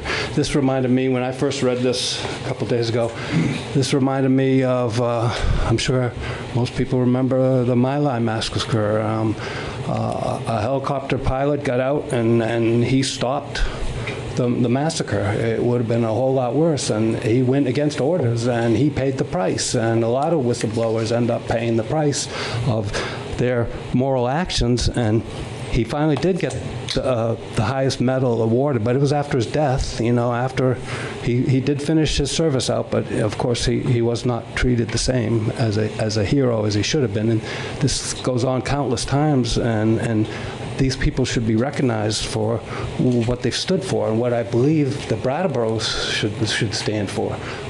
It's not right what goes on. Quickly, I'm so nervous. I think we should be proactive and start a fund to defend war crime whistleblowers, and I suggest we call it after the My Lai hero, Hugh Thompson Jr. Fund. He was awarded as the Soldier's Medal after his death, and it's the highest award for bravery, not involving direct contact with the enemy. But of course, he got between the enemy and, I mean, he stopped. He got on his helicopter, innocent civilians, to save them, and this was covered up for, I don't know how many years. I should have looked that up, 6, 7, 8 years. And nobody went to jail for it. At least they did have a trial. But we should recognize the risk that soldiers take to stop war crimes, and we could have a justice coordinator that could get this message out and send it to those that are in need of it. That's about it. Thank you, Bruce. I could read below. You did. I appreciate where you stopped. So what the process is going to look like to get something on the agenda is you would reach out to the town manager's office, either to Peter or Jan, and they would put that request before Tim and I, and we sit down and we look at the agenda and we balance all items to make sure that nights aren't running all night and everything's being addressed, and we kind of go from there. Okay, so that's going to be your next step, is to reach out out to the town manager's office. Excellent.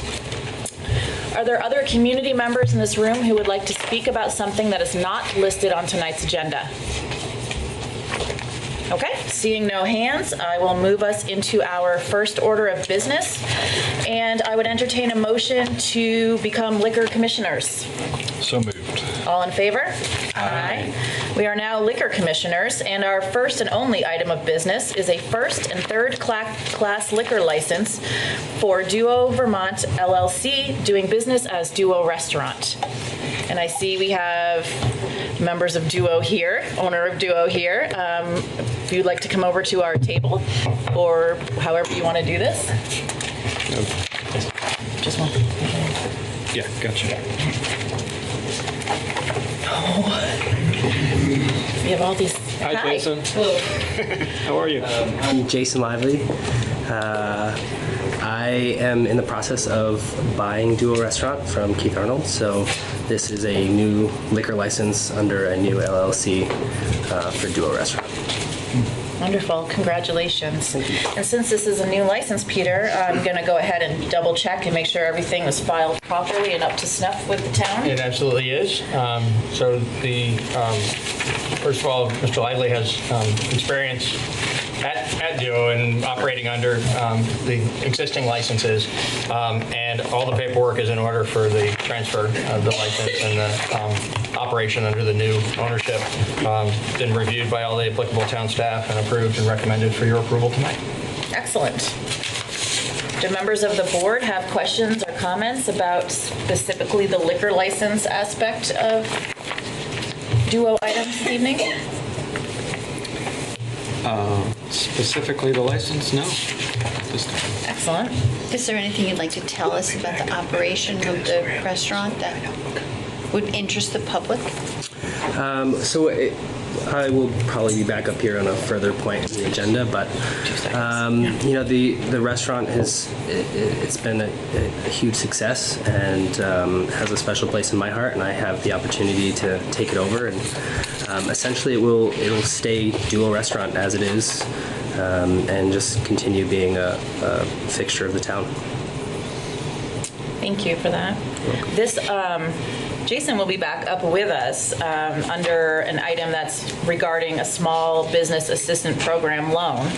So you can ask questions of Jason at this time, or you can wait until then to see if you have questions or comments. Okay? Seeing no hands on any side of the room, I would entertain a motion to approve this first and third class liquor licenses. So moved.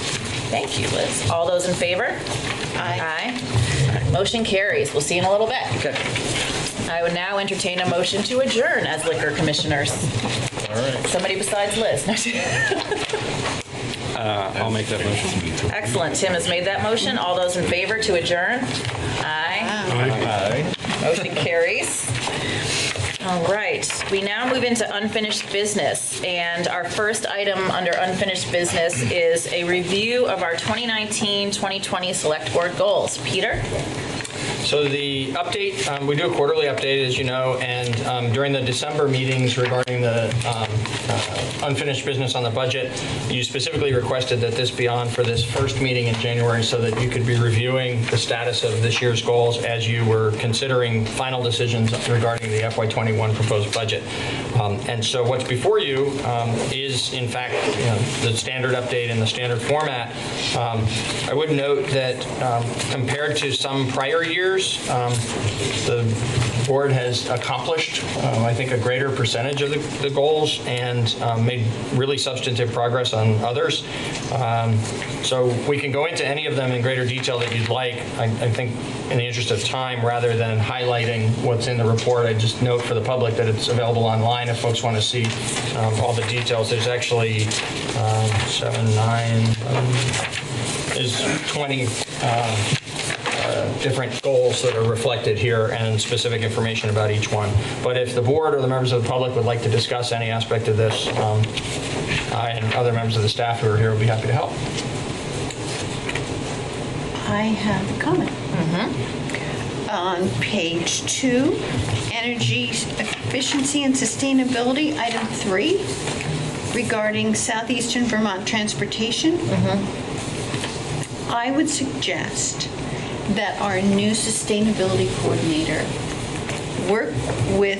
review the operations of southeastern Vermont transportation and work with them to create any initiatives to make bus travel and its sustainability aspects more evident. I would agree with that. Seems like a natural fit. So noted. David? On page 1, under housing number 2, basically the same thing that Liz just said, that the sustainability coordinator should, early in their tenure, start looking into the housing situation. For those in the room, that is determining if there's an appropriate town government role to collaborate with others in Brattleboro to address housing challenges. And I agree about having the sustainability coordinator add that to the plate. Better be a big plate. It is. All our hopes and dreams. That's right. No pressure.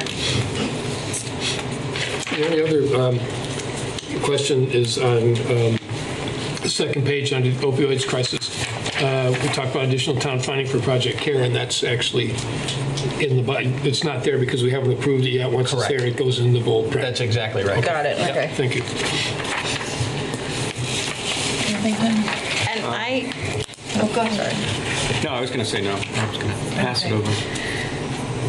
I was just going to say that I appreciate this because I wanted to make sure that there wasn't anything that we were missing in terms of the budget. But I'm happy to see how much progress we've made.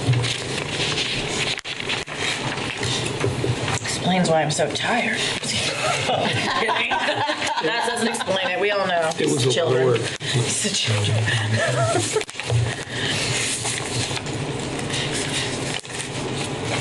I would definitely recommend community members to just go on the website in general and poke around. And aren't the links, Jan, usually on the right-hand side if I'm staring at a computer screen for documentation such as this? Once you get to the select board page, so on the left-hand side of the home page, there's a select board tab, and then you click on that, and there's all sorts of documents on the right-hand side. Perfect. You're going to find documents regarding the budget we're looking at. You're going to find things like our annual select board goals, all of this kind of stuff that's really meaty and that we kind of just talk about because we've been doing it and you don't always have copies. Please go there and look at that. And everything that's in this binder we look at, including this right. plan, is in the supporting documents for that, whatever date the meeting is. That's right. Daniel? Yes, these are a good bunch of goals, and much has been done, and much remains to be done. Well said. Okay. Where to go from that? All right, so our next item under unfinished business, which I have for some reason skipped over, is continued review of said FY21 proposed budget. And our first item is Representative Town Meeting's Human Services Committee discussion. And so any and all members of the Human Services Committee can come up to our table, and if there's not enough chairs there, just shamelessly drag some over. Drag them on over. The whole committee is here. Excellent. Right. Thank you. You have the perfect amount of chairs. Look at that. There's 5 of us. Oh, there's 5. No, bring some more chairs. Bring them all. Bring them all. That is Rush, you got to zoom out. That was most of our viewing community. Is on the table over here now, or in the room viewing. So good evening, I'm Ann Fielder. Hi, Ann. David Miner. David. Sue Graff. John Kennedy. Captain Tewksbury. Captain. All right. I don't know who's kicking things off and how you want to kick it off, but I say whoever's in charge, just go for it.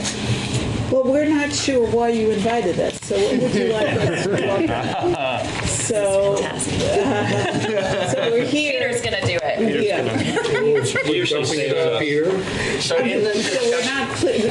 We just heard you'd like us to come, so we Okay. don't have anything prepared. So it's on very peaceful terms. The board, when it was going its first pass through the budget, there came a time pretty late in that process because you were very busy with your own process for several weeks.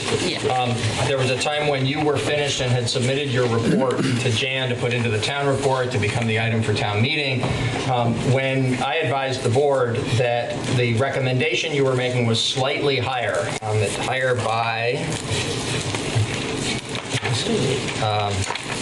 $4,510 versus the level at which it was funded last year for the whole wide variety of different programs that are supported by these appropriations.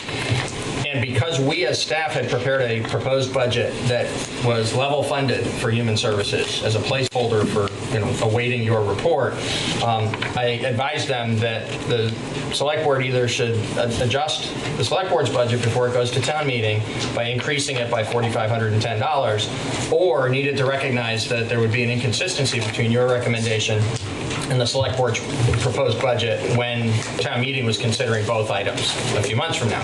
And the board decided that what it wanted to do was increase its budget by that amount, fully recommending what you were proposing, and at that same time said, wouldn't it be helpful if the members of the committee got an opportunity to come and, as part of a select board meeting in front of the BCTV community audience, have you give it an opportunity to describe your process and how rigorous it is, and how you made the choices that you made, and why you recommended the figure that you recommended.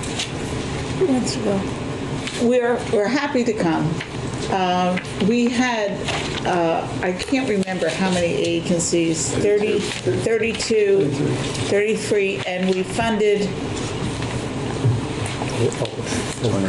all but 4. And I think we had over $70,000 more that was asked for than we gave. So we really felt the pressure. All of these agencies, as you know, are worthy. The issues that they're dealing with are fundamental and important. There's nothing there that shouldn't be funded or we don't care about. I know we all care about those things. So we had to make some hard decisions, and we ended up with this over, and we kept cutting, and we just felt like we were at a point where we couldn't cut anymore. So that's now the process. I would love Sue Graff, who helped us design the process this year that we use, which is we had a rubric that we used. Just talk about that, because it really helped us. It was a very cogent, fair process that we used to come to this numbers. It wasn't just a conversation back and forth. We actually thought it out quite a bit. Sue, do you mind? Not at all.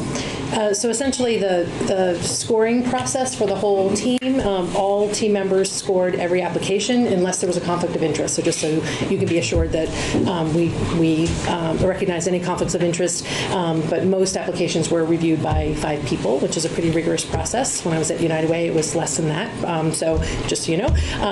And the scoring mechanism was really about the categories of the application.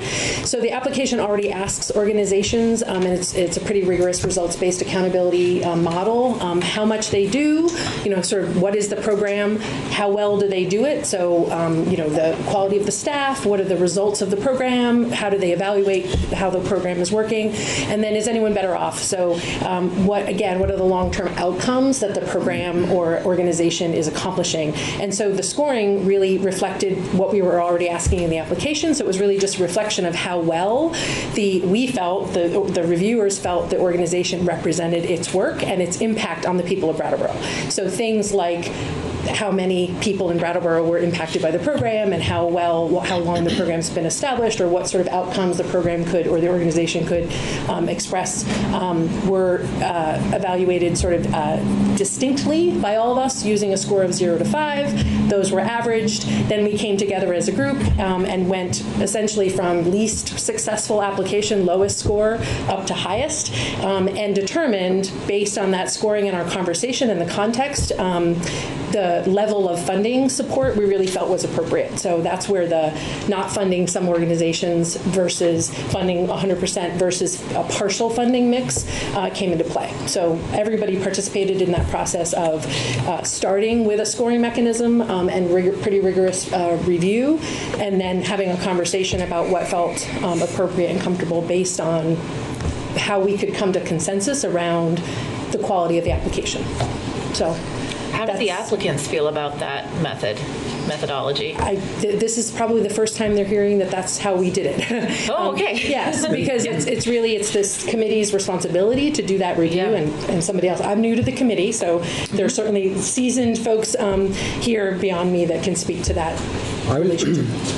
I've been on the committee for a number of years, and I think that what Sue put together and proposed was kind of a formalization of the process that we went through, before.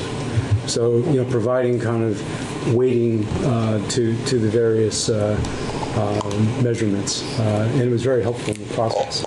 I think the one thing that surprised us this year were the number of new applicants. There were 6 or 7, I think, brand new, and the amount of the request. It was the most ever, just short of $250,000. So there was a lot of work to do. I think organizations in the past that we could very easily make the decision to grant 100% of what they requested. We had to pair in order to be able to meet, kind of retain, some sort of measurement to the budget. But so it was a very difficult process that we went through. I can't imagine. Last year there were a couple of people who were late, and that kind of put a monkey wrench in things. Was anyone late this year? Yes. So what happened to the late comers? Well, do you want to talk about the post office issue? Well, we had there were a variety of different concerns. We did not reject out of hand anyone because they were late. But it is a problem. We established the requirement not to be ornery. I mean, the idea is to kind of create some sort of order and process to what's done. But I think that the late applications, there were very legitimate reasons for it. Some as odd as the post office taking a next day delivery and getting it here 5 days later. So maybe 3 days. But in any event, there were a variety of different reasons. And so we did accept them. Yeah. Thank you. Further questions on the board at this second? Otherwise, I know somebody has a question out there. Well, I just wanted to say thank you for being here. I think one of the reasons I really thought it would be great for you all to come in is that this whole process is sort of an anomaly in the way we do things here, because it's part of our budget, and yet the committee is a town meeting committee and process. So I think it's really important for the public to understand how the process happens. Because what happens is, as we all know at town meeting, it tends to be a bit of a jumble if everyone doesn't have faith in the process, and the hours and hours that you all go through looking at everything is so much appreciated.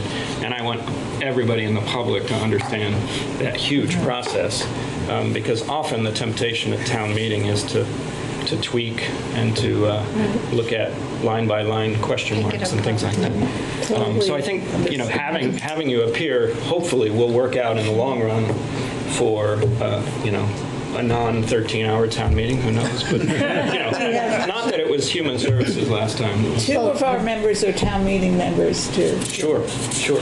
And we are. But we're just looking for people to understand, or I'm looking for people to understand how difficult the process, understand how much work is put into it. And so maybe if you want to comment on that. We receive, the 35 whatever applications, and each of the members of the committee read each application. so that we have an understanding as to what it is. The rating program that Sue described is something new, but it does help kind of organize the thought process in your mind as to the organization, what they're asking for, and the needs that they're looking to meet. We then go and, as a whole committee, review and discuss each application, so that make sure that we're all kind of seeing it somewhat in the same light, and everyone understands where you are. And after we rated them, everyone submitted their ratings separately, and then ended up with a kind of a tabulated summary, so that we could all see where we were. And in some cases, there were organizations had high ratings and as well as low, so we were able to talk about those. And then we, as Sue described, walked through all of the requests and the amount of the grant that was being requested, and then put together some numbers. And we did that through 3 or 4 meetings. We also wrote up our process, so we also want the process to be transparent. I think I don't want to speak for the group, but that was very important to us, and I was not involved last year, but certainly heard from the committee some of the the interesting aspects of last year's process. So I think we all want the same thing and want the public and the applicants to understand the process, and so we wrote it up. We would encourage it to be posted on the website as the application is and the application process is. So that's another piece of the puzzle that hopefully will help people understand what we go through. And I guess, I don't know, I want to speak for the whole group, but I would also invite the town meeting committee or group that oversees our work to help guide our work if needed. I think that's also a piece of it, is we're open to guidance from the folks that we're responsible to, the public, of course, but the town meeting committee, if and when that is something that they want to provide. So. With the rubric criteria, I'm not necessarily looking for like the scores you each gave each application, but like at least the template of the rubric be available to town meeting members to see. I think that would be. And that was provided to, I believe, to Jane. So. I'm not sure we gave the rubric, the process and procedures, but we can give you the rubric. And it could be posted on the website.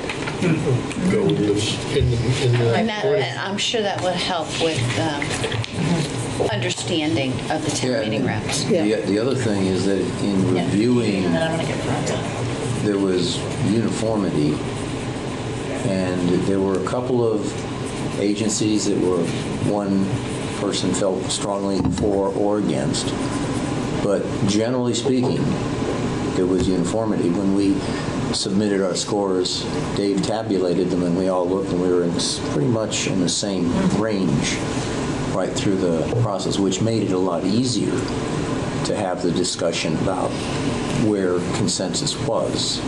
And we ended up with the groupings in 3 groups, and made the recommendations based on that.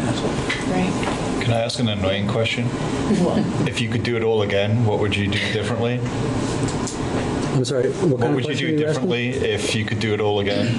Are you asking a money question? Is that what you said? No, not a money question, an annoying question. Oh, an annoying question. Okay. I mean, it might be a money question. Is that a Welsh question? We had an incredible year this year because I asked Sue Graff, who's worked for United Way for years, to come onto the committee. And while we were doing things, we weren't codifying them in years before. And she really helped us to develop a process that's easy to explain rather than, before it was, we did all those things, but we didn't have a rubric. Okay. And now we have a rubric that we can show you. Yeah. So I really want to thank Sue for coming onto the committee and with all her experience with United Way. So I wouldn't do anything differently this year. It was really just a great process, and I feel really good about it. Great. And I think what was encouraging as somebody who's been on the committee for a long time, the fact that Kip, John, and Sue joined the committee new this year is great, because they brought a lot of enthusiasm and a different set of eyes to the process, and it was very helpful. David? Thank you. I just wanted to thank you and invite those of you that have not been town meeting reps in the past to see the town clerk, get a petition, get 10 of your neighbors to sign, and then come and see the sausage made. I like that expression. 3 of us might do that. I think we're helping make Because you're already part of the sausage. That's good. We had some ingredients, for sure. So Tim, you wanted to say something, then I'd like to get out to Franz. So this is not necessarily the moment to have this discussion, because I think it's more of a representative town meeting discussion to have. But anybody looking at the numbers that we're spending on human services knows that it's taken a few leaps in the last few years. To their credit, town meeting has been generous with the amount given for a few years in a row. And a few years back, I think it was Emily Kornheiser who stood up and took a little straw poll. It wasn't official at all, but at the end of one of the town meetings, I think it was 2 years ago, she said, does anybody, could I just get a show of hands who would approve a 1% target funding level, 1% of the town budget target level for funding? And there was a lot of consensus that sounded like a good idea. But what this budget does recommend, just so people know, is slightly above 1% level. And now that we're past Grinch season, I feel comfortable in saying that I'd like to advocate for that level going forward, so that we don't have 26,000, 23,000 yearly leaps happening for the taxpayers, because we have to control the amount of spending. Are you suggesting a 1%, a flat 1%, or the same as we did this year going forward? It's not a proposal because it's not the appropriate place to make it. But my idea is that we would sort of cap it for now, let the 1% mark catch up with current spending because it's a little over, and then go forward. But this is something we can talk about further in town meeting. I don't want to, make town meeting representatives think that I'm trying to control the discussion from here. Right. So, but I just want to throw that out there, that I think it's a reasonable discussion to have, because taxpayers have limits, as everyone knows. So you're suggesting that we somehow get on that warning, an item that could be voted on by the town meeting? I'm not suggesting any. That would be us. That would be us. We put an actual amount on the town meeting warning, and then town meeting has the authority to move it from there. I was just was thinking of the straw poll that Emily had done, whether and would it be the town meeting reps who would, if we wanted to make that sort of an official guideline for the representative town meeting, would that have to come from the town meeting reps itself? So that's why I was wondering. It would have to be warned. Yeah, well, that's what I saw. Which would be us, unless you want to get a petition. Yeah, I think it would even help the committee to have some sort of guideline like that, wouldn't it? Yeah. I'd like to say something. So I'm just throwing that out there, and I'm not asking for consensus among this board or anything like that, but I think it's a healthy conversation. So you will see in the process and procedures that we presented to the town that we were using the 1% as a guideline. Yep. Okay. And so we kind of stuck, within the context of the guideline. Sure. Now, if you want to make it a brick wall, and say, okay, you can go up to that, then that's something a little bit different. Liz? But sorry. Continue with your thought. I certainly respect that the 1% is a guideline, and I think one of the reasons why we asked you to come was so that you could explain, your process, because when it goes over the 1%, there's a rhyme and a reason to it, and so that's why you're here, and that's why now that it's great that you have this rubric so that we can explain that going forward, and we don't have to stick to the 1% because we have a reasonable basis for your decision making, and that's really all we're asking of you. Franz? Thank you. Franz Reichsman from the Representative Town Meeting Finance Committee. I feel sort of kinship as a member of the other town meeting standing committee that does its work somewhat in the shadows, not always with a lot of participation, but then comes forward at this time of year with recommendations or decisions of one sort or another. So, hi there, and thanks for the work. And I got a few different things, a couple of sort of short-term questions. One is a little bit longer-term question. First of all, in the minutes of your November 19th meeting, it makes reference to a spreadsheet that would have, I don't know exactly what, but it was going to be sent out to committee members by December 2nd. And I don't know if that spreadsheet has made its way to other town organizations, but it hasn't made its way to me, and I was wondering if we have copies of that or somehow. And I didn't see it in the... This one? Yeah, I didn't see it Yeah, on it's the... in the backup materials. It is. Tonight, yeah. In the green binder. Yes. Okay, I did not find it in the old business. The only thing it said the budget is a separate matter, and it was not. I didn't see it in the packet And then tonight's after meeting. that, there but was- we can straighten that out, and if it Okay. could be made more visible for others, I think that would be good too. Thanks. Also, the rubric, which I think sounds really good, I'm going to go one step further than Daniel and say that I would actually like to see the data, if possible, not just the rubric itself, but what the numbers were, and be able to go over that. Not so much to make a specific decision, but just to feel comfortable with how the whole thing worked for you this year. So I don't know if there's a good way to compile that and make it available, but it would be sort of transparency after the fact, in addition to the transparency of the process itself. So, hi, Liz. I'm not in favor of that because I think the deliberations of the committee, just like the deliberations of the finance committee, should be held within their group, and the results are what's promulgated in the spreadsheet. Oh, I disagree with that. I think as part of the open meetings law and just in general for transparency, all our meetings are open to the public. All your meetings are open to the public. I don't see that there's any level of secrecy needed. Anyway, I don't mean to try to settle that right now. It's really just a request from me at this point. David? I agree, Fonz. I would ask that you consider asking the committee to do that next year instead of trying to recreate it from this year's practice. Okay, if it's not easily available, like I say, I don't have a specific reason that I need this. I just think it would be a good idea, and if it were available, I would look at it. Hans, there was a member of your committee that attended every one of our meetings.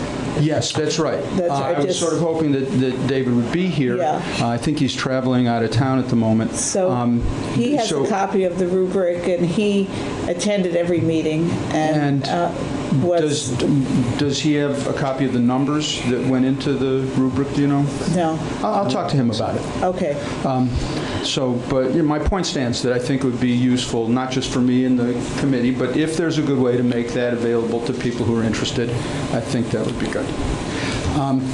Also, the longer-term thing is it was a little sort of haphazard at town meeting last year because you guys had done so much work on putting together your proposal, and then people had so many suggestions about let's do this, let's do that, and it made some of us think about, well, why do we have this committee in the first place? And in part, at least my understanding, is that it's to avoid having the necessity to go over everything point by point by point at town meeting, which may have been done in older times, but could certainly be a very cumbersome process now. So what I'm wondering, Margaret got up at the meeting and said a little, she just seemed bewildered by, well, why are we doing all this if then now we have to justify all the different things and have people come up with different proposals. I was very sympathetic to the position she expressed at that time. So I'm wondering, for this year, whether that had an effect on your thinking this year in terms of how you went about things. Was that, did you go back and think about that as you were talking this year of what the process was like last year? Well, the only difference it made was that there was more money awarded after that meeting, which kind of left us wondering, was that a new starting point? Because we had submitted a much lower number, and it was, I can't remember how much, but it was several $1,000s more. And so I think we just started with that number that was awarded by town meeting, feeling like this is what people want to do. We're very aware of the taxpayer burden, and we're trying to keep things at this one level, and then all of a sudden it jumped up. So we then built from there. So in that way, it did affect us. But I think that was the only thing I can think of. I think the one big thing was the 1%. I mean, we had never been given a guideline by the town meeting before. Fair enough. And so I think by kind of establishing that 1%, yes, that was nice. Yeah. So in that sense, it was actually somewhat helpful, perhaps. Yes. Oh, yes.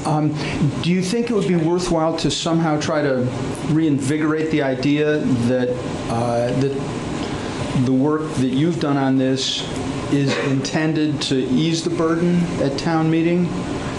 Is that, it just seemed like the process last year was longer than maybe it needed to be. I don't know. I'm just wondering if you were planning on saying anything about it this year, perhaps.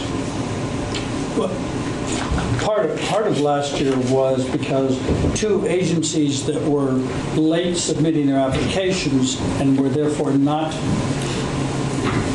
no recommendation by the committee then was made for them, put themselves separately on the warning. So suddenly that split apart and brought into question, I guess, the effectiveness or utility of the committee. So I don't know, as long as that's always a possibility for an organization that, not a case this year, but going forward, as you say, if, because kind of the only limitation we have is the deadline for when they have to have their application in. If someone's late again, the way it's set up now, they could still put themselves on the warning as a separate item, and then we would have opened up the whole process as it did last year. Okay, I think that's, had that not happened, I think it would have gone as previous years have, that it just pretty much we approved it, maybe asked some questions. Okay. I was just thinking of some way to reaffirm your role somehow. That's all a very vague thought in my mind. But just sort of a reminder that you're there for a reason and that people would do well to think about that. I think that's on all of us. You, us, the select board, on our pages, that, to say, like, here's the information that's going to, the rubric will be available, the template's available, please watch this part of the meeting. That's on all of us to try to I think the rubric will go a long way to explaining your process and respecting the system. And then after that, it's only so much we can do. They can still say every town meeting say, wants to. It's a free-for-all. Yes, thanks for those comments. And so I just want to express my concern on that, and hopefully having the rubric available will go a long way, and getting the applications in on time is a big plus too. So anyway. Can you send the rubric to Jan? Are there further questions or comments from members of the board or members of the community or members of the committee on anything? Anything you feel like hasn't been said? Anything we feel like hasn't been asked? Any questions that have popped up for? Well, it's our pleasure to be here, and I hope this was helpful to the. I think it was helpful to the board and to the people who are watching at home. That's where I'm most concerned about the helpfulness. So thank you so much for fitting this in. Thank you. Thank you. And thank you for the work you do. Yes, that's no kidding. All right. Turn my binder the correct direction now. So we are still under unfinished business. We are still under review of the FY21 proposed budget. We move now to item 2, which is fund balance guideline. Peter? Thank you. So the board asked for a reminder about the sort of best practice advice behind this guideline. Why is it that we have a 10% guideline that was adopted here in town several years ago? And specifically asked us to check about what other municipalities nearby and throughout Vermont are doing. And so we have the information that's presented in my memorandum to you that was backup for this evening's meeting has summaries of both the findings in both areas. So on best practice, the Government Finance Officers Association recommends a minimum of 2 months operating revenues and expenses as the benchmark for a minimum appropriate unassigned fund balance. And that would be 17%, 16.7% of the general fund operating budget would meet that standard. When we looked at what's going on around us, we found that there was a variety of different guidelines that have been adopted by the 8 communities that we looked at. We looked at Greenfield and Keene, and then 6 throughout the state of Vermont that are relatively comparable in size and complexity to Brattleboro. And what we found was 4 of the 8 communities didn't have a guideline at all. And the other 4 ranged between 10%, like we are, and 25%, and with an average of 16.5% from among those 4 communities. So right on, the average was right on the GFOA standard, recommended standard, but there was a municipality that aligned with our 10%. What this tells to staff, and I should say that the actual unassigned fund balance in the different communities varied between 24.3% and actually a negative balance with an average of 8.2.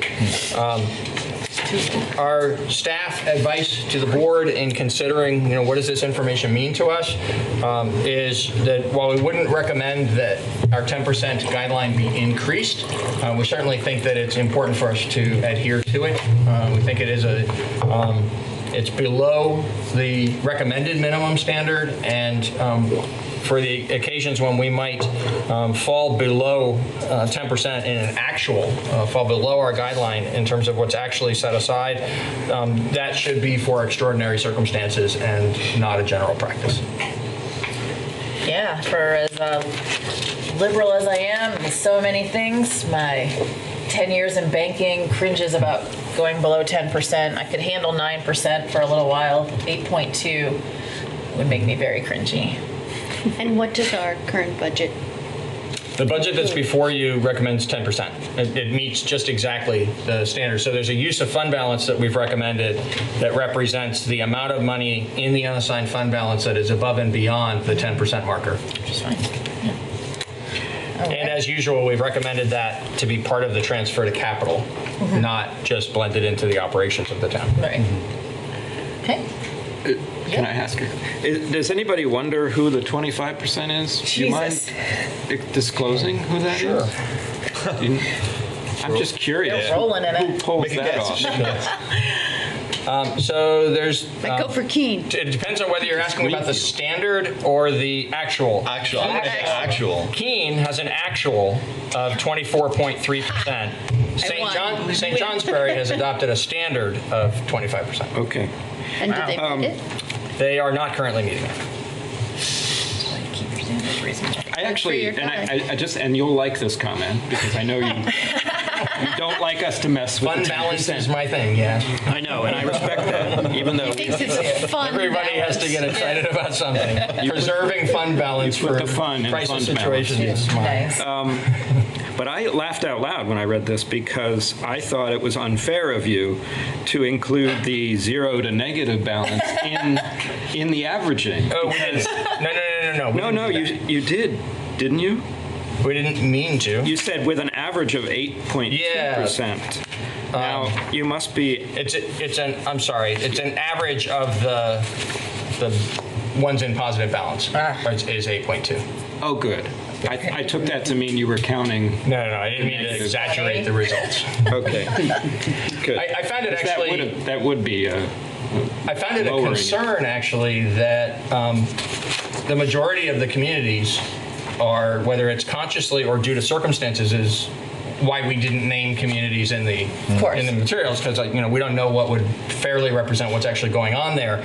But the fact that a majority of the 8 are not adhering to their own self-imposed guideline was a concern to me, just in terms of healthy, responsible management of municipal finances. Yeah. Okay, thank you. I'm happy with the 10%, and I'm also happy that if we have a surplus at the end of any year, that we're applying it to the capital projects, which is saving us terrific amounts of money. This end of the table? Certainly. It's great. Love it. I like it too. Love it. Excellent. I knew it was keen. Franz? Didn't raise your hand, but I heard you raise your hand in your brain. Yes, my hand was waving. So that's all well and good and useful information, and thank you. I wonder if members of the Select Board and the administration have seen the article that appeared in Vermont Digger on November 21st, written by David Fleming, titled Vermont Towns in Fiscal Trouble, which gave a summary of the fiscal position according to certain criteria from an academic person, and found that some towns seemed to be in very good shape, other towns in less good shape. It had some critical, not so much remarks as data to indicate that Brattleboro is not in such good shape. And if you looked further, I think the biggest strike against Brattleboro, from the perspective of this analysis, was fund balance, and that it was at such a low level that we got low marks for that, and it took points away and put us in the bad group, although Were you just interviewed barely. for that, Peter? No. Oh. So anyway, this is a article really worth reading. I'm not saying that we should subscribe to its methodology completely, but I think it's really worth knowing about. And it also gives references to the underlying academic material on which it was based. And I think that stuff is also worth looking at least to understand the assumptions better.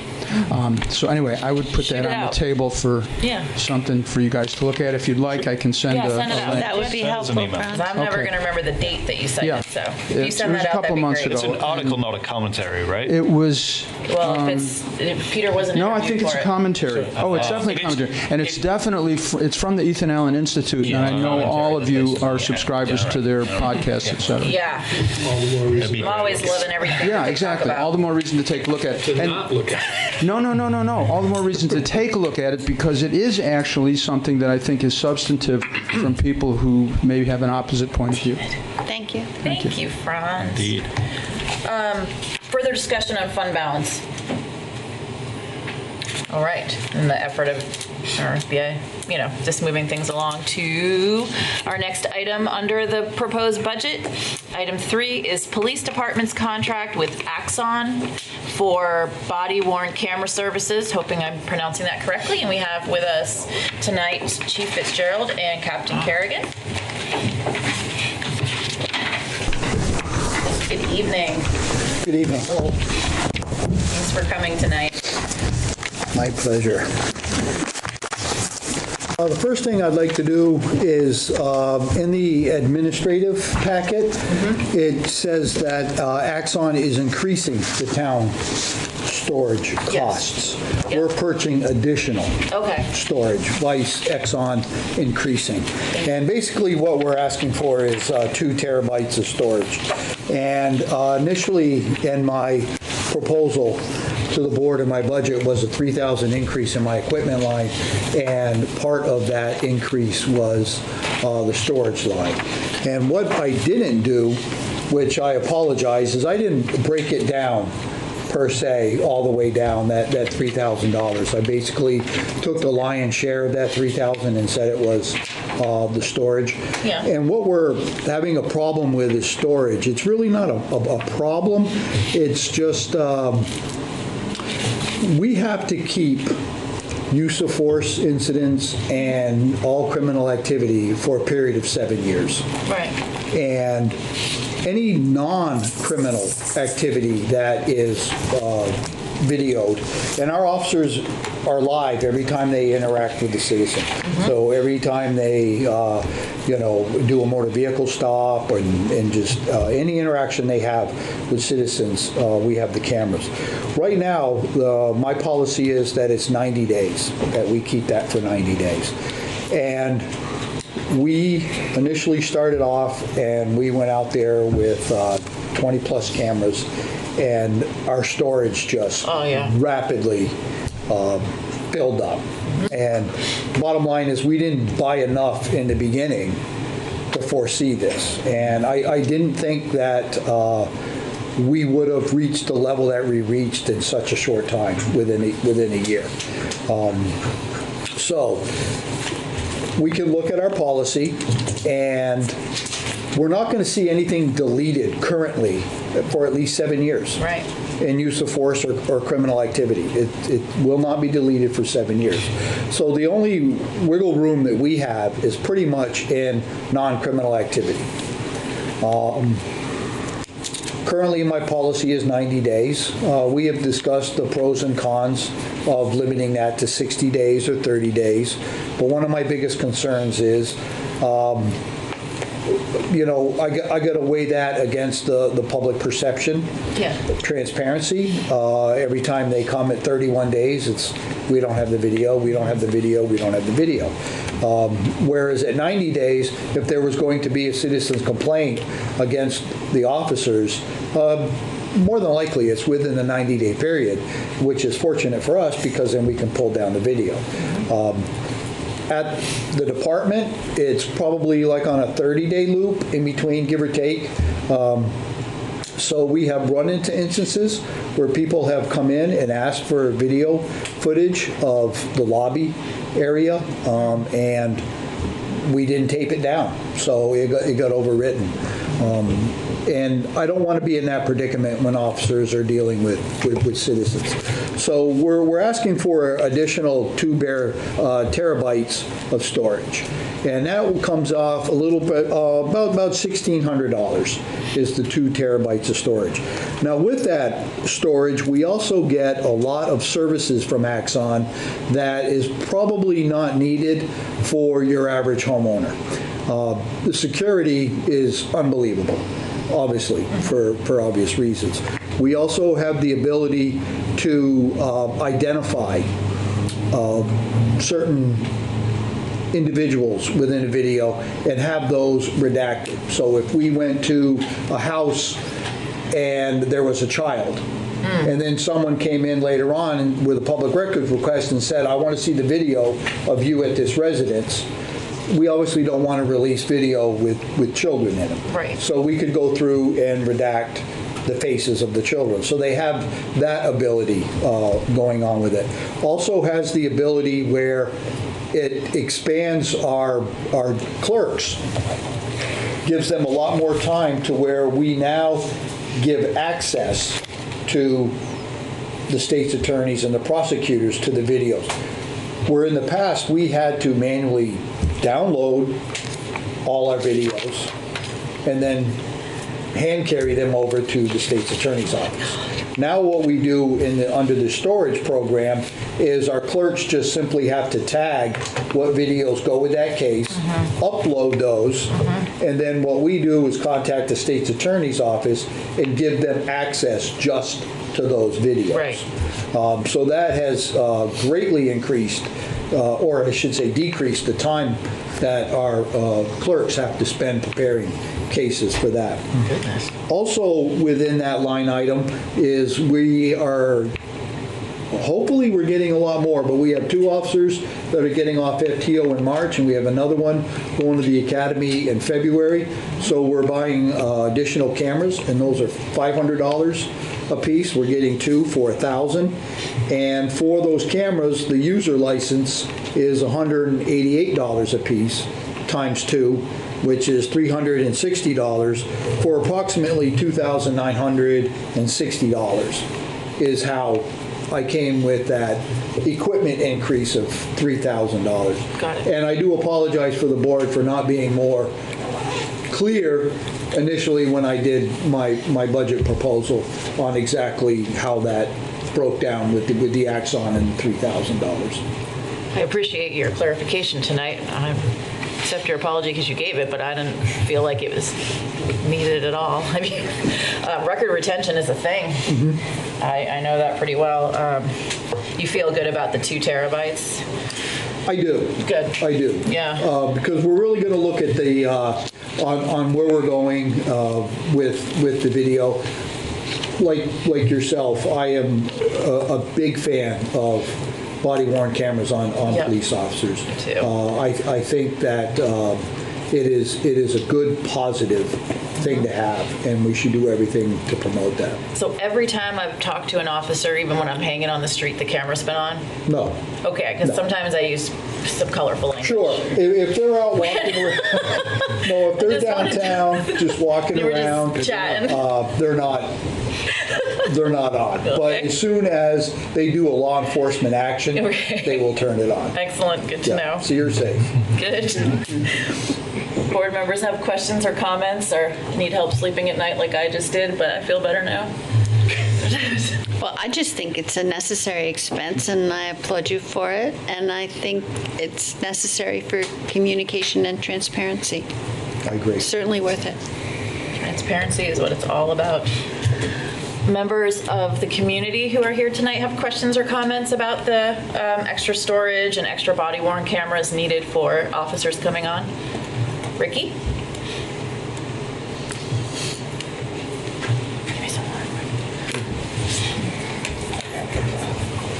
Hi, I'm Ricky from District 2, and I wasn't available to speak earlier during public participation, but I wanted to take this opportunity to offer these CBD joints that I rolled to the board so that they can have an example of a sample to taste of tax-free weed that they may enjoy, the benefits in comparison to maybe taxed weed from other places. Wow. Always a first. I'm gonna decline. I think we'll probably decline. Cool. Yeah. They're very thin, micro, mini ones. Yeah. No, thank you. This is the best night.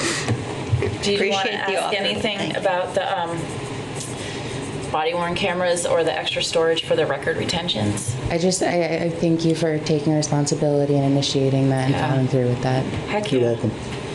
And yeah, no apology needed for who knows how much storage we need. This kind of stuff.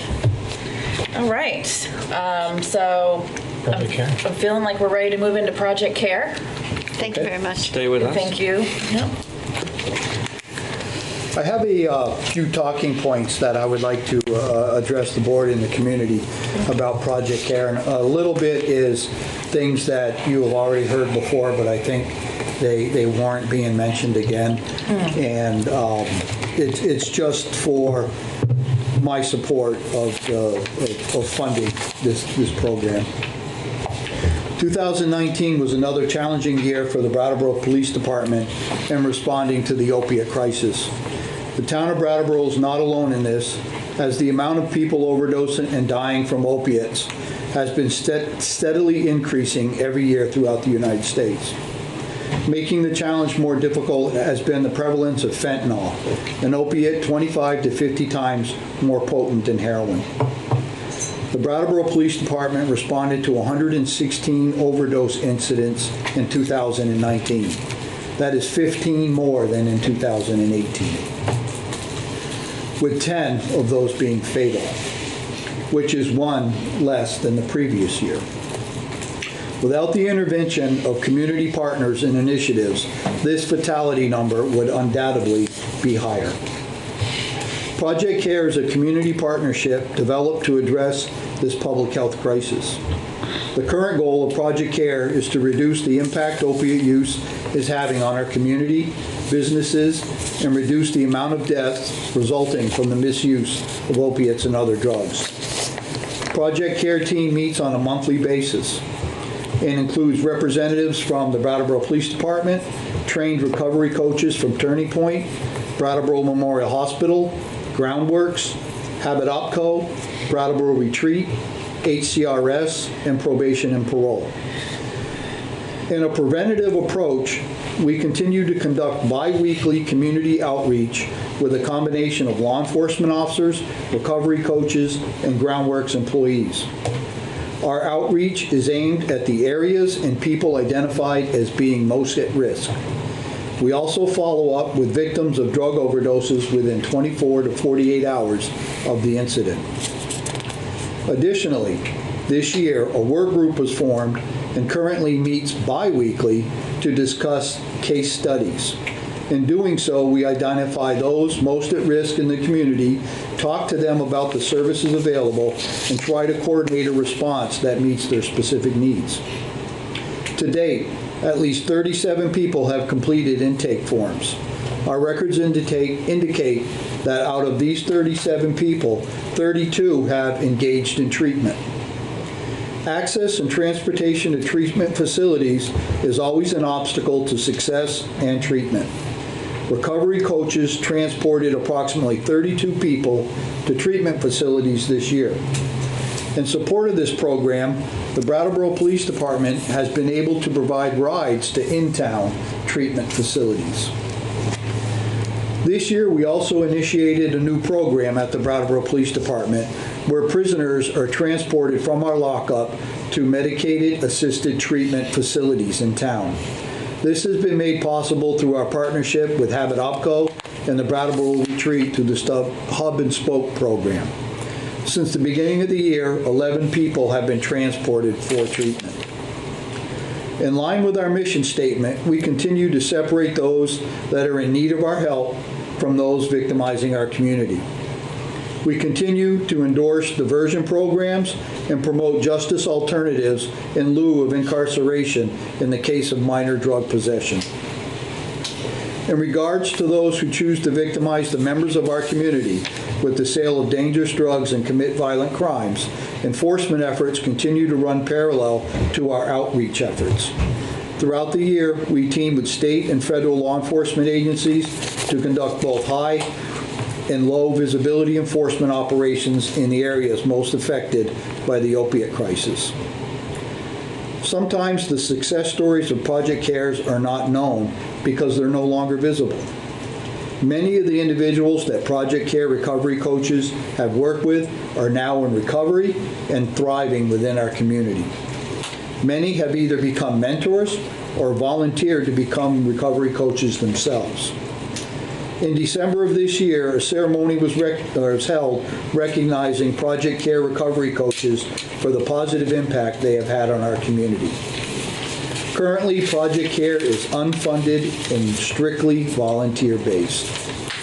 With the approval of the $16,000 proposed, we can ensure the continuation of services to the most vulnerable in our community. The breakdown would be as follows. For recovery coaches, 15 hours a week working with law enforcement in the community, conducting outreach initiatives, and following up with those who have experienced an overdose. That would be a total of 780 hours per year at $15 an hour, which would be a total of $11,700. Transportation. If you're going to be reimbursed for travel costs, it would cost approximately $75 to $100 round trip, and that's based on the 55 cents per mile, to transport an individual to a treatment facility outside of Brattleboro. Last year, we transported 32 individuals, and unfortunately, the need appears to be growing. The remaining $4,000 will be earmarked for reimbursement for transportation costs. Thank you. Thank you. You're welcome. I can attest in my previous work that transportation is an issue. Sometimes you don't think you have a bed for somebody for a week, and then randomly one opens that day or the next day, and trying to scramble to find somebody, a volunteer specifically, that can just jump up and drive somebody to Bradford, Vermont, and do a round trip basically on the spot is pretty challenging, to say the least. And most people are going to Bradford or in that area. Would you say that that's a fair statement for me to say? I would. The Serenity House or Valley Vista, yes. Yeah. Yeah. Comments? Questions? Yeah, I'm really proud to live in this town and to have this police department do it this way and the partnerships that you're involved in. So, thank you. Me too. Thank you. I think you can see from looking at other towns' data around the overdoses resulting in death. I think for sure you can see the difference of a coordinated effort that we have in Brattleboro versus people who are probably not having a coordinated effort or not having enough Narcan put to the streets. I think that, to me, the data is really common sense. And I'd like to also remind the public that these OD stats that you quoted are ones that the police were actually, or emergency services were actually called to. That is correct. And not ones that happened to somebody's home or in a location around town that person was able to be saved through Narcan. So it's a big deal in this community, and I think it's amazing that it's gone on unfunded, and I think it's time for that to stop. Definitely. Feels very important for the health of our community. And thank you also for the work coordinating with different agencies. I mean, the cooperation that we see is terrific, and should be a model for a lot of towns that aren't as lucky with their staff. Are other towns doing a similar type of effort? We're based on what is called the PARI model out of Gloucester, Massachusetts. And basically what that is you take the basic concept that we have and you model it and mold it to your community, what your community can support and what your community needs are. And we do attend their conferences. I send Lieutenant Petlock, Detective Line, and then 2 members from Project CARE. We do send them down to their conference every year in Boston. And they come back with some really good, innovative ideas. It's like a whole collection of people that are very excited about the positive work that's being done in this area. And they come back charged. I mean, that's how we got with the bi-weeklies, where before we were just meeting monthly and kind of like just trudging our way through this and trying to figure it out. And the networking that they have done through that conference, where you can just pick up the phone and call and say, hey, what do you think about this? And the ideas of us going to these treatment facilities to introduce ourselves, instead of us just picking up the phone saying, hey, you got a bed. No. Now it's kind of like on a first name basis. And just little things like that. And, you know, certainly I'll accept all the praise that you want to give the police department. But let's be perfectly honest, this was a community effort, hands down, where we put out the cry that we needed help, and the response was absolutely overwhelming from not only just the agencies that I mentioned in my report, but from the community as a whole. Thank you. I'd like to also thank you for enacting the policy to transport people to Habitacco and the hub for treatment, having seen what happens when people are missing their doses. It's pretty horrific on their bodies, and I really appreciate the transports. Thank you. It just didn't make sense. No, it doesn't. You know, on a Friday, no, you have to be enrolled in the program. Right, yeah. You know, right. So like on a Friday and you're not going to see the judge until Tuesday, or if Monday happens to be a holiday. Yeah. You know, 3 days and you're on a medically assisted treatment with no medicine. Yeah. That to me borderlines inhumane. I agree. You know. So thank you for stepping up to that. So we will incorporate the $16,000 into the budget for the next time that you see the update. Yeah, Great. when we Definitely. get our next set of numbers, we'll add that. Will do. Thanks, Peter. Thank you. Thanks. Thank you very much. Chief Fitzgerald. All right. Keeping on the topic of the budget and the topic of vulnerable citizens in the community, but also just the community in a whole, we move on to discussing item 5, which is porta potties and more permanent pottying solutions downtown. So included within the budget that we proposed back in the first week of November is $10,000 which would be sufficient for another summer of putting the porta potties back out in the 3 locations where we had them this summer. We do think that that is an important action for the town to keep taking both as a service to individuals who don't have any other place to go to the bathroom during the nighttime hours, and as a general convenience and a matter of general public health for the benefit of the whole community. It was something that emerged unexpectedly this past June. We knew that it needed quick action. We took that action even though it was an unbudgeted expense. The units that we have are old, but they're serviceable. So in the absence of any action by the board, we're positioned to be able to repeat that and to put them out earlier this year, when the weather gets warm, and so the conditions are ready for them to be placed at the 3 locations, at the Preston lot and the High Grove lot and at the Common. We will put them back out. But during the course of the discussions around various aspects of the budget, we called out to you that we had learned some things about more permanent public bathroom solutions, and you asked for more details about that. And Andrew Gominski from the Planning Department is here. He's compiled the information that's in your backup materials tonight.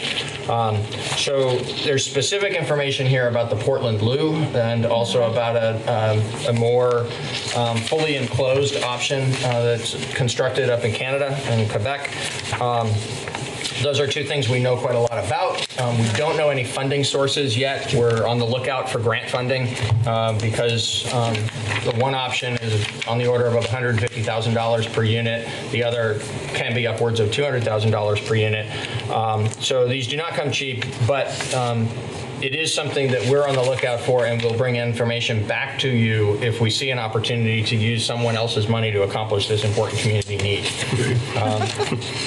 Based on knowing that we're positioned to continue with the porta potties and that we're on the lookout for more opportunities related to the permanent installation, we don't need any further direction from the board tonight, but we're happy. Andrew's here. He's going to be presenting to you later regarding the neighborhood program that the state has started. Will be the final item on tonight's agenda. So if you want to know more about the research that we've done to date or want to have a further discussion, we're happy to assist in that.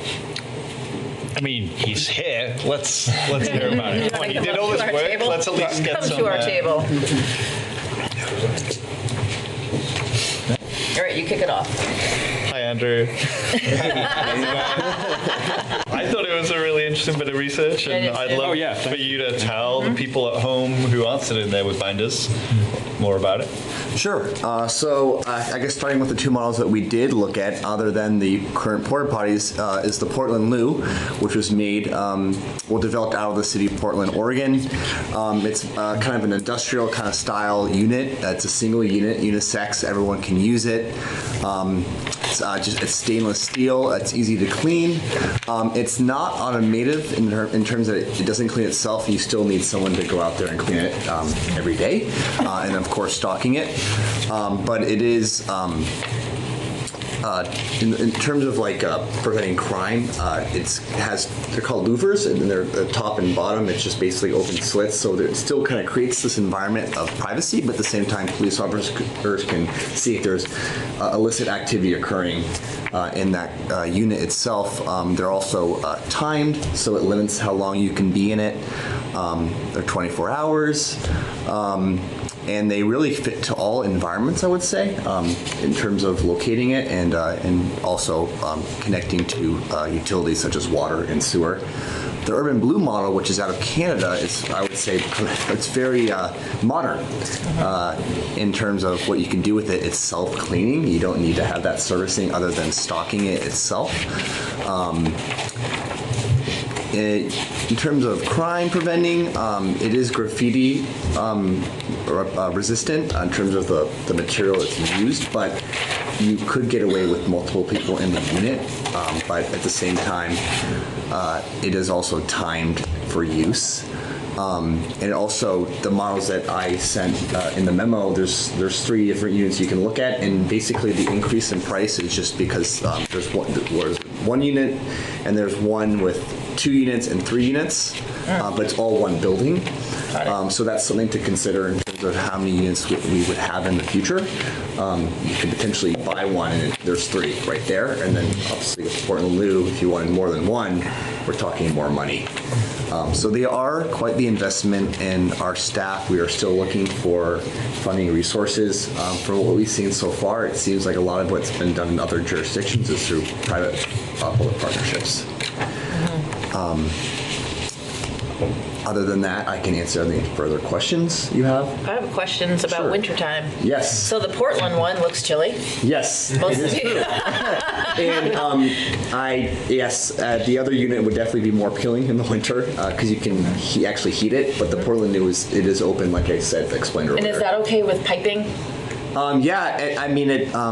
From what I've researched, obviously Portland's a more temperate city than Brattleboro. Yeah. So that's something that we could research further. And is the Portland Loo, I see that it's specifically on the Urban Blue, it specifically said ADA accessible, or compliant. Portland is also. Oh, okay, yeah. perfect. Okay, Yeah, maybe I just missed it.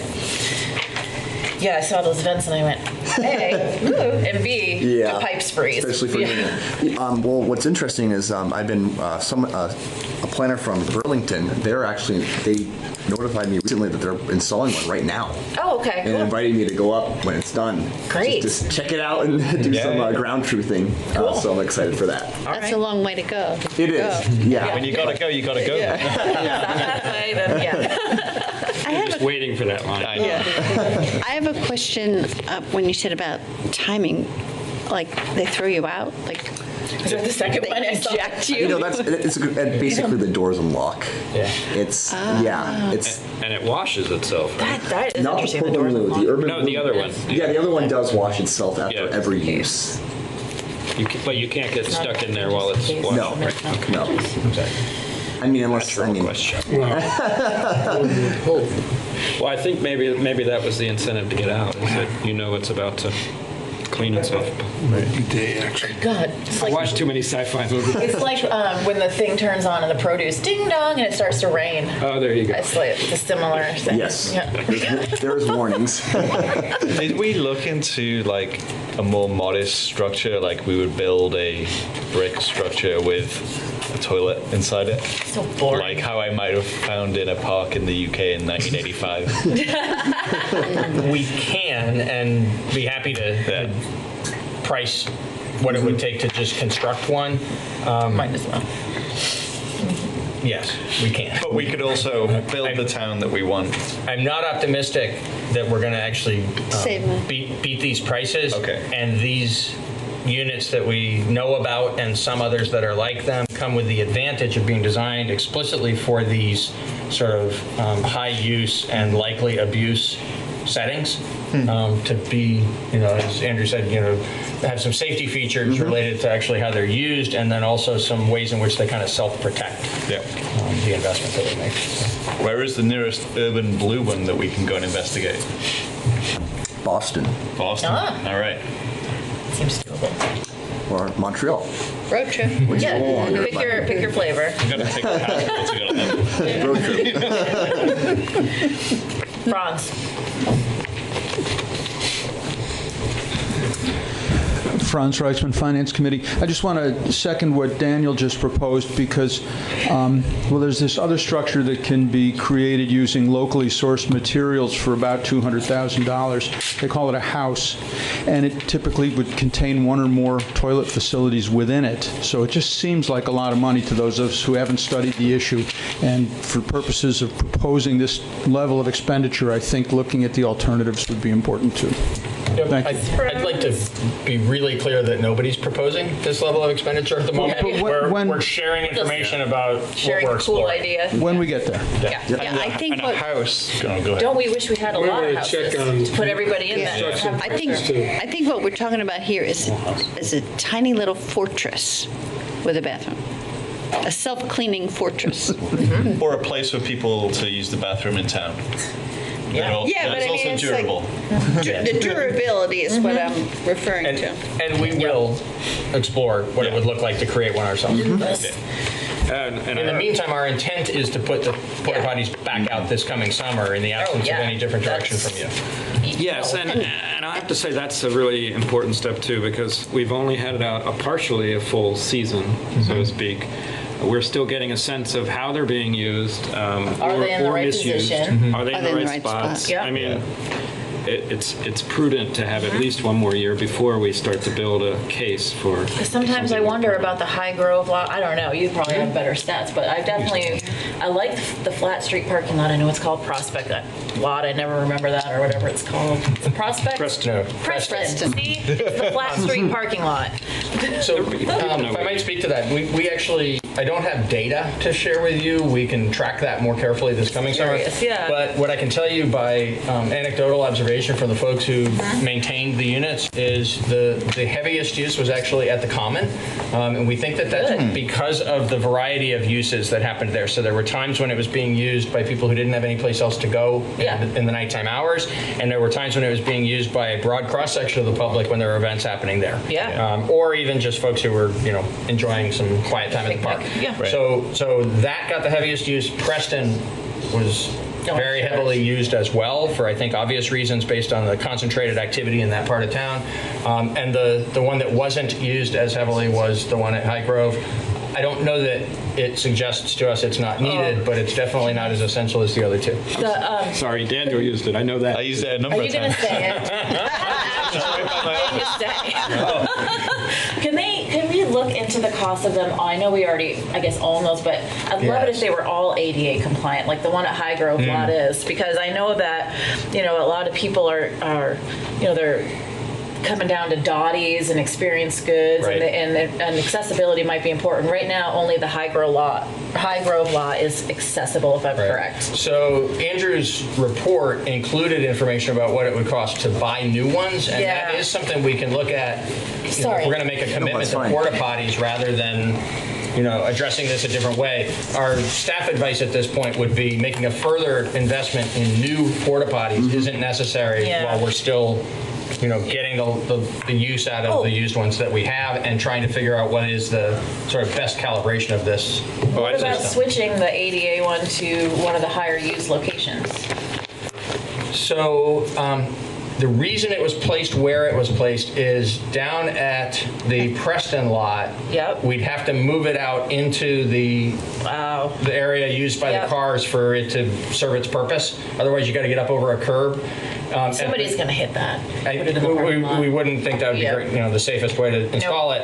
And at the Common, you don't have the curb to deal with, but you do have overland travel basically if you're in a wheelchair to gain access to it. And that's why we thought that this past summer the logical place to put that one was at High Grove. Thank you for that point. Isn't that where the handicap parking spot is? There are spaces there in that lot as well. There is also handicap parking available at Preston, but again, there's the curb situation that a person would have to navigate. We can't put it in the parking lot. That just looks like a disaster in my mind. Yeah. That's too bad. Well, thank you for entertaining my musings on that. So, Andrew, your next step is to explore these various things that people have discussed, but also grant potential? Yeah, so this Thursday, actually, at Wyndham Regional Commission is going to be having someone from USDA presenting on a grant opportunity that we could potentially look into. So I'll be attending that and asking that question if we could use that money towards something like this. Another thing I was going to bring up is that I do have a larger study than just a memo regarding the different type of facilities. I will continue to add, and I will obviously add a feasibility, kind of not really exactly a feasibility study, but looking at if we did it ourselves and build a structure. And then going back to the ADA accessible porta potties, that's more that what I've been looking at is that if we did, let's say, invest in new porta potties, they would most likely all be ADA compliant. And what does the pricing look like for that? Thank you for putting so much effort into this. Dottie District 2. So has there been any investigation into the cost of more family accessible bathrooms like that we would find at state parks or at traffic highways pit stops? So one of the, I guess the urban blue model that we've been looking at, one of those are larger than the like the Portland Loo. Yeah. And you can get accessories like a changing station. Oh, good. And things like that, and allowable for multiple people. Like if a parent obviously had to have a child in there, they can go in there together. But there's other options, more like what you would see like a park facility, like multiple stalls. I think that would be more beautiful than porta potties. Yeah, Oh, and, God, and it's still pretty open, and there's a lot more research to do. Thank you. Yeah, you're welcome. I have a question for you, Peter. This initiative was first brought to our attention from the Parks and Recreation, and are they satisfied with the improvement? Absolutely. Yeah. So we had field employees who were encountering significant volumes of human waste in a way that we just hadn't seen before. Called that out to us, and that's when we got thinking fast about what we could do about it on the fly last summer. The porta potties were the obvious solution in a hurry. And upon reflection, yes, first of all, the direct answer is the field employees did see a very significant improvement. That's great. Like, reduced to near zero. Not all the way, not eliminated, but reduced to near zero. And for the reasons we've been talking about now, around this topic more broadly, we actually think that while it was also the readily accessible solution, it is a really solid, effective, temporary solution for us as a community while we grapple with the idea of what more permanent solutions might look like. That's why we think that putting them out for another summer isn't just sort of the best we can do. We actually think it serves an important need for a broad cross-section of people in our community. So they'll go back out as soon as the thaw, like May-ish, or? Yeah, as soon as, at the places where they're going to sit on ground as opposed to the one location where it sits on concrete, as soon as the ground is firm enough to take them, we'll put them back out. Awesome. Thank you. Thank you very much. Thanks, Andrew. We'll see you again in a second. See you in a minute. Okay. So we are now going to move on to our next and final item under let's see what time it is. Actually, let's take a break. Sorry. We will resume at, I like my clock better. We will resume at 8:10. Thank you.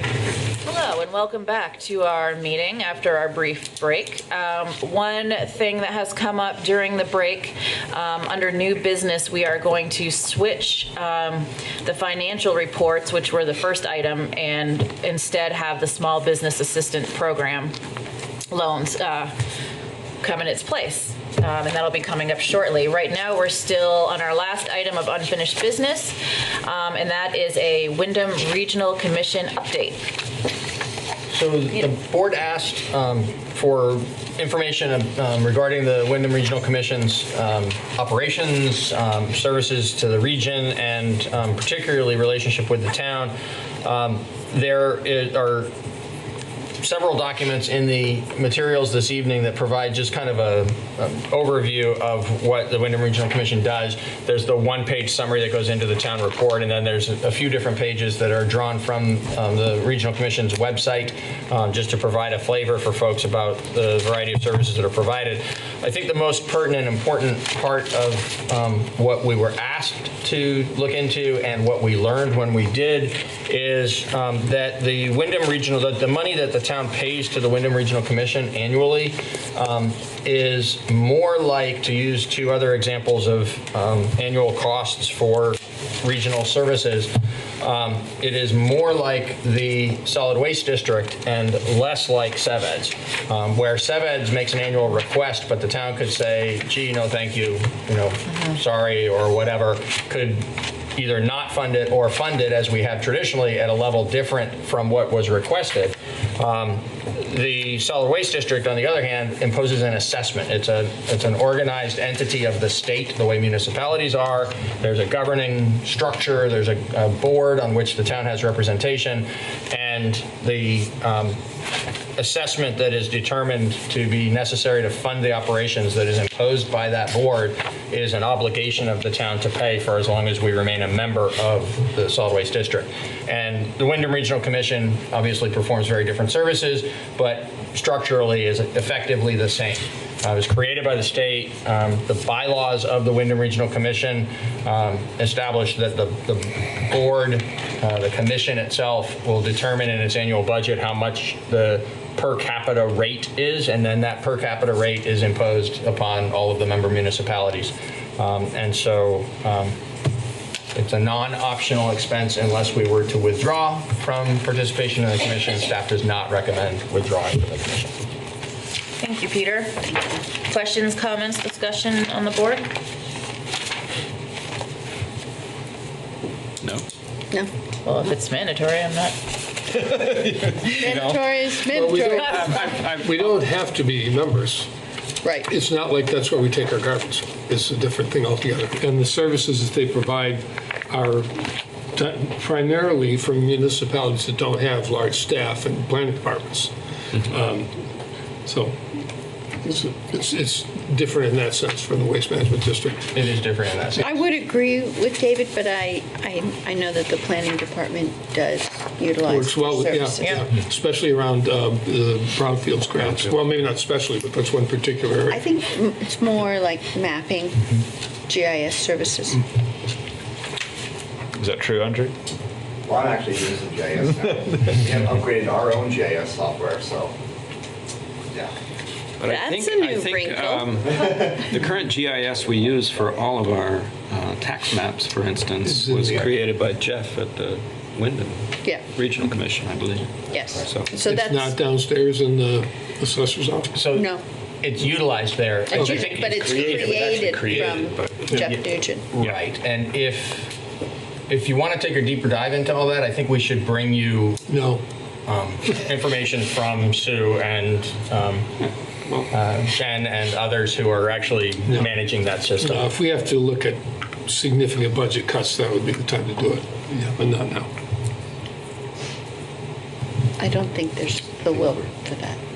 Yeah. Okay. We're happy with that report. Thank you. Thank you. Thank you for that update. And with that, we close out old business. Gone. Move into new business, and remember we have made a switch, and so our first item, item A, is now Small Business Assistant Program loans. And we'll be first speaking with Jason Lively of Duo.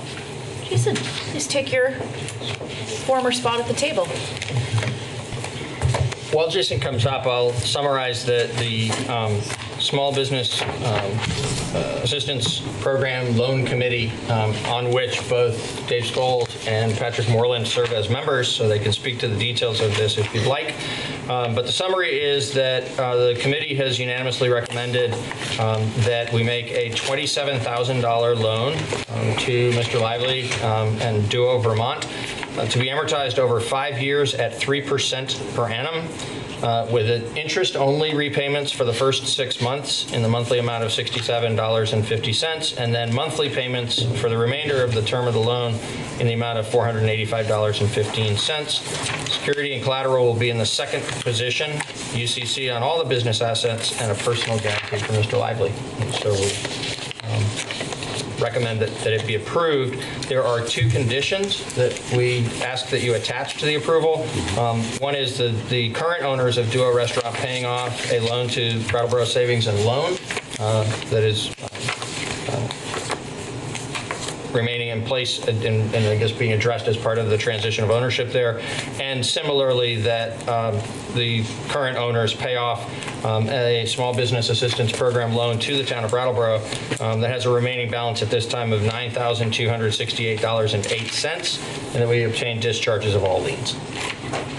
Okay. And that none of that is a surprise to you, Jason? That is all agreeable and correct, yes.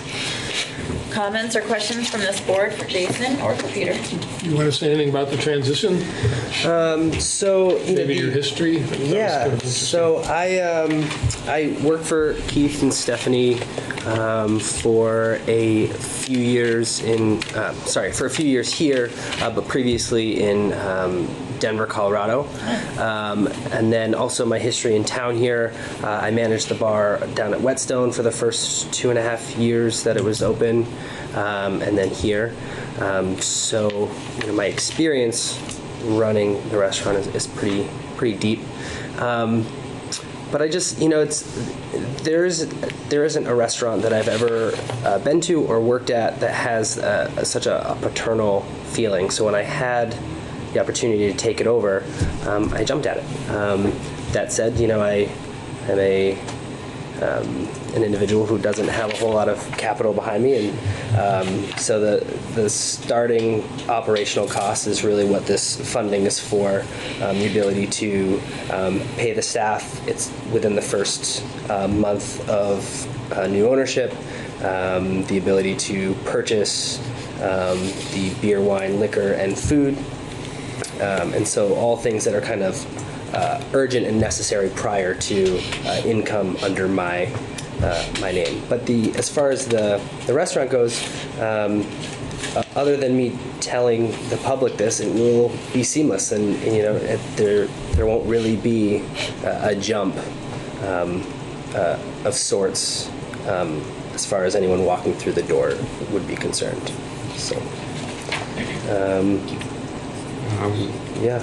I was thrilled when I heard, because it's been on the radar of a lot of people that it was for sale for a while, and of course you always kind of get scared because it's such an anchor to the downtown right on the corner. So it's great that somebody so familiar with it already is taking it over. Is it just you? It's just yeah.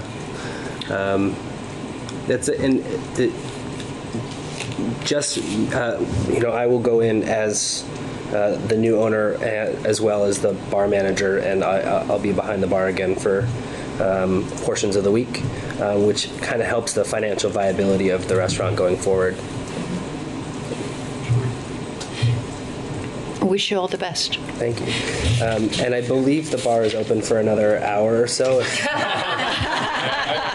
If anybody wants a beverage. Well, we turned down the CBD. I know.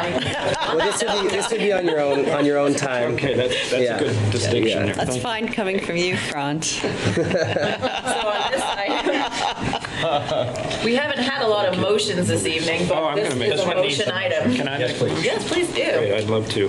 I'd love to make a motion to approve a small business assistance program loan to Jason Lively / Duo Vermont LLC in the amount of $27,000, amortized over 5 years at 3% per annum, with interest only for 6 months, and monthly payments thereafter of principal and interest in the amount of $485.15. Contingent on the current owners paying off a loan to the Brattleboro Savings and Loan Association and their SBAP loan to the town of Brattleboro, and obtaining discharges of all liens. Excellent. Tim has made that very thorough motion. Done my job. Well done. All those in favor? Aye. Motion carries unanimously. Can I just say that I really appreciate this. This assistance loan is really the only way that I would be able to do something that I thought that I wouldn't be able to do before. And so I really appreciate it, and thank you so much. You're most welcome, and I'm really happy that we have abilities to do things like Yeah, this. that's why we have it, to support Very happy. this exact type of thing, so thank you. All right, we'll see you soon. Okay, so our next item, under still the Small Business Assistance Program loan, because there was 2 items under that, is Northeast Processing. This one is a bit more complicated, but we equally, staff and the committee are recommending unanimously the approval of it. It is not the actual making of a loan, but rather the approval for the town's position in the line of creditors that would be eligible to actually receive compensation in the event of a failure. Sorry. It's okay. You can still say it. And the unexpected and unpleasant event of a failure, then we always sit in a low position. This program is kind of loans of last resort. Folks who can go get robust financing elsewhere, go get it elsewhere typically. But when they're part of the package has a gap in it, and we can fill that gap, that's the role we play, and that's why people are able to make an acknowledgement like Jason just did of the importance of this small business loan program in our community. So we have previously made such a loan in this instance to help an important new venture make progress here in our community. As part of the continued operation in ways that they'll explain for themselves in a moment, they're going to take for a short period of time an additional borrowing from Brattleboro Savings and Loan. And we need to acknowledge that because we're behind Brattleboro Savings and Loan in the line of creditors. So we need to take an even further. Basically, the BSNL will have, a spot and another spot for the portions of the debt that they've offered or made, and will fall into a further behind position, if you will. But for all practical purposes, this is a short-term bridge, and the committee has fully vetted it. And the recommendation is that we think that this is a risk worth taking in a situation where we have already taken a risk because it's the right thing to do based on all the facts related to this venture. So if you have a deeper dive you want to take from the review of it, I could address questions to David or to Patrick. I think you'd probably like to hear from the owners about what's happening. I have a more basic question, which is what is Northeast Processing? Start there. We're a hemp extractor, so we extract CBD oil from hemp. And we purchase hemp from local farmers, and the purpose of this line of credit that we've requested is to actually purchase biomass, to make sure that we had the money to be able to purchase the biomass so we could extract the hemp and sell the oils. So we support local farmers, we're in this and started this business in Brattleboro to support this as a growing economic driver in the state of Vermont. And so we look to support Vermont farmers, and in doing so, and we're in a growth period, which is the positive about why we're doing this. We reached out to Brattleboro Savings and Loan to get this temporary line of credit to get us to have greater purchasing power in the short term as we're expanding our operation. The original use of the funds from the town and what we're continuing to apply that towards is the physical expansion and the build out of our facility, whereas the money coming from the bank is a temporary use of funds for the biomass since it's a seasonal entity.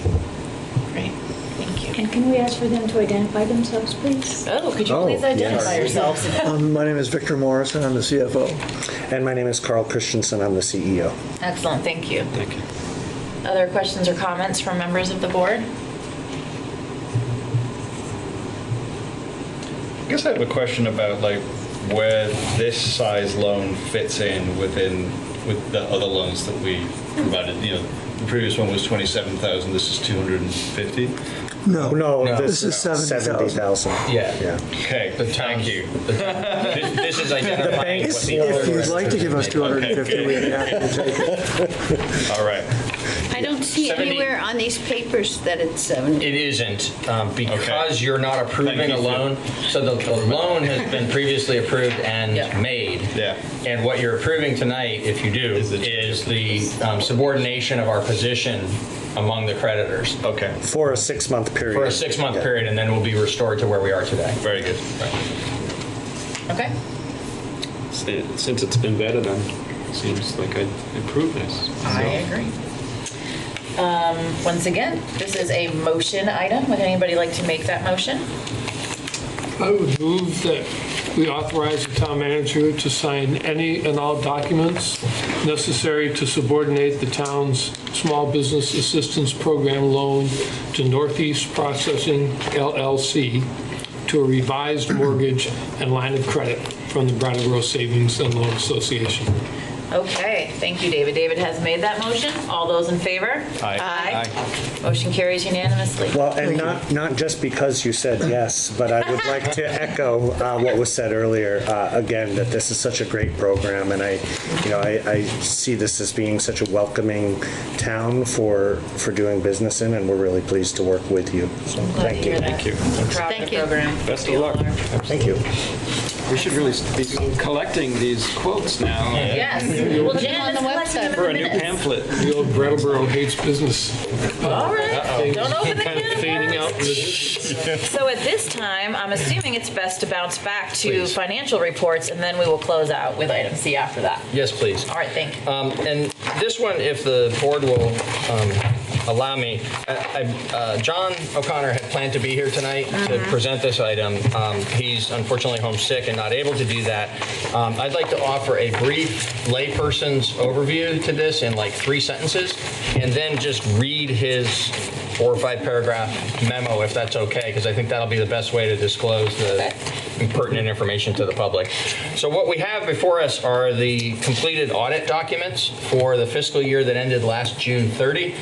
The auditors have issued clean reports with no findings, no corrective actions, both in the general overall audit, referred to as the independent auditor's report, that is the sort of audit of our basic municipal operations, and in the single audit. The single audit document is the smaller of the two, and it speaks specifically to the town's management of loans, and it's an additional, more intense audit on loan administration that is required, grant administration, that is required when an entity receives more than a certain amount of money from the federal, that originates as federal funding through grant programs.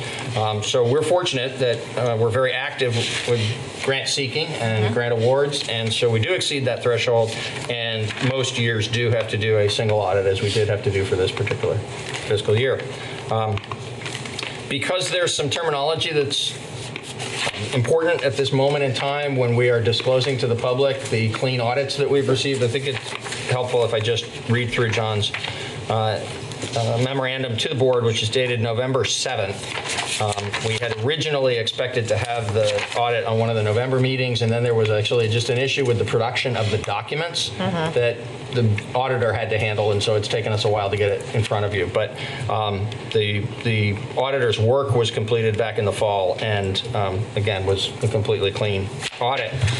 As follows, the auditors issued an unmodified opinion on Brattleboro's 2019 financial statements, stating, quote, "In our opinion, the financial statements referred to above present fairly, in all material respects, the respective financial position of the governmental activities, the business type activities, each major fund, and the aggregate remaining fund information of the town of Brattleboro, Vermont, as of June 30, 2019, and the respective changes in financial position, and where applicable, cash flows thereof, and the budgetary comparison for the general fund for the year then ended in accordance with accounting principles generally accepted in the United States of America," end quote.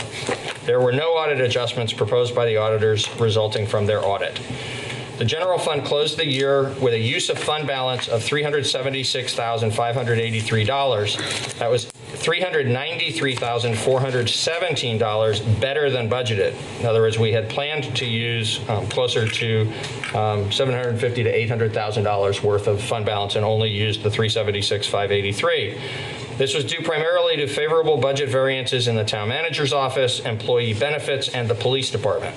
The general fund closed the year with a fund balance of $3,131,610, of which $2,047,513 was unassigned.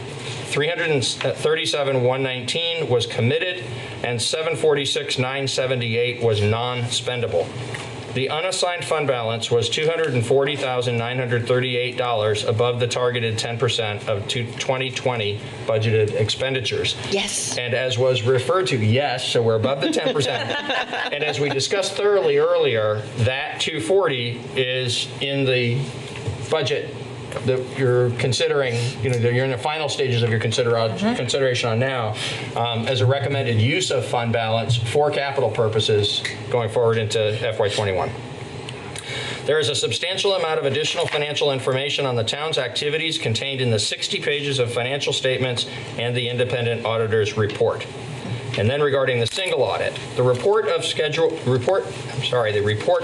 schedule of expenditures of federal awards, internal controls, and compliance with laws and regulations, parentheses, single audit, end parentheses, is a document that reflects all federal awards, grants received and expended by the town, either directly or as a pass-through from a state agency. There are no audit findings in the FY 2019 report regarding expenditures. The audit includes a review on internal control over financial reporting, and the FY 2019 report did not identify any deficiencies in internal control considered to be material weaknesses. The notes to schedule of expenditures of federal awards did not identify any material weaknesses, significant deficiencies, or audit findings related to the financial statements or the internal control over major programs of federal awards. Thank you, Peter. Welcome. I have 3 questions that I'd Sure. like to ask. Okay. How long is it Bachelor and Associates? Yes. How long have they been our auditors? To give you a very exact answer, I need to double check, but it has been, I've been with the town for 5 years, and they've either done 3 or 4 audits because we hired them after I arrived.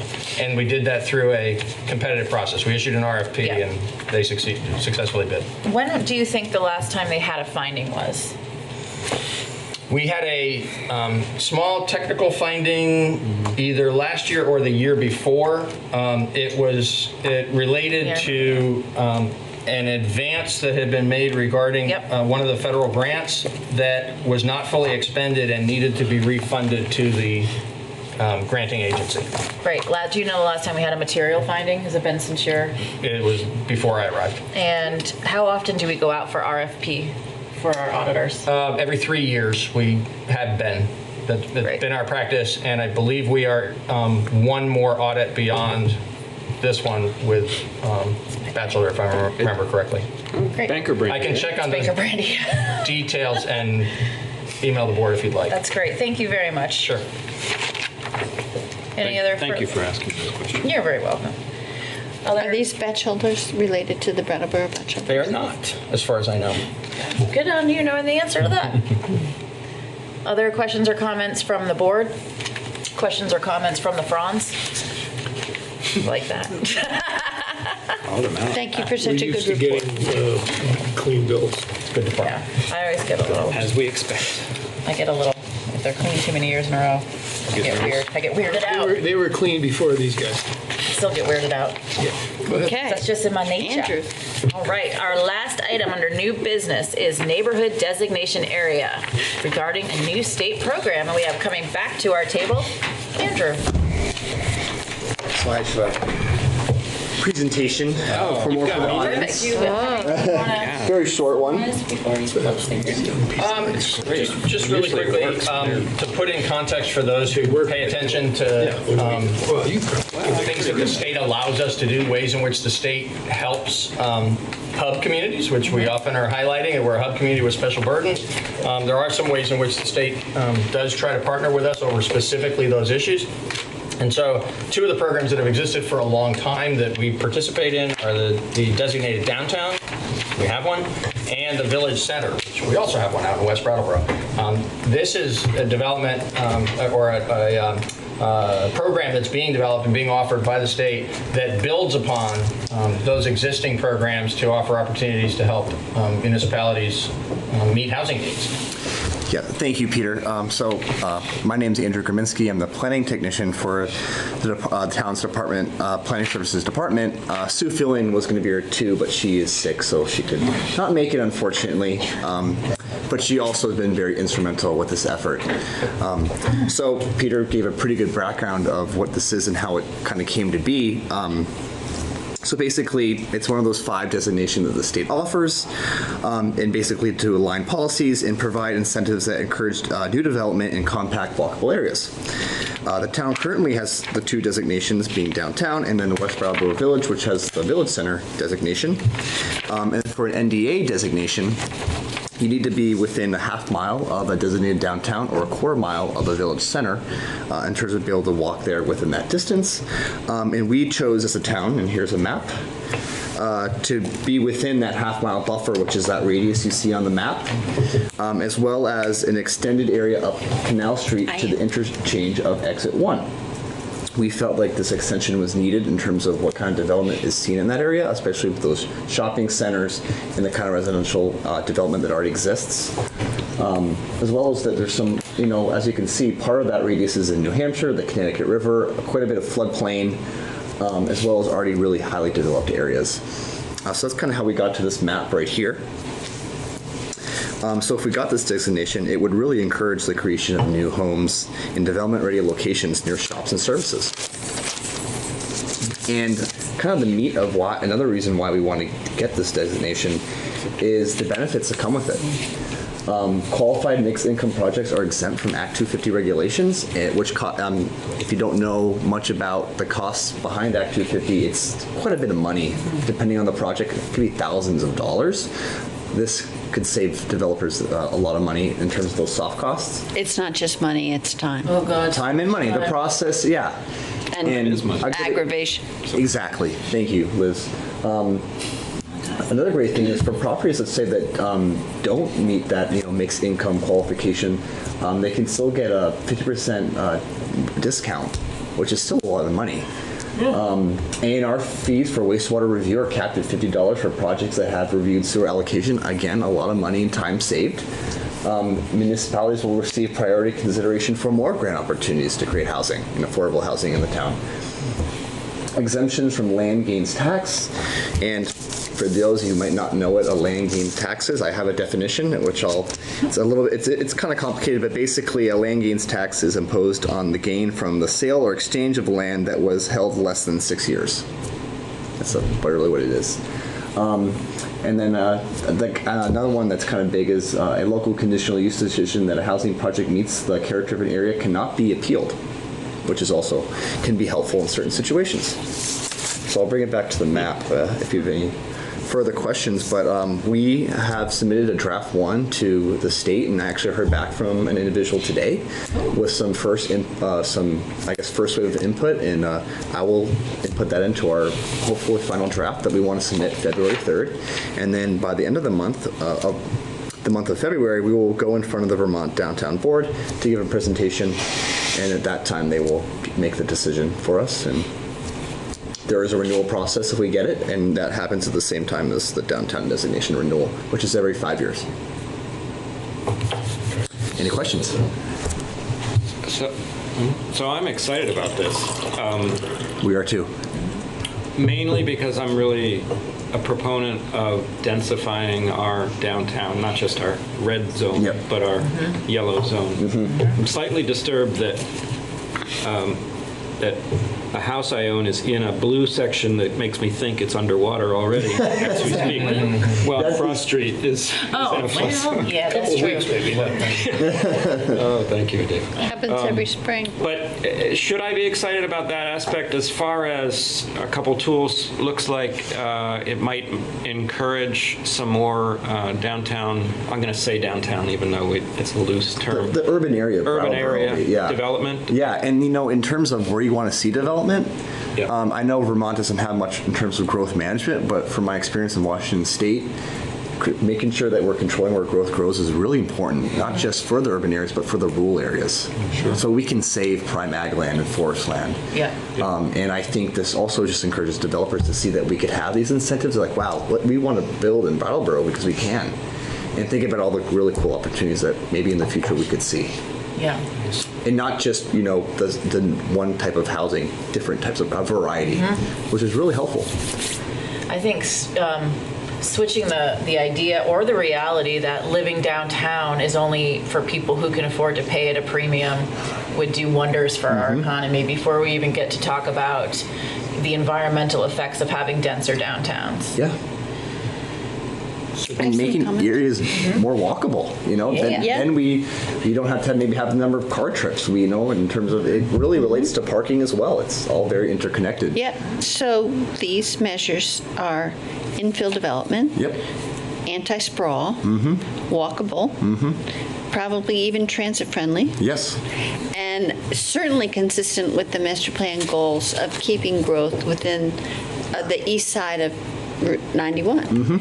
And I also think that these incentives are pretty good for the state of Vermont. There's not that much that they can give us, but they seem to know what a pain in the butt Act 250 is.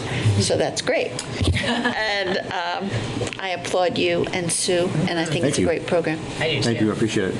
I think it's going to be a big deal program. That's what I think. If you can really make sure that people understand and can become excited about what this means, I think it's going to be a really great program.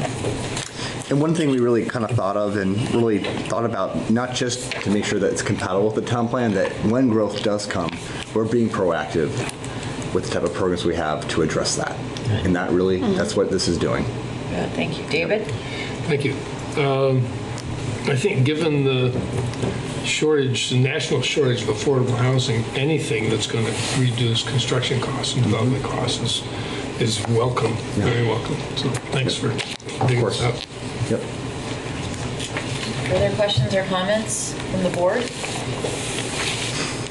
Questions or comments from the front? Okay. Thank you. Thank you so Thank you much. so much for the Thanks for work. hanging with us. And your presentation. Oh, it was very We don't nice, get that by the way. And it was My nice. pleasure. Yeah. Doesn't usually work. That is true, David. That's always a sad I have problem. something that needs to be signed. Okay. Where are we here? We're I done. have to have an action on that. No, I think that was just an excitement piece. Okay. With no further business to discuss on this agenda, I would entertain a motion to adjourn. I have something that needs to be signed. Excellent. David has made that motion. Do we have to sign it before we adjourn? No. Okay. All those in favor, please say aye. Aye. Meeting adjourns at 8:41 p.m. Thank you. BCTV. Thank you. Welcome to 2020. I just forgot how to make my own signature. I Even in have the two future. signatures, like the fancy one and the fast one. Can we get fancy on? You got half and half.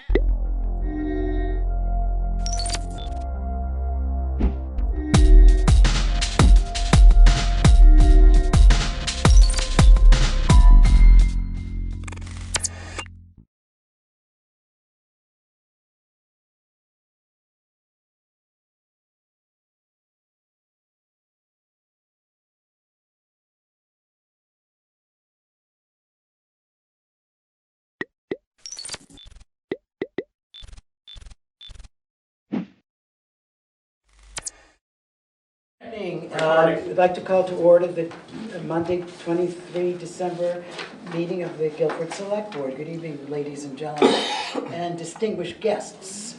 I'd like to recognize our distinguished guests, the public. Would you like to introduce yourselves and please sign in?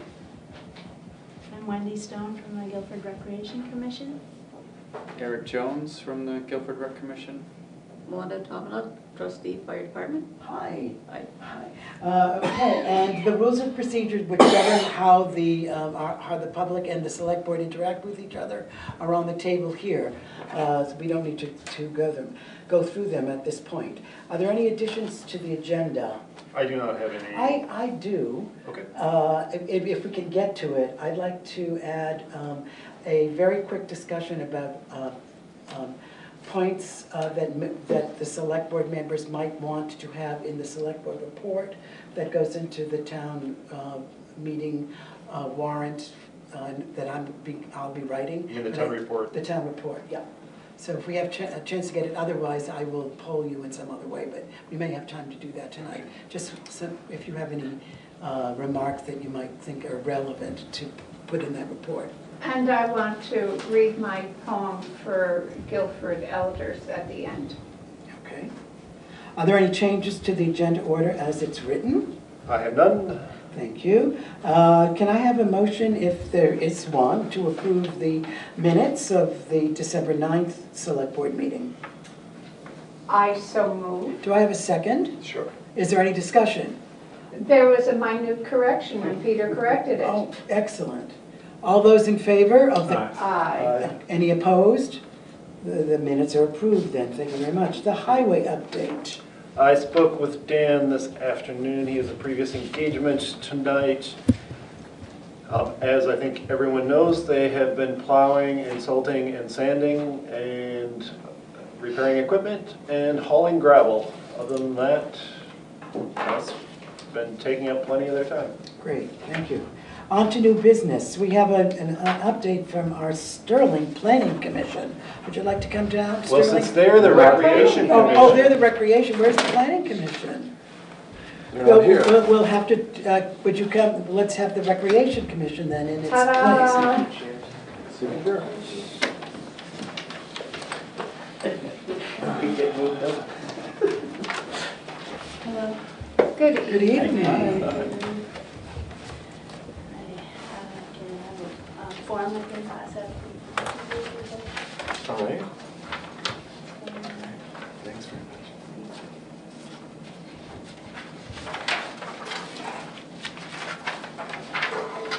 Thank you. There's any extra, I'll take it. Oh, should. Oh, here, Michael and I can share. Here we go. Thank you. Here. There's plenty. Oh, okay. Thank you. We're all set. Great, thank you.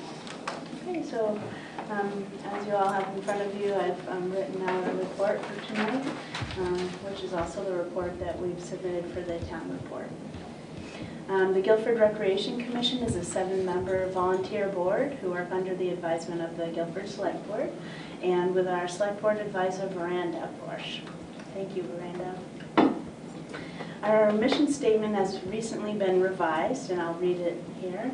The Guilford Recreation Commission fosters community connections and well-being for our town by supporting our public spaces and by collaborating with other community organizations to offer engaging, inclusive recreational activities designed to meet the needs of our neighbors.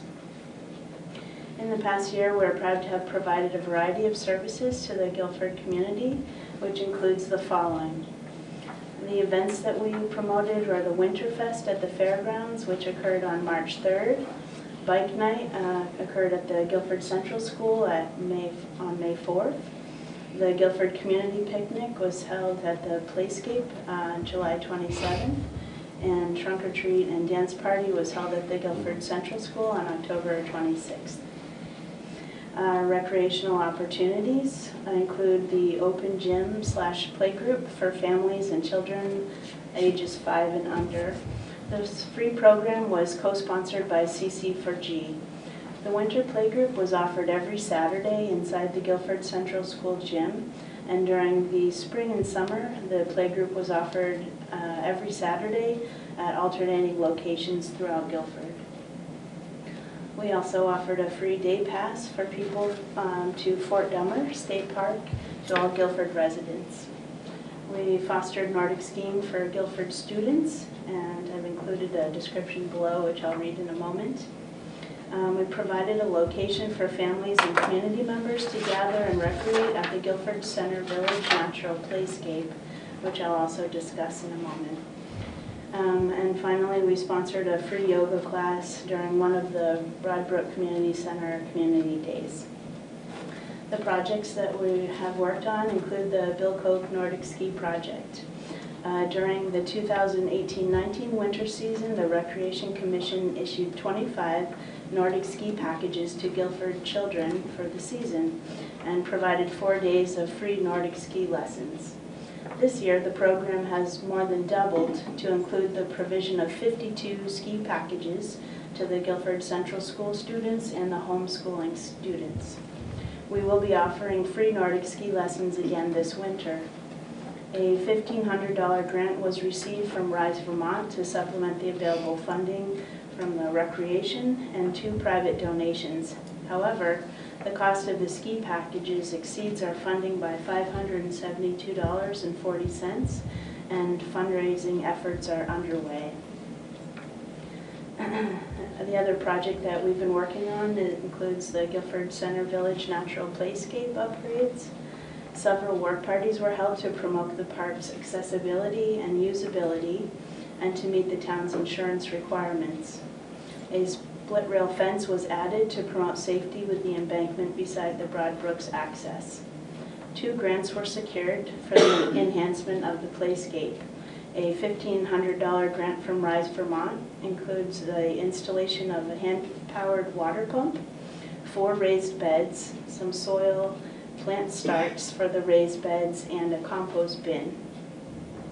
Also, a $4,630 dollar-for-dollar match was received from the state of Vermont, their Building and Communities grant, which includes the following projects: the excavation of the parking lot, a handicap accessible trail around the perimeter of the property, also a kiosk and welcome station, and signage for the park.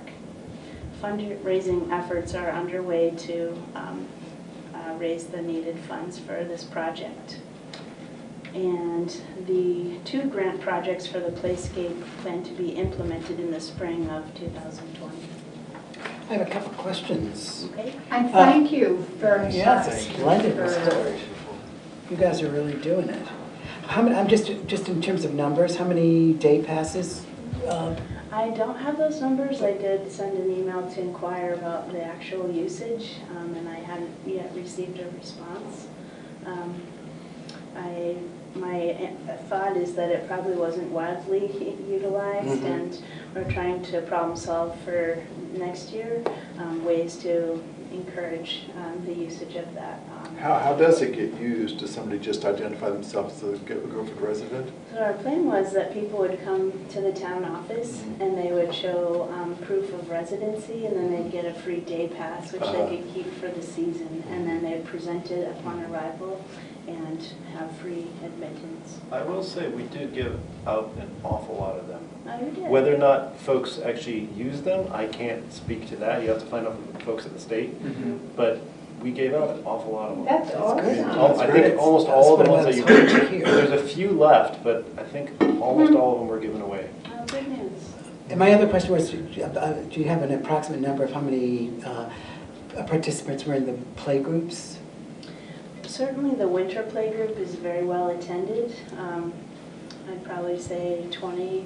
20, 25, 30, some days families. 10, you know, it depends, but, you But know, it's pretty- 20 on average. Pretty brisk. Yeah, it's a great group of young families that, you know, looking for social activities for the youngsters, and it's been a great program. The winter program transitioned to a summer program, and that wasn't as well attended as the winter, but the winter one's very successful. Great. Is that back this winter? Yes. Yeah. Yep, it starts up next month.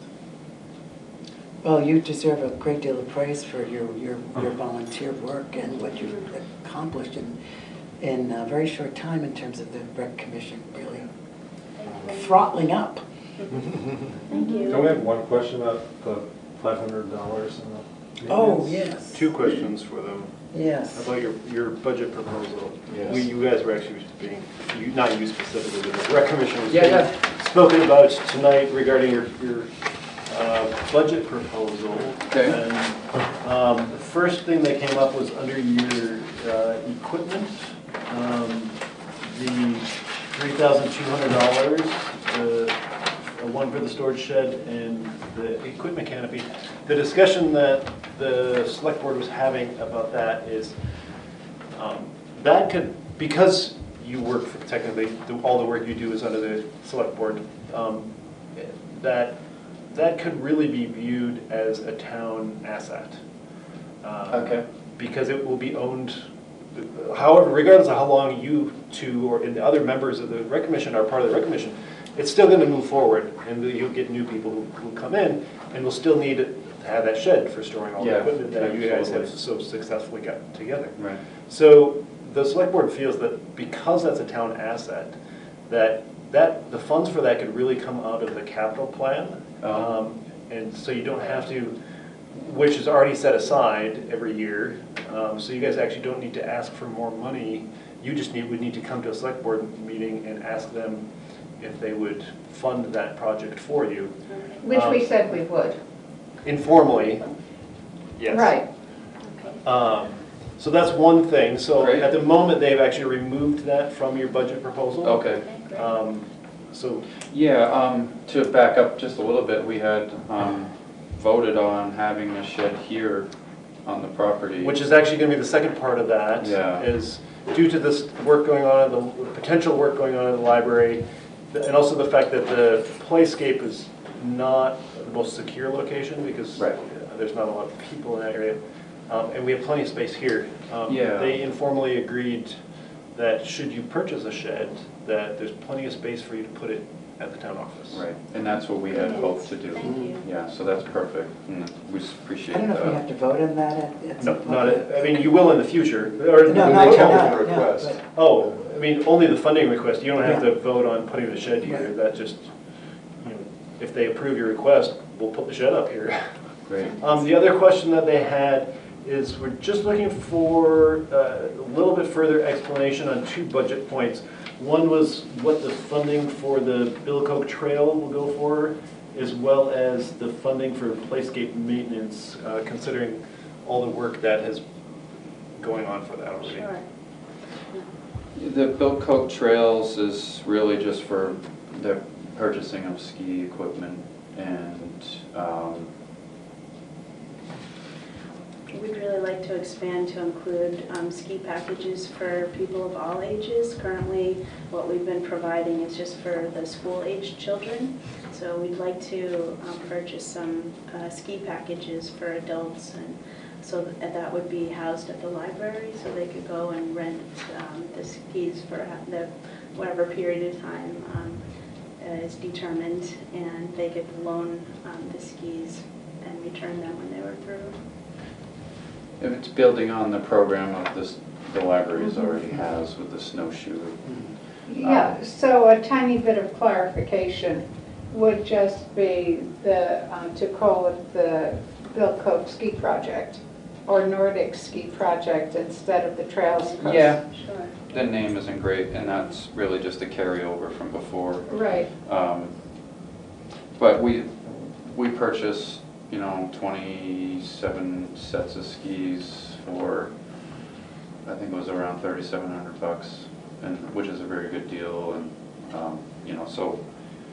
And then town, members of the town who want to use those skis don't have to pay for them then? Right, they would be free Yeah. to use. They would sign them out at the library and use them. But the library also has a gift of a bunch of skis as well, or are those the skis that you purchased, the ones at the library now, or the? Those are for the students, and we had a distribution evening, and only 25 families came out of 52. So the librarians were kind enough to accept the packages there, and people can come and pick up their skis at the library. And I could speak to the playscape maintenance. We feel like it would be nice to have a bench or two on the property so people could sit down and enjoy the park. Because we were thinking that it would be nice to get a consultant as a landscape architect to sort of just give a sort of a overall vision of the playscape, so that as we add new developments, that it would all be cohesive and part of a overall plan. We'd like to get a wheelbarrow for the playscape so that people, when they're gardening, they'll have the ability to move soil and compost. Also a shovel or two and some rakes and a watering can. Where would those be kept? Well, that could be built into the Yeah, it had this design of a compost bin with an area to hang the shovels and the rakes off of that, essentially. I'm sorry, would that be lockable? I mean, No, I mean, we didn't envision locking it, so if that's something to consider. Well, I'm just thinking about, I mean, it would be wonderful to have those tools there, but it might not be a secure place without something that could lock. Right, that's a good point. We, not to play Debbie Downer here, but we also need to take into consideration the town's insurance and having folks do gardening over there as well. There might be some implications related to that. Don't people garden at Guilford School? I can't speak to whether or not folks garden over at the school. No, people, I can say we've got that different people insurance do. requirements than they have as well. So. Yeah, the insurance is different, but they do garden there. They have a garden club and all that at the school. I think there might be some folks in the audience that can comment. To the public gardening at the school. Beth, do you know whether there was an insurance issue with having the public gardening there? I've never heard the insurance brought up. It's a great question that I'm not sure has been considered, but there is kind of open gardening parties, if you will, at the school where everybody's invited. Yeah, it has good turnout. I mean, gardening has been part of the playscape all along. It has raspberry bushes and filbert trees and things that do need some mulch put around them and weeding. And the people, the parents, when they're there with their kids, they take care of those things to pass the time, and the children are able to participate in that. So the point is to get families gardening together, well, if they can. Sure, I appreciate the idea behind it, but the town's insurance company may not necessarily be as friendly towards that, which you guys have experienced based on previous things. So we should just clarify that. We should. I'm not saying that they won't be accepting of it, right? But I just think based off our previous experience over the past year and a half in trying to move the work that you folks are trying to do to move forward in the playscape, I think we should just at least inquire about it just to be on the safe side. Yeah, yeah. A question about this, the landscape architect. Do you have any? Is there any details about that? That sounds like a kind of a broad, adventurous project to do that might have more to do with the town than just the Recreation Commission. What are your thoughts about this architect? The idea was raised by Laura Lawson Tucker, has a friend that she knows who's a landscape architect, and she suggested that we might consider calling them and getting an estimate or an idea. I think it's when we go to sort of try to, it's a community project, so when we're trying to bring all the ideas in from different people, we want to sort of respect those, but also sort of have a plan so that we're doing it in an appropriate way for public space. So, I think we were just trying to look for general guidance as far as, how the park should be organized. With the gardening, so for example, you wouldn't want to stick that in a place where it's going to get a lot of shade, for example, or, how to utilize the space best, seemed like a worthwhile investment, but that it's just an idea at this point, so. But it's an idea that equates to a budget, a line item in the budget. Right. Yeah. So also, just in terms of benches, that might be able to be covered by the same capital I was thinking of that too, budget. yeah. So we can look in a more category-wise, just to see what could come out of the sort of equipment budget, and in terms of a landscape architect, it would be great to know, or landscape designer, whatever the person is, it would be good to know what that person might charge for an overview.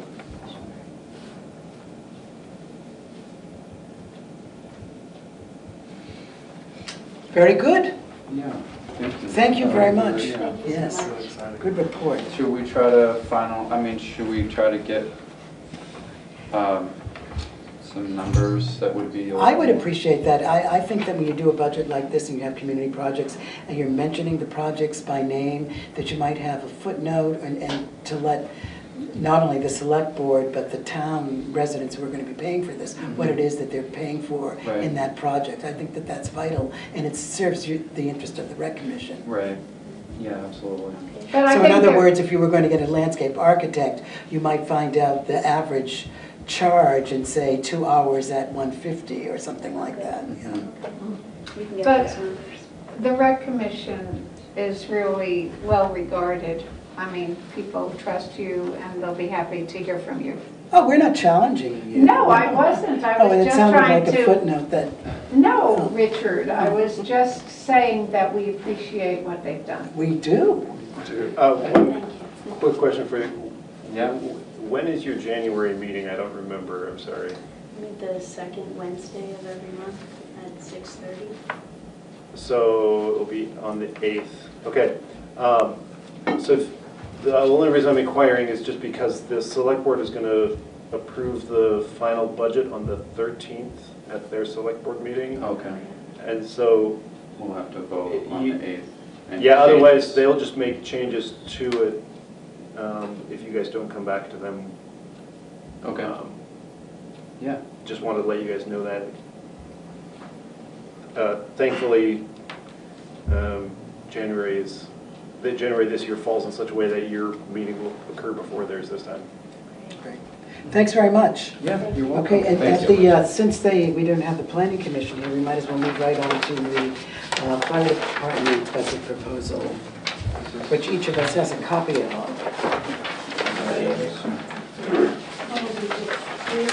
I don't yet. Where's the fire department? It was Oh, in that- it was in the. I didn't print them file. out for you, they were in the file. Oh, okay, I can go to the file. Hi, welcome. Thanks.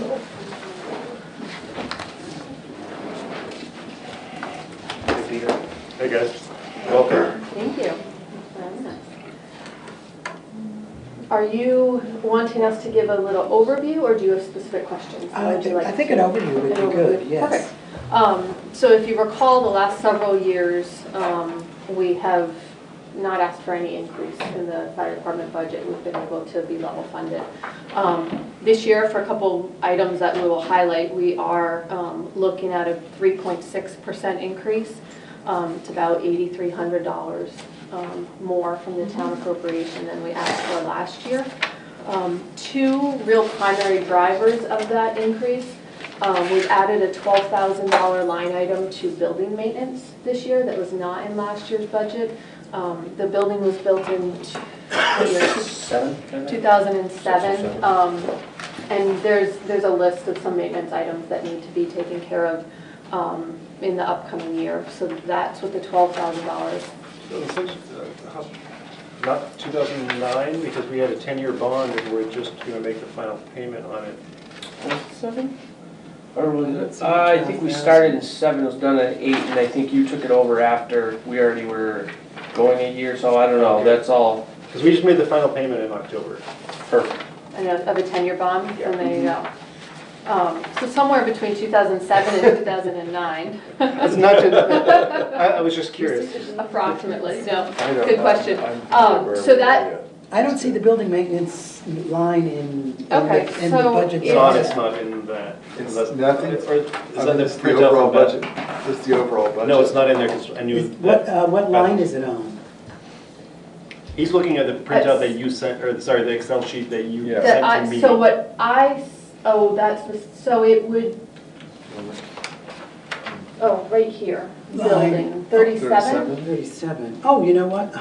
My printer cut it off at 35. That's Oh, no. Look here, Yeah, there it is. $12,000 Yeah, for I building. got it, okay. And so a $12,000 increase alone would be more than a 3.8 or 3.7% increase. So we were able to offset that additional line item by reducing our capital outlay fund. So our capital outlay fund is what we've been calling our truck fund for the past several years.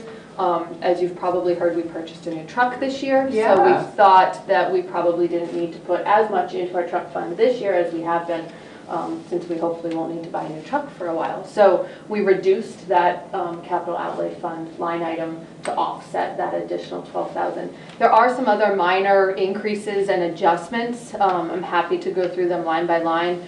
We've upped our legal and accounting fee a bit. Since I took over, I've been enlisting the help of one of the CPA firms in Brattleboro, which costs some money, but it's been a really important, and we performed an audit this past year and everything's going great, so it's money well spent. And telephone went up a little bit, office supplies, so like onesie-choosy type things. If you have specific questions, we're happy to discuss them. We don't see on this, we don't Yeah, see you a don't see it. a reference to a previous year or anything, so, that's all Okay, right. I brought what I had sent you that compared, Yeah, that's what we'd like to see. can we can make some copies maybe? So I had sent this to you when you asked. Yeah, but I thought that's what I shared with the select board. Oh, maybe I'm looking at the wrong thing. I just have, unless I haven't accessed it, because I just have, It's the budget versus actuals that we're talking about. And I just saw the budget there. yeah, I just have the 2021 budget here.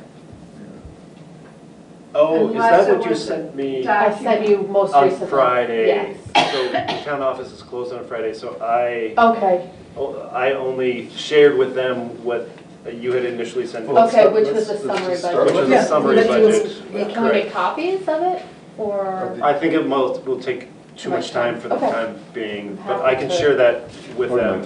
Sure. Okay. Yeah. Yeah, we might be able to speak to it without looking at it, so if you have questions, go for it. So that's the difference. Okay, sorry. No, it's okay. I can work on Friday and you not on Friday. Correct. So this is, okay. That's income. And you'll see our income projection actually went down from last year, which is, we had a line item in there for invoiced calls, which we haven't seen a high return for our invoiced calls and didn't think it appropriate to build that into the budget when, if we get it, that's great, but didn't feel like we could necessarily count on it in our. What are invoice calls? Invoice calls are if there's, and you might be able to explain it better, but if there's an out-of-town person that is found negligent, if they get a DUI and the fire department has to come and they get a ticket, the fire department will charge them for their services. They're not town residents, and there was a ticket issued. That typically is the criteria for And invoicing. so, are those hard to collect? Yes. Well, what we've had the Unsurprisingly. most success is if we can get our invoice in with like the tow companies, which gets submitted to the invoice, or to the insurance company, then we see more success, but in general, if you just send it to an individual, I wonder if I just flip through real quick. there's not much luck. So you just, explain once again, you just said that you said the income, there was going to be a slight downturn, but according to budget, it looks to me like there's actually an increase. And that increase is due to the town appropriation. So you'll see here invoiced calls, we previously had budgeted $1,000. This year we're not. I see. And also our interest on accounts, we previously had budgeted some money for interest because we just spent 200 and something thousand for our initial payment on our new truck. It was hard to predict what our income was going to be on our accounts, so we just didn't build it in.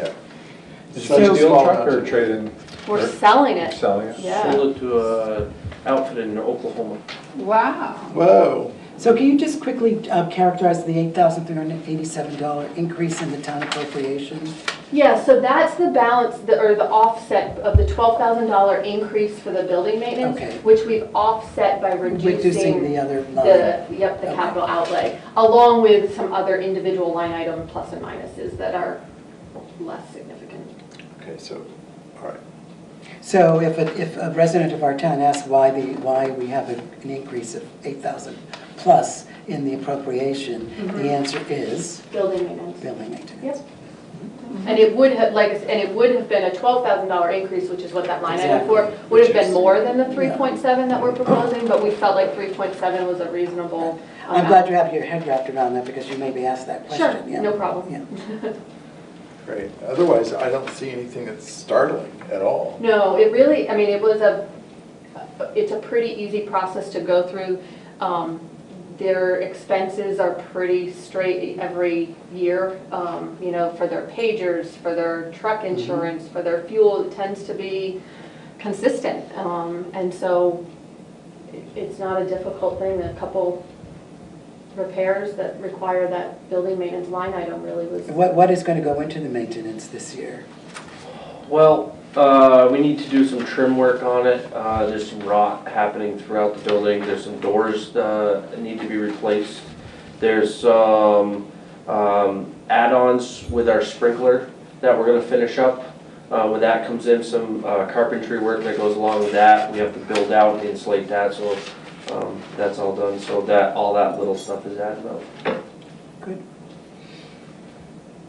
Now, I think, was it last year that you guys had a fairly substantial grant amount for purchasing some equipment and some other things? Do you guys have any needs in that area that aren't going to be covered? I don't have it in front of me. I did look at it. That was the water rescue equipment, I think, yeah. This year, we put in for a grant last year for gear, and we made it to the final round and we didn't get awarded anything. This year, we're putting in for a set of JAWS extrication equipment to go in our new truck.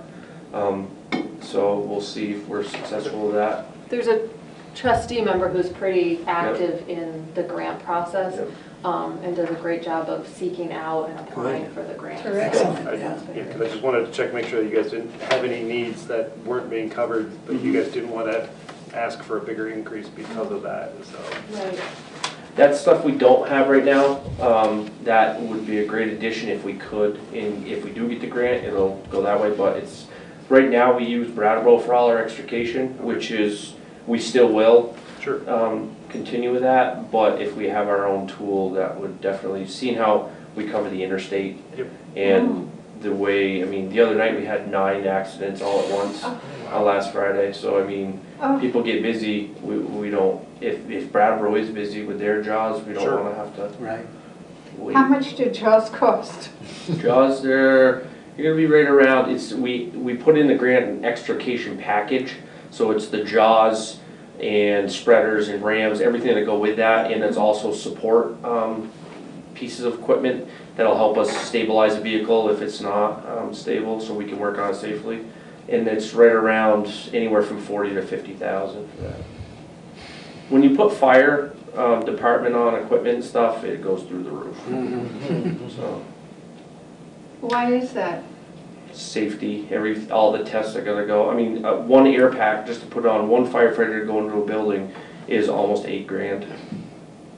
Between the bottle, which is about 900, and then your pack and all the stuff that goes with it, the mask and all the tests, and then you gotta put gear on I mean, we had that figure, and I gotta get it updated for the town meeting, but just to put one person into a building with the safety equipment is pretty, you're over 12 grand easy. And what, the equipment line item on there, which I think is 35,000, that includes 2 sets of gear per year. So they've set it up so that they have a revolving purchase, so every year they get 2 more and they can retire some or whatever, so. Same with air packs, because air packs have a shelf life, 15 years no matter what, and so in the past, we've gotten a grant for packs, which is great, but they all come due at the same time, so we're trying to keep up and keep that. Like last year, we needed 16 air bottles at $900 a piece, so we had to do a little scurrying. Well, you guys do a great job, and I'm sure I'm speaking for our town when I say how much we appreciate the volunteer work that you do. Any questions amongst my colleagues at the select board for the fire department? Well, thank you very much. Yeah, you may keep that. Okay, all right. Thanks, guys. Thank you. Merry Christmas to all our firefighters. Happy New Year. Okay, so we still do not have the planning commission, so we'll move right into the broadband kickoff. Do you want to tell us about that? Yes. So Do we want to get, I guess there's no point getting in touch with the planning commission. No, we'll just keep moving. So, as I'm sure that folks heard, Wyndham Regional Commission was awarded the joint grant to investigate the possibility of creating a communications union district for all of their member towns. And they have scheduled a kickoff meeting in mid-January on this, and so they sent out some information about that. And one of the things that they were asking of the towns, one is to participate in the effort. And the first part is to pass a simple resolution stating their intent to participate in the Wyndham Region broadband project. And then the second is to identify an individual who will be a official town lead or point of contact for this effort. And then the second step they are asking is to think of the best way to get the aforementioned survey. So part of this process is to send out a survey to everyone in town about various aspects of high-speed internet, the frequency of use, their need for it, a number of questions. And they are asking towns to participate by sending that to their residents. And so they want some ideas, and due to need, they are looking, those surveys need to be sent out for sure in paper format, but also in electronic for those who don't want to send a paper copy back in the mail. And they will be holding a workshop in the beginning of February to discuss the survey, how it's going to be administered, and the various steps for that. And then they are wondering if towns are ready or not to join a CUD, and if so, they're asking for select boards to put an article on the town meeting warning to support the joining of a CUD. So. But we don't have to do that, we don't have to do it at this town meeting. Guilford is, according to Chris Campany, we're in very good shape in terms of the timeline, and it's not necessary, we can do it, but it's not necessary that we have it on the town morning. No, my understanding is it would be preferred if we had it on the warning, but it's not a current requirement. I'd advise Guilford to wait and grow through this process, so he's suggesting that we wait. Regarding yes, the putting it in the town meeting. As an article? That's on, yeah. Is that from the... As we instructed in the announcement, the best thing towns can do right now is think through how they can best get a survey to and from as many people in town as possible. That is critical to the success of the feasibility study. They can also take this time to identify who the point person with the town will be if the town wants to participate in the process. As for timing, we don't yet have a contract in place, which means we can't start work under the grant, and meetings next week and the following week are impractical, blah, blah, blah. So that was from the personal email with Sarah Coffey. With Sarah Coffey. Yeah. So that was slightly different information than he's clarifying. Yeah. So he actually advises not to do it now. Sure. And so he's asking us to identify a point person, a Guilford resident. Yeah. And also a Guilford resident or a select board member or the town administrator. Yep. Whoever you feel is the best point person for the project. And also then to start thinking about questions for the survey, which will be fed into the feasibility study. And I actually have a draft survey from the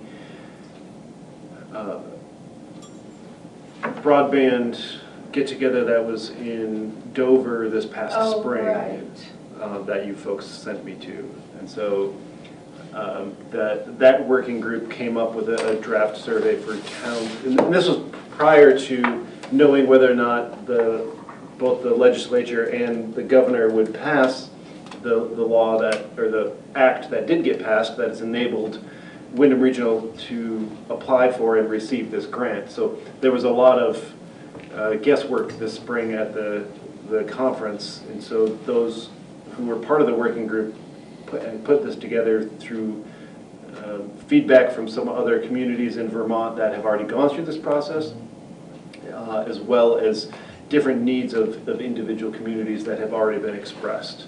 So if you'd like to see that, I can dig that up and share that with you. And so yeah, I would like to see for sure. And then, but it's the point person is really important. And do we think as a select board that it should be a select board member? I mean, really, this point person is really going to be crucial in helping to get the CUD established. So it's a lot of information to handle and a lot of meetings to go to, I dare say.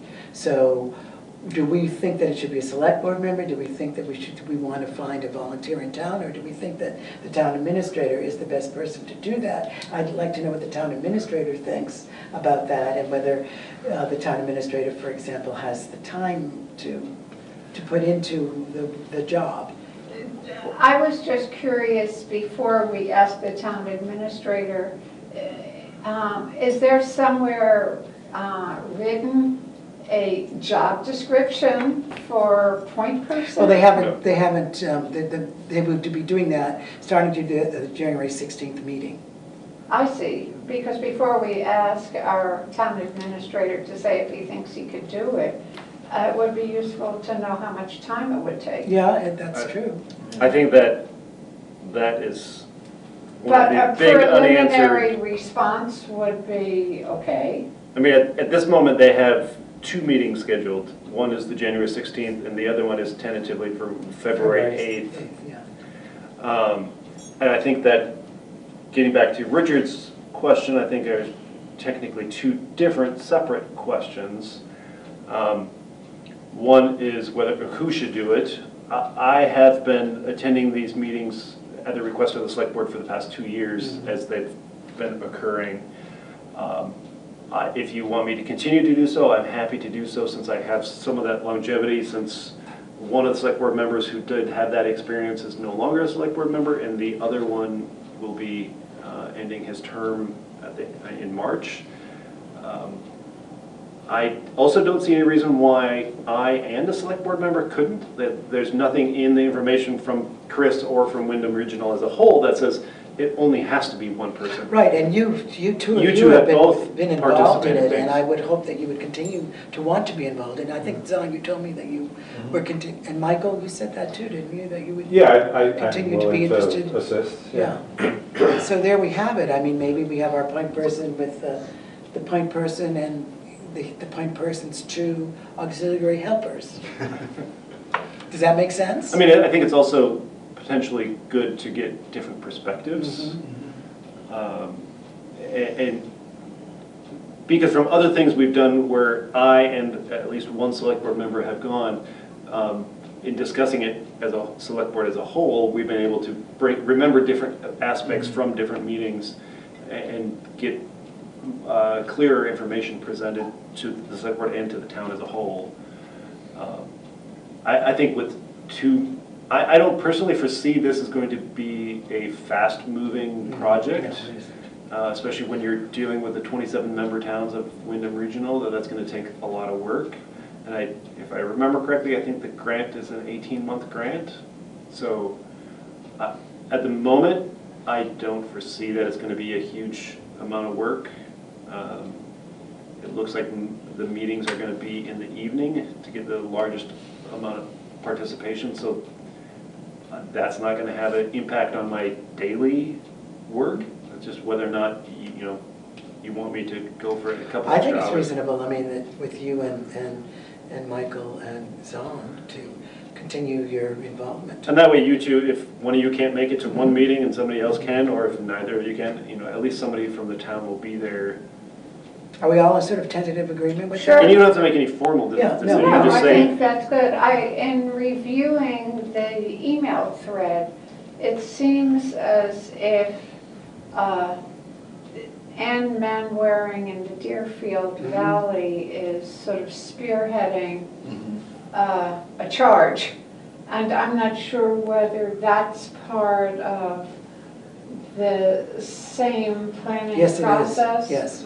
Well, except that I think that they've been sort of moving on their own, and Yeah, I they're a think little that now it's further- going to they're get further subsumed ahead. into this Correct. larger project. I was going to say the So- exact same thing, but Okay. they're a little further ahead.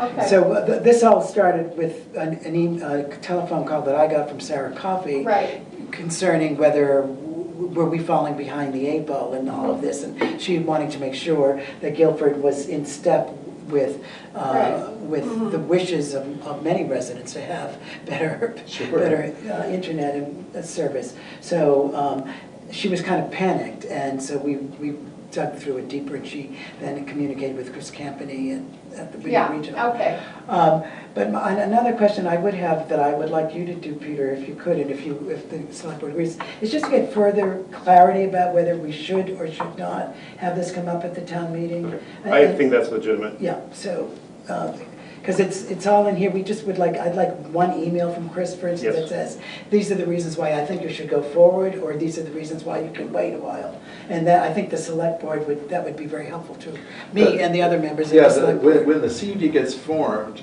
what I recall is that two communities need to come together to form a CUD, and then if whichever two those are, they don't need to do any voting in their community in order to move forward, they just move forward. But any additional communities after that have to bring it forward to their community. Correct. So I don't know what will happen how out of the 27 towns, which two get to not have it on their. Well, that's not correct from my understanding. All right, even the two original towns, it has to go before the town in order to form a CUD. I see, okay. So anyone who participates, it's just a matter of when in the process that article is put on a specific town's warning for town meeting day. And I can see arguments for doing it early or doing it later, just because of the entire planning process and seeing, I think there's advantages and disadvantages to joining in early or doing it later.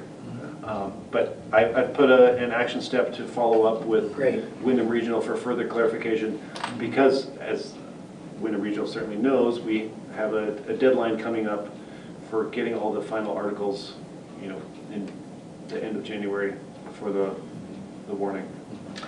Great. So we all set on that? Yes, I do think that the town, no matter where we are with the CUD, I think the town will appreciate information about how far we've come and where we're going.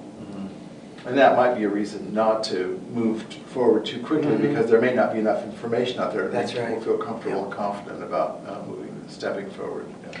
Speaking of the articles in town meeting, if I could can I bring that agenda item that I added up now? Sure. So the chair of the select board is tasked with writing the report of the select board that goes into the town warning. The town meeting warning, and I was town report. The town report, which includes the warning.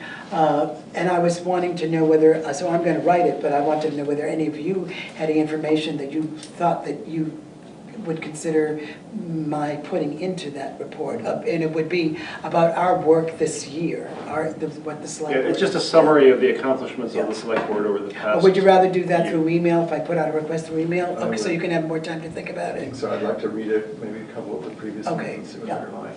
Yeah, I We mean, just need to the be careful thing, about the discussion points over email. Yes. So we don't violate open meeting law. And so if there's specific things you wish to discuss that you want included, even in a informal agreement, you need to do it in open meeting. So you can request for input via email, but you can't discuss those points of input. Right, that's what I would be doing, is requesting input, okay? And it would be not reply all, it would be reply to me. Correct. right. I mean, the one thing I do think is that the select board oversees and supports, really, the coordination of our very active town commissions. I mean, because I don't think all towns work that way, and the select board has a role to play in that. Okay. So I'll send you an email tomorrow morning and ask you for your input.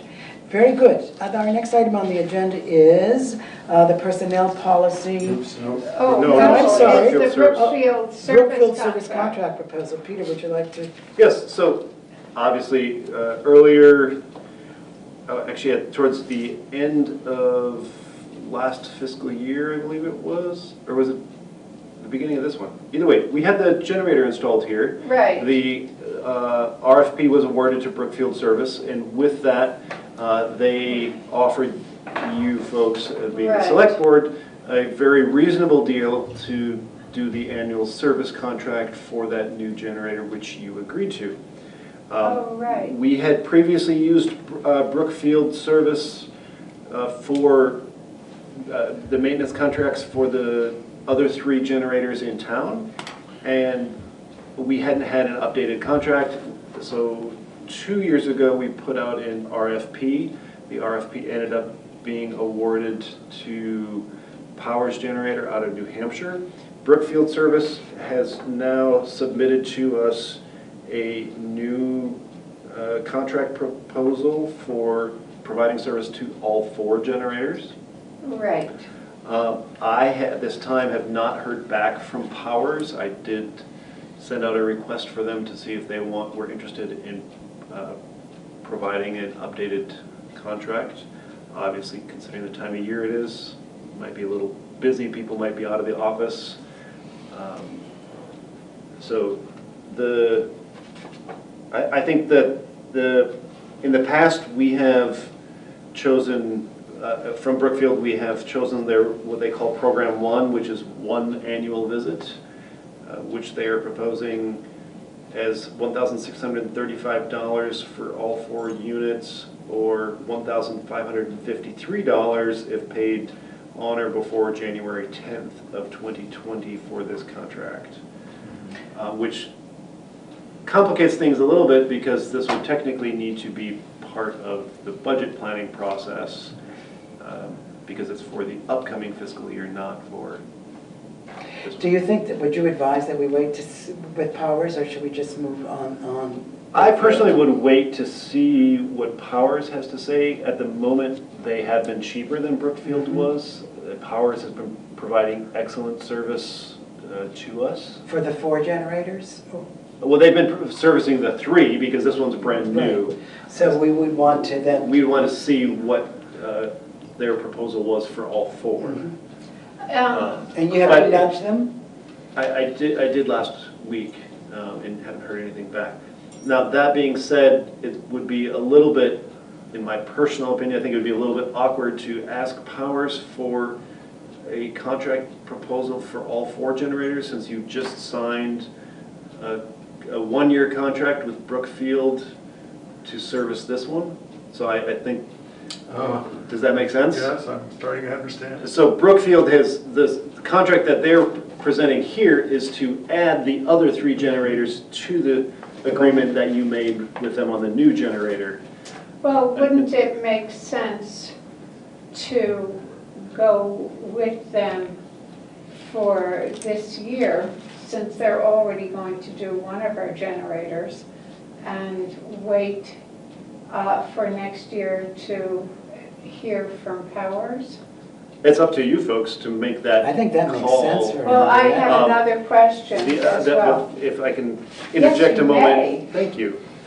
Is that your contract with Powers is now expired, or not expired, they have fulfilled the contract. Right. Of 2019. For 2019, and so we do not currently have one with them. No, I understand that.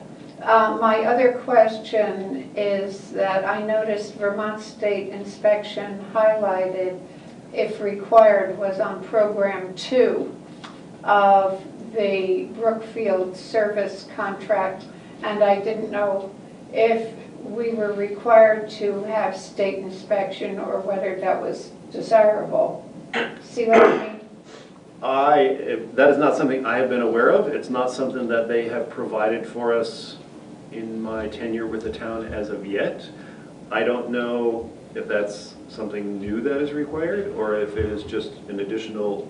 Could you find out for us? Sure. Yeah, because when they were breaking down the expense of Program 1 and Program 2, I see that they have it highlighted. they had it highlighted, and I didn't know whether this was something we needed to pay attention to. Because the 1553 for Program 1 does not include state inspection, so the $100 would be added to that, whereas the $100 would be folded into the $24.92 if paid before January 10th for both of those. So I was just, So we need to find out if the state requires inspection, or is it desirable? Well, the other thing that I was going to add to that is, in the previous service contracts that we've had, part of the process may be doing an annual inspection, and it has just not been explicitly stated that in the service contract. Or charged for that matter. And it may be something like getting inspection on your car, where the expense for them has gone up, so in turn, the expense to us goes up. So let's find out. now. So can it we- may not be something new, it may be something that's always been there. So, but I'm looking at, when is our next select board meeting? January the 13th. Right, so do we need to empower Peter to make a choice by entertaining a motion? Because, look at it, it says that It says January 13th, right? January 10th. 10th, that's what I said. But you're not saving that much money. I mean, I don't It think. You're is saving, saving. you're saving $80 $80. Well, off of us $1,600. $80 seems like a lot of money to me. But there are other factors involved in the competitor, to see what they come up with. No, So that's just for reference, that $80-some is a 5% savings, discount, however you want to put it on the For early proposed. payment, yeah. Correct. Or for rent, yeah. I thought, excuse me, Richard, I thought that we were positive toward my suggestion of going with Brookfield, going ahead with hiring Brookfield either with Program 1 or Program 2 for this year, since we've already hired them to inspect and do maintenance.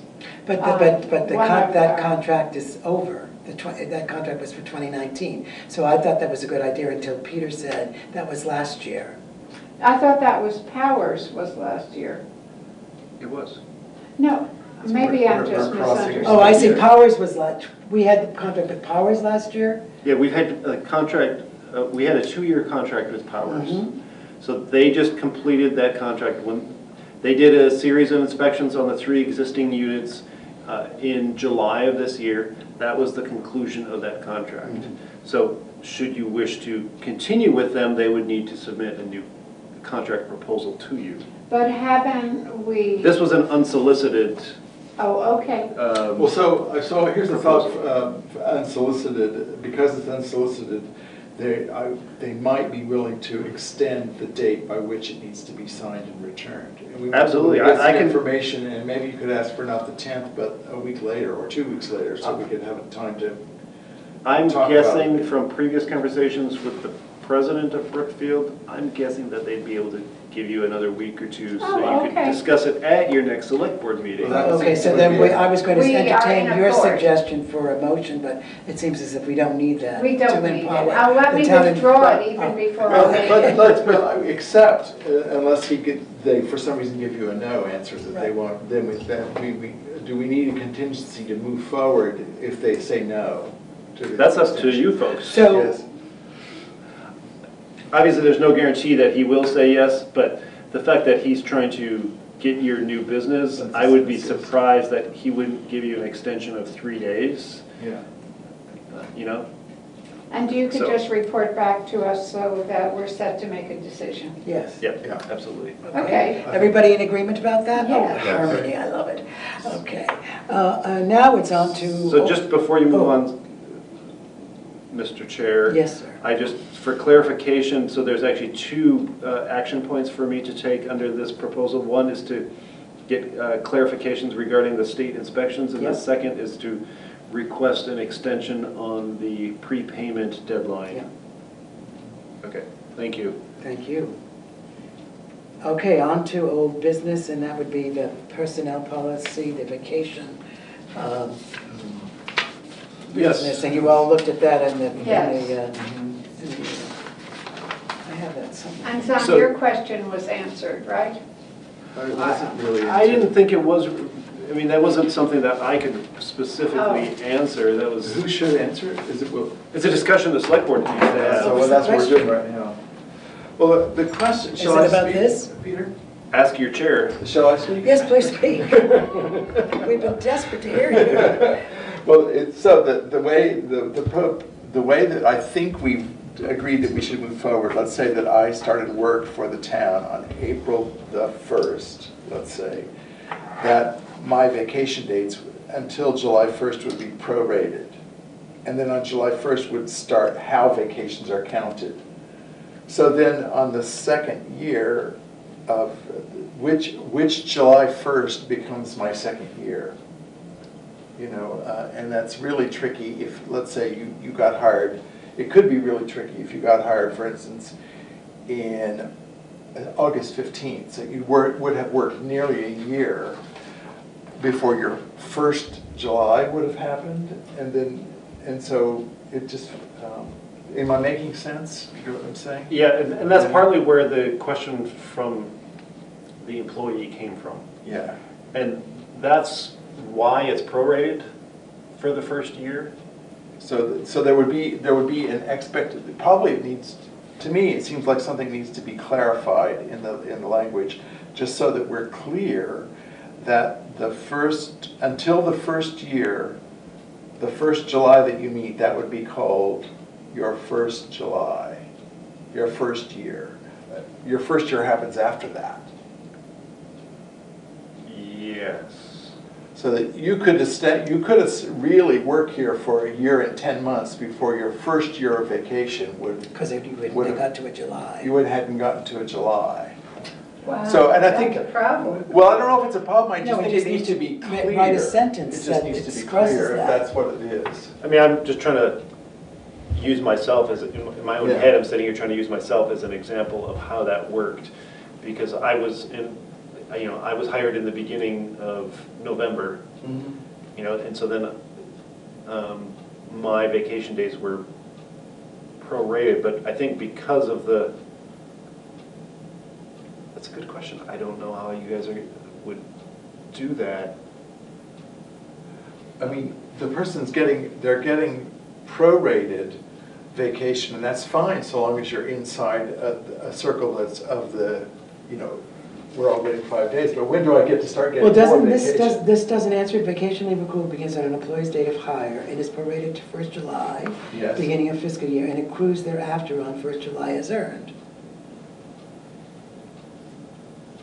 Isn't the Except this says at the beginning of the second year. And it seems to me like it would be better if it said at the beginning of the second July 1st or something. The second fiscal year. Fiscal year. That's what it should say. Yeah. The second fiscal year. So it was somehow really clear to Yeah. anybody stepping in that there's no way they're going to, you know, they're not going to be able to bring this question It should up. be So- at the beginning of the second Fiscal year. fiscal year. Or Yeah. at date of hire, or, yes. At the beginning of the second fiscal year, at the beginning of the 4th fiscal year. This is really not at the date of hire. It is at the date of hire and the first fiscal year, the top line. Yes. If the top line said, I think that would really make it clearest of all. Yes. At the date of hire and for the first fiscal year. And for the first fiscal year. Yeah, because now that we've switched everything to July 1st. And then all the other ones say at the beginning of the second fiscal year. Yeah. Does make that, sense? yes, it does. Makes sense to me. That makes it clear. Yeah? I think so. So do we need to vote on I that? don't think so. Yes, you We do? certainly do. Okay. This is a town policy. In order for it to be implemented, you need to All right. have a motion. I am currently, Do you want to write it down? Do you want to have a moment to write it down and then we can? I was working on that right now. Okay. Would anyone like a cookie? I'm full of cookies. I will take this opportunity to have a cookie. Look, I'll take a prorated. A fiscal cookie. A fiscal cookie, right? Okay, so I have changed it to state at date of hire and for first fiscal year, and then each of the 4 remaining lines states the year and then fiscal year. So second fiscal year, 4th through 14th fiscal years, Yes. 15th through 20th fiscal years, and 21st fiscal year and thereafter. Good. Yeah. So do I have a motion? Hang on, do you need to say, as a clarification, like at the start of the personnel policy, that the Guilford fiscal year runs from July? It already states that. It already said that, okay, then that's perfectly clear, yes. Did you make a motion? Yes, I Okay. move that we establish, that we accept the personnel policy as amended tonight. Second. Any discussion? All those in favor? Aye. The motion Thank carries you so unanimously. Thank you very much, Select Board. Now, on to the warrants. Who's Let's doing see, the warrants? Gordon isn't here. Did you Did folks you wanna have a make a chance to motion? review the warrants? I haven't reviewed the I one. didn't look at the, So you would really want to look at this one, the 33,000. So, yeah, that's the budget status report, that's not the So it would invoice be in edit here? list. That's just the payroll. so it would be here. Oh, I see, yes, okay, so I'm looking to see if What the big the items big are. numbers. Sand and salt. I see, yeah. I will have while he's reviewing that, I will have a copy of the a completed copy of the personnel policy for you all to sign at the next meeting. Okay, Since good. you have just approved it. Okay, yes, I can see that in the, when we get to the, so I would move that we approve the payroll warrant for the week ending December 15th of $8,732.25, as well as the payroll for week ending December 22nd, 2019 of $7,926.76, as well as expense warrant number 2012, totaling $33,407.03 for a grand total expenditure of $50,066.04. And I'll second that. All right, and then Is there a discussion? And can you Yes, explain? yeah, then I'll explain just the largest expenses that might be of interest to folks are $6,954 for salt, and then there was $8,138.73 for Blue Cross Blue Shield insurance. And those are the only. That's half of the expense right there. Yes, that's half. There is a recreational surfacing, Vermont recreational surfacing bill for guardrails of $3,847. So those. Any further discussion? All those in favor?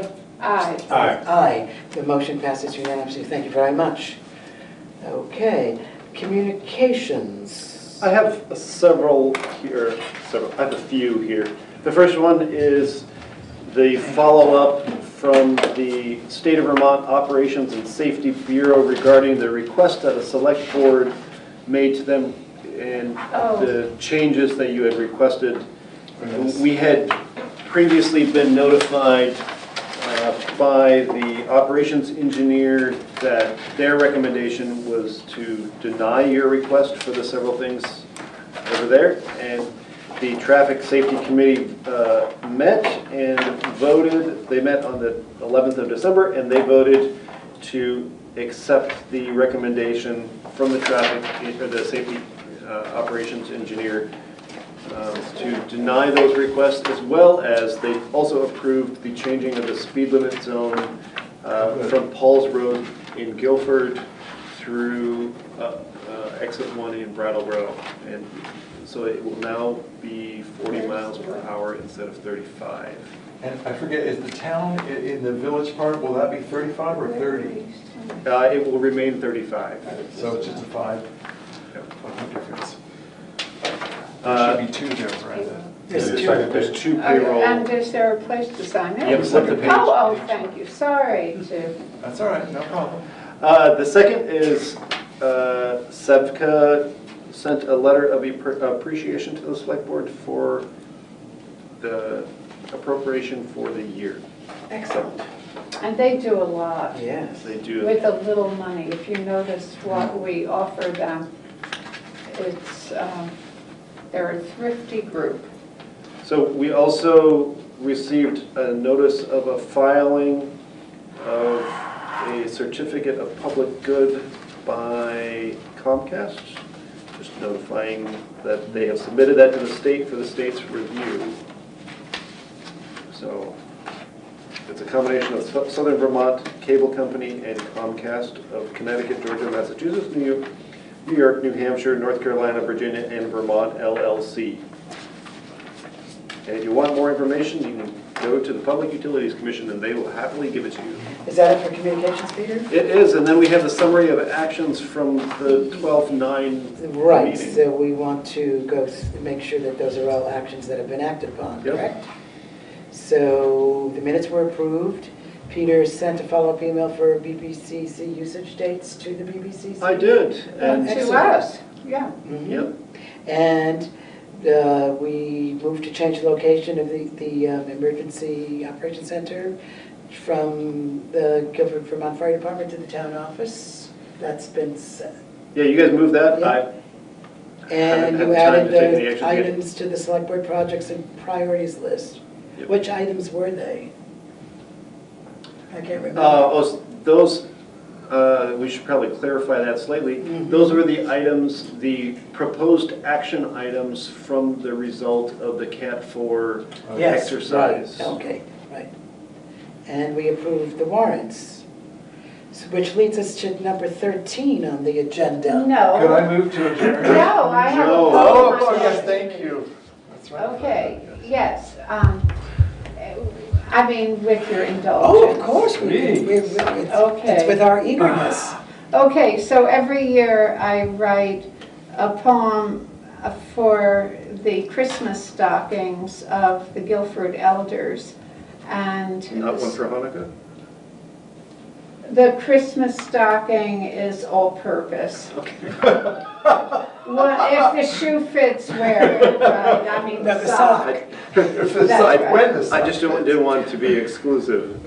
No, no, no. Well, this has nothing to do with Christmas anyway. And so this is really honoring the restoration of Sweet Pond.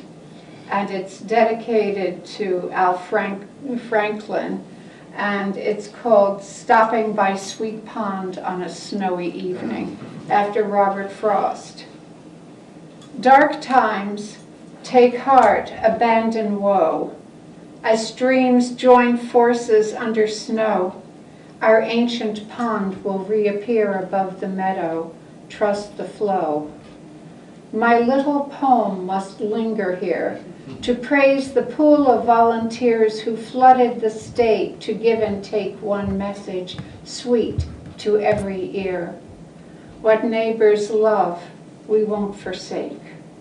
O sweet pond, may your peepers wake and new kids dare that happy leap of faith from the rope swing, diving deep.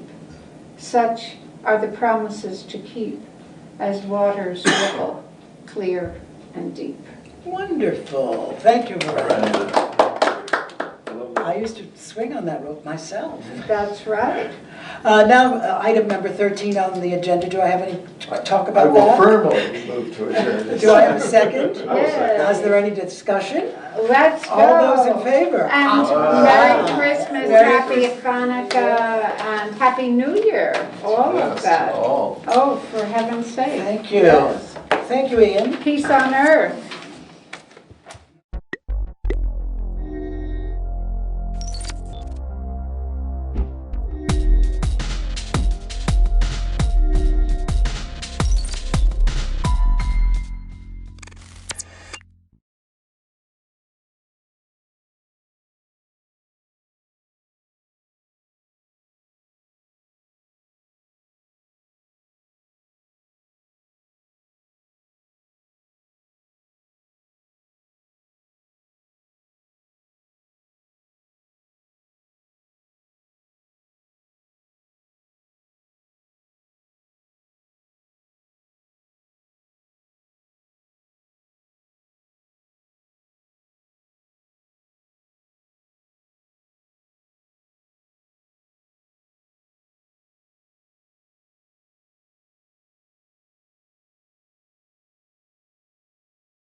Welcome to another edition of Into the Issues. I'm your host, Steve Pappas.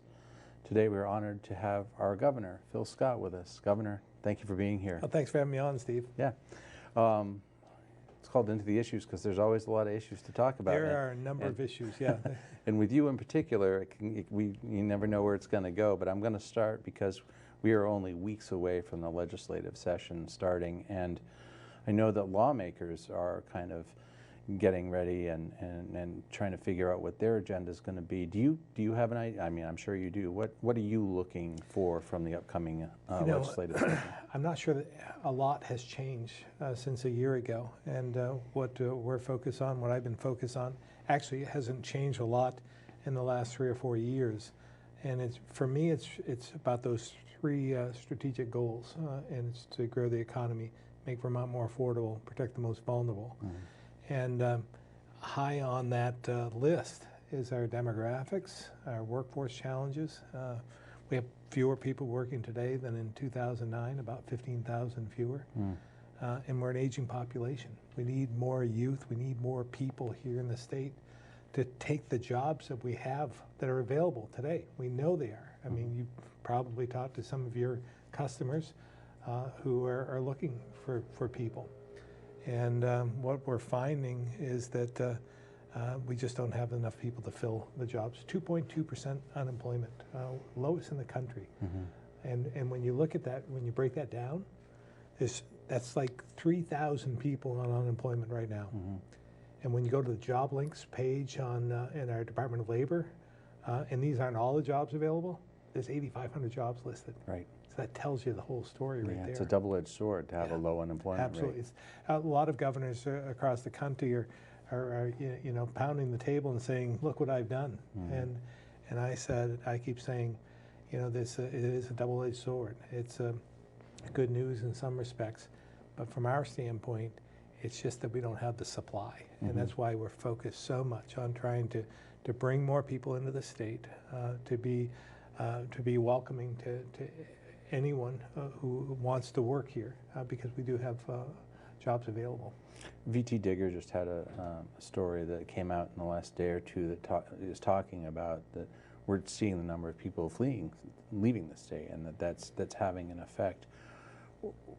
Why do you think that Vermont is in the challenge that it is in right now? What got us to this point? Well, I don't think it's all about fleeing, mm-hmm. Although there is enough of that. And we have to be cognizant of that. Mm-hmm. But when you really look at the numbers and where we are, you think about our K-12 education system, and we have 30,000 fewer students than 20 years ago. Mm-hmm. And that continues to drop. Every single day we lose more students because we've lost a crop, so to speak. So when you think about 30,000 fewer kids, from going from a high of at one time almost 110,000. Now we're in the low 70s. That is our workforce. Those are the folks that have families, buy homes, buy products. Part of our workforce as well as part of our economy. Mm-hmm. So if we don't have that within the state, we have to rely on more immigration from outside the state. So we do have people leaving. I know myself. I have, and I'm sure you know of people who have left. I had a cousin who left the state to pursue a career in Tennessee. Well, pretty soon she left, and then her sister decided to go, and then her mom and dad decided to go, and pretty soon you have a dozen people move to Tennessee. We need to turn that around. Mm-hmm. We need to attract as many as we can into the state and have them bring their families with them eventually. And that's why we've been focused on things like the stay-to-stay weekends, where we know people might be interested. They come here as tourists to our state, but we want to show them a little bit more. So we have these stay-to-stay programs throughout the state, geographically located, whether it's Bennington or Rutland or Newport or other places that are contemplating this. And to show them the area, to show them the community, to bring them the jobs and the real estate and so forth, and just show them, see whether that community is the right fit for them. And we've been successful in that, bringing people in because of that. But as well, the remote worker program, which received a lot of attention, both positive and negative. But the remote worker program was something where we were going to give people up to $10,000 to help with their moving expenses and so forth. And we received criticism. And this was a legislative initiative. I want to give credit where credit's due. I wasn't sure if it's going to work, but it has worked. When we brought in hundreds of people into the state, the average age has been 39. The average wage has been about $36,000. They've been bringing in family members, so it's actually about 400 people who have moved to the state as a result. And the average payout isn't $10,000. It's more like the average is about $3,400 or $3,500. And again, we receive criticism from people, everyday Vermonters who have been here for quite some time, saying, you know, what about me? You know, how about sending me a check for $10,000 after suffering through all this burdensome regulation and taxation and so forth? I could use a break too. Well, you have to somehow explain and rationalize that by bringing more people in, filling those jobs, and paying those taxes, they're actually spreading the burden out amongst many. So it is helping people who are here, but we need more of it. That remote worker program, the State of Stay, has received a lot of attention on social media, and it's been positive. I travel throughout the country to National Governors Association meetings, and I'm always people are asking me about the program, and I think I have my checkbook with them, but with me, but they're interested in it. So we've received millions of dollars worth of free advertising just because of those programs. But we need more of that, more outside the box thinking, more creative thoughts about the common goal of how do we bring more people into the state. The Rutland Herald and the Times-Argus have been running a series for the last year of commentaries solicited by, we solicited higher education institutions to offer commentary about the challenges that they're facing. And UVM's president just published one this past weekend that talked a lot about investing in Vermont and investing in the Vermonters in Vermont as well as the folks coming in from out of state. And higher ed is definitely one of the areas where we seem to be attracting a fair number of people, and hopefully, you know, fingers crossed, keeping those young people here, probably not to the levels that we want to, but they are coming to Vermont and kind of falling in love with it, right. Which is great. But there are other pockets of Vermont that I know that you are interested in having workforce development, and you're a big proponent of expanding trades, for example, and things going on like that at VTC. What, you know, I know that you've been in Quebec and in other places trying to draw businesses, right, manufacturing, other things down here. You know, what are the jobs that are going to help Vermont kind of turn the corner? Yeah, well, again, it's a balance as well, because we have jobs available right now here in the state, manufacturing, healthcare. We have a ton of jobs in healthcare. Yeah. And throughout the trades as well. When you think about the average age of a construction worker or a person in the trades, it's getting up there. Yeah. And you think about the impact that's going to have on all of us in years to come when we need a carpenter, a plumber, electrician, automotive technician. These are, you know, this is what rebuilds and keeps our economy going. So we need to continue to focus on different areas, all different types of approaches. That's why I talk a lot about my cradle to career vision. I believe that we should be putting more resources into early care and learning, because having a construction background, giving our kids the best possible, the firmest foundation possible is key for their success and for the future of society in general, because it just gives them all the right tools they need to be successful in life. but as well on the other end in higher education, that we focus a lot on four-year programs, four-year college degrees. And, that's not for everyone. 1 year, 2 year degrees are as important. And certificate programs. Yeah, exactly. Yeah. So I think, again, trying to bring about different approaches and let our kids experiment a bit while in school about what they're interested in, because there's viable careers in every sector, and we just need to pay attention and give them the best possible education possible with the money that we're spending today. I'm not talking about spending more money, because we already spend, right now it's gone up another $100 million since last year. It's going to be $100 million more this year in education spending. So we're up to about $1.8 billion, which is significant when you think about our entire budget. All in with federal funding and everything, we spend about $6 billion. And about half of that, basically about half of that is state dollars. We spend $1.8 billion for education, by far the largest expenditure of state dollars that we have. So I believe, and we have a shrinking student population at the same time, I believe we just have to have the courage to think outside the box and approach this all differently. And I've made this comment before, but if we were to wipe the slate clean, start over, and I came to Steve and I asked you to develop an education system that would educate our 73,000 kids, and here's a check for $1.8 billion. I'd say you design it all differently than it is today. And I think that we just have to have the courage to think, again, outside the box, create the best education system possible, the best in the country, and we're small enough and nimble enough to do this.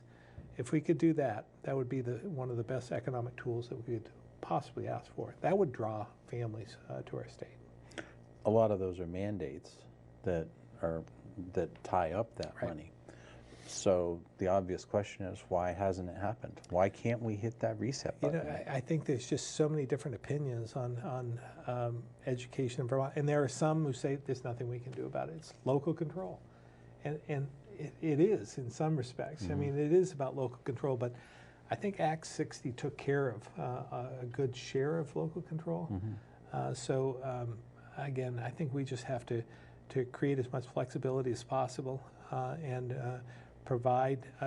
Some of the mandates have restricted some of that creative thinking as well, and I think we just have to move beyond that and again have some courage and do this differently, because the goal should be what's best for the kids. What do they need? And instead of being nostalgic about some of what we've had in the past, what do they need to be successful in life? Because it's different today than it was then. Does it concern you overall that the population of Vermont really hasn't grown in 15 years? Yeah, it's stagnant. Yeah. And it's very concerning to me because that is the root of all of our issues right now, that we have a population that hasn't changed, as you said, for 10 to 20 years, getting older. Healthcare usage increases as we age, and we don't have the youth here to broaden that pool of the younger, healthier population that pays into the system that doesn't utilize it. That's what we're missing. So obviously, some of our healthcare costs continue to rise. Our prescription drugs prices continue to rise. I mean, that's why we took the step of trying to find a way to purchase from Canada. And I still think that we're moving forward on that. There's some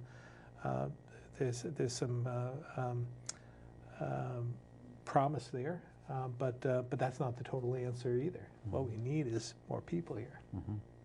The Democrats are certainly teeing up minimum wage and paid family leave. Are those the kinds of things that you feel are ideas that will attract Vermonters or attract people to Vermont? Well, again, I look for common goals in everything that we contemplate, and the common goal I see with the minimum wage increase, the minimum wage to $15 is what they're anticipating and promoting.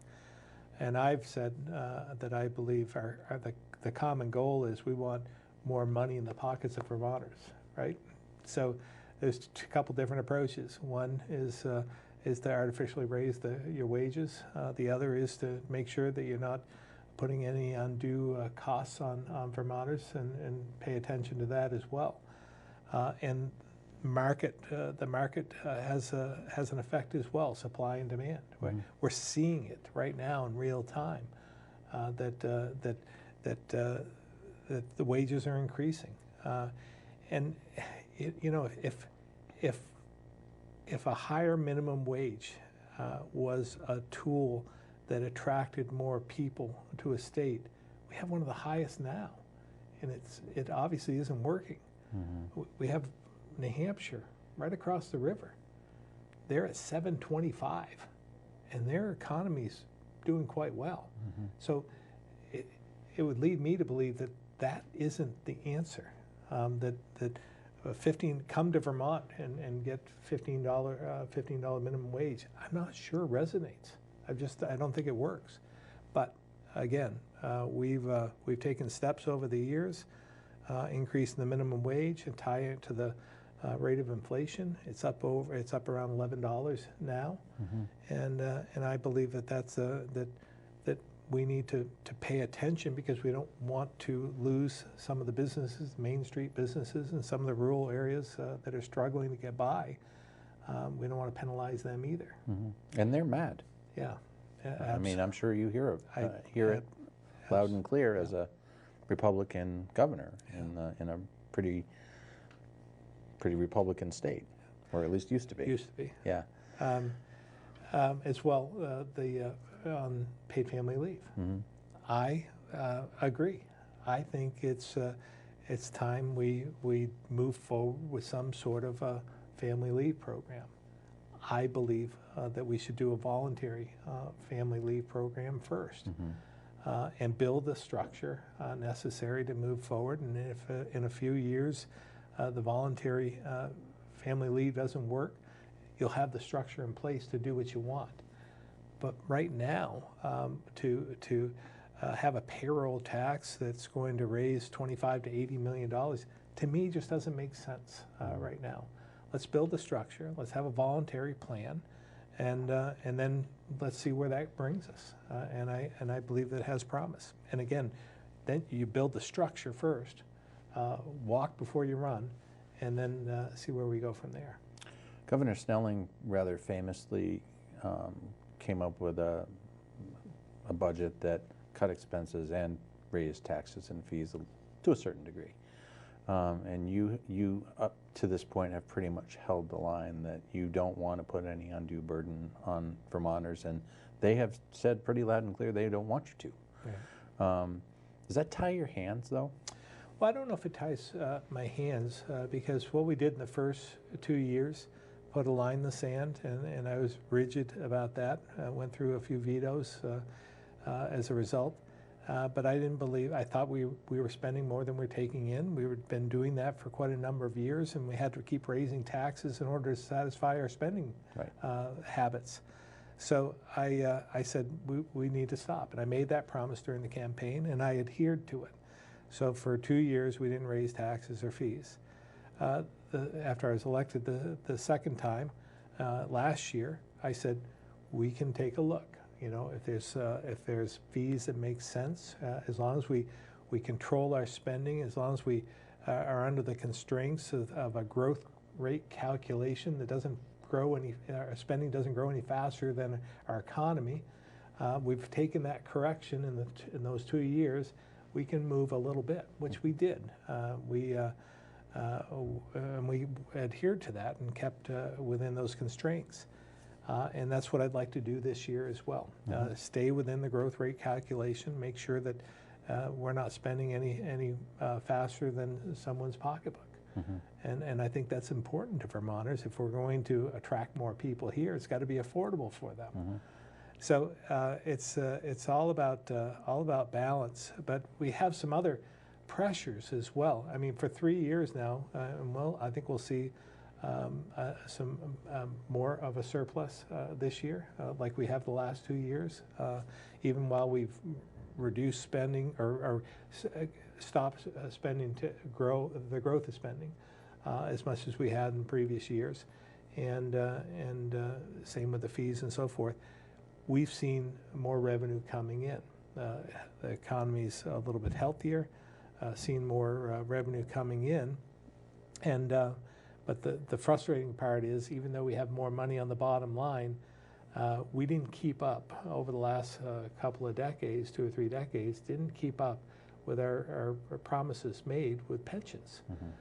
So back in 2009, I believe, Governor Douglas put us on a path to repaying and catching up. Well, that's now ramped up to where it's almost like this year it'll be a $125 million payment we have to make on this, and it's going to go until 2038. It'll go up as high as $200 million a year just to catch up. So when we have a surplus of $50 million or $100 million, it all goes towards that. And all the while, we still have our ongoing obligations with pensions. You know, the other was just to catch up. Pensions, salary increases, and cost pressures like healthcare and so forth. So we have to find money within the system, be more efficient in order to stay within the growth rate calculation. So the pensions are tying your hands. The pensions are something that, but it's a promise made. Yeah. And that's something I've been consistent with. If some, and I'm not going to do this, but if they want to do something with pensions in the future, that's fine. But we have to fulfill the promises we made to those who were engaged in the process before. So those who are receiving pensions now, we can't do anything with those. I would not promote that, and I don't think it's fair because we made an agreement. Going into the session, do you feel like there are certain challenges kind of right out of the gate, or do you feel like it, as you say, it kind of is going to be what very well could be just a continuation of what had already occurred? I think a lot of it will be the continuation. I mean, we'll see the pay family leave. I think we'll move forward. It passed one, I think the Senate, not the House, or vice versa. Same with minimum wage, passed one body and not the other. So they'll be in play, and you know, the legalization or not legalization. We've already legalized marijuana, but the industrialization, commercialization of marijuana will be an issue. And I've said, from my standpoint, I'm okay with moving forward, but I have 3 conditions that are important to me, and I won't sign it unless we have that. One is roadside testing, a saliva test. It's the only one that we have at this point in time. And that isn't just to detect marijuana, it's just to detect impaired driving, whether there's alcohol involved, or prescription drugs, or illicit drugs, or marijuana, or a combination of the 3 or 4, that we should know that and then determine impairment from there. The other is communities, that they should have to opt in to a retail market. So it's not some have said they'd have to opt out. I'm saying it should be the other way around. Let the communities who want to have a retail market opt into this and take a vote of their select board or their town, Yeah. whatever it is, whatever government structure they have. Before they move forward. The third condition is just more money up front for education, and make sure that we don't repeat mistakes made by other states, and learn from them. So you endeared yourself to the marijuana community last year.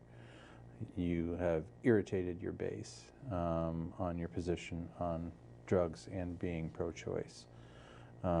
Looking to a third term, do you see those challenges being a holdback in polling numbers getting reelected? Well, again, I haven't committed to running again, so I don't know if there'll be a third term or not. I'm going to focus on the legislative session and do my job. I think that's important. And from my standpoint, again, I've never been one to adhere to one straight party line. I'm fairly independent. I want to do what I think is right. I think that's why I was elected, and I do. There are times when I irritate both the base and my adversaries with positions I take, but I do them for the right reasons. From my standpoint, and but that gives you the freedom as well, because this isn't. I didn't take this position. I didn't get involved in politics to satisfy my ego or to attain power.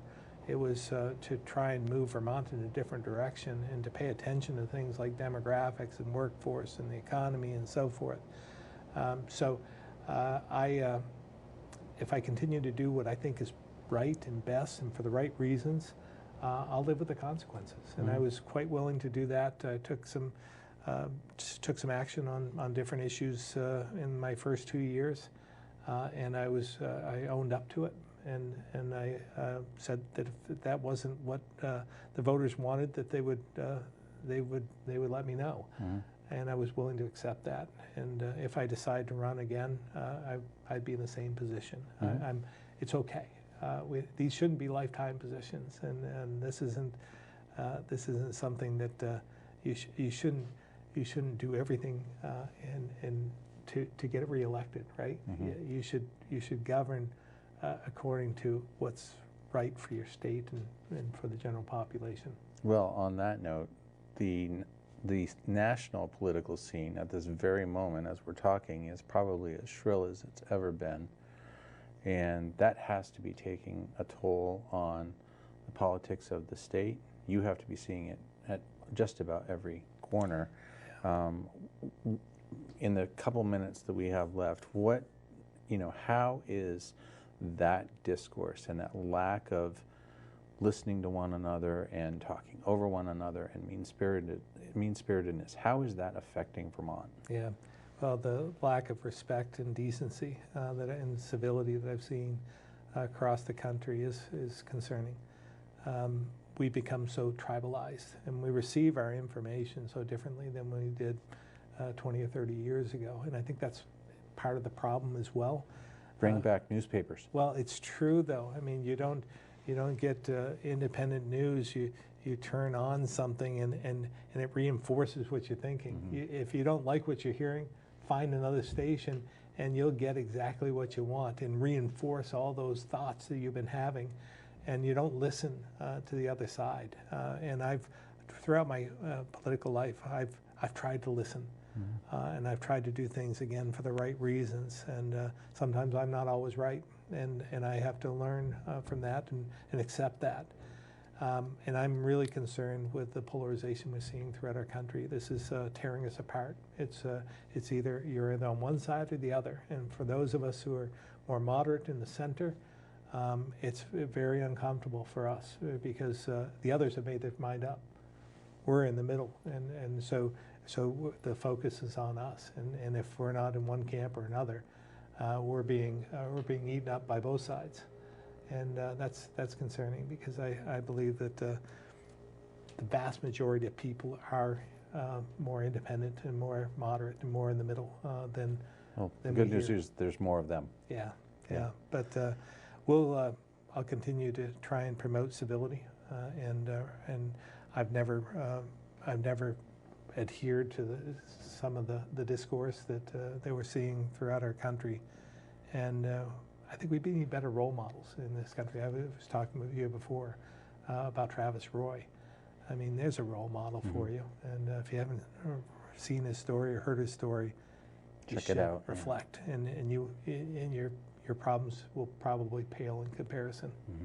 So I just think we need to be better people and strive to be the person you perceive yourself to be every single day. Yeah. Governor, thank you for this conversation. Yeah, thanks very much. It was really good to see you. Nice to see you as well. Yes. And thank you for watching. We really appreciate your support. And until next time, this has been Into the Issues.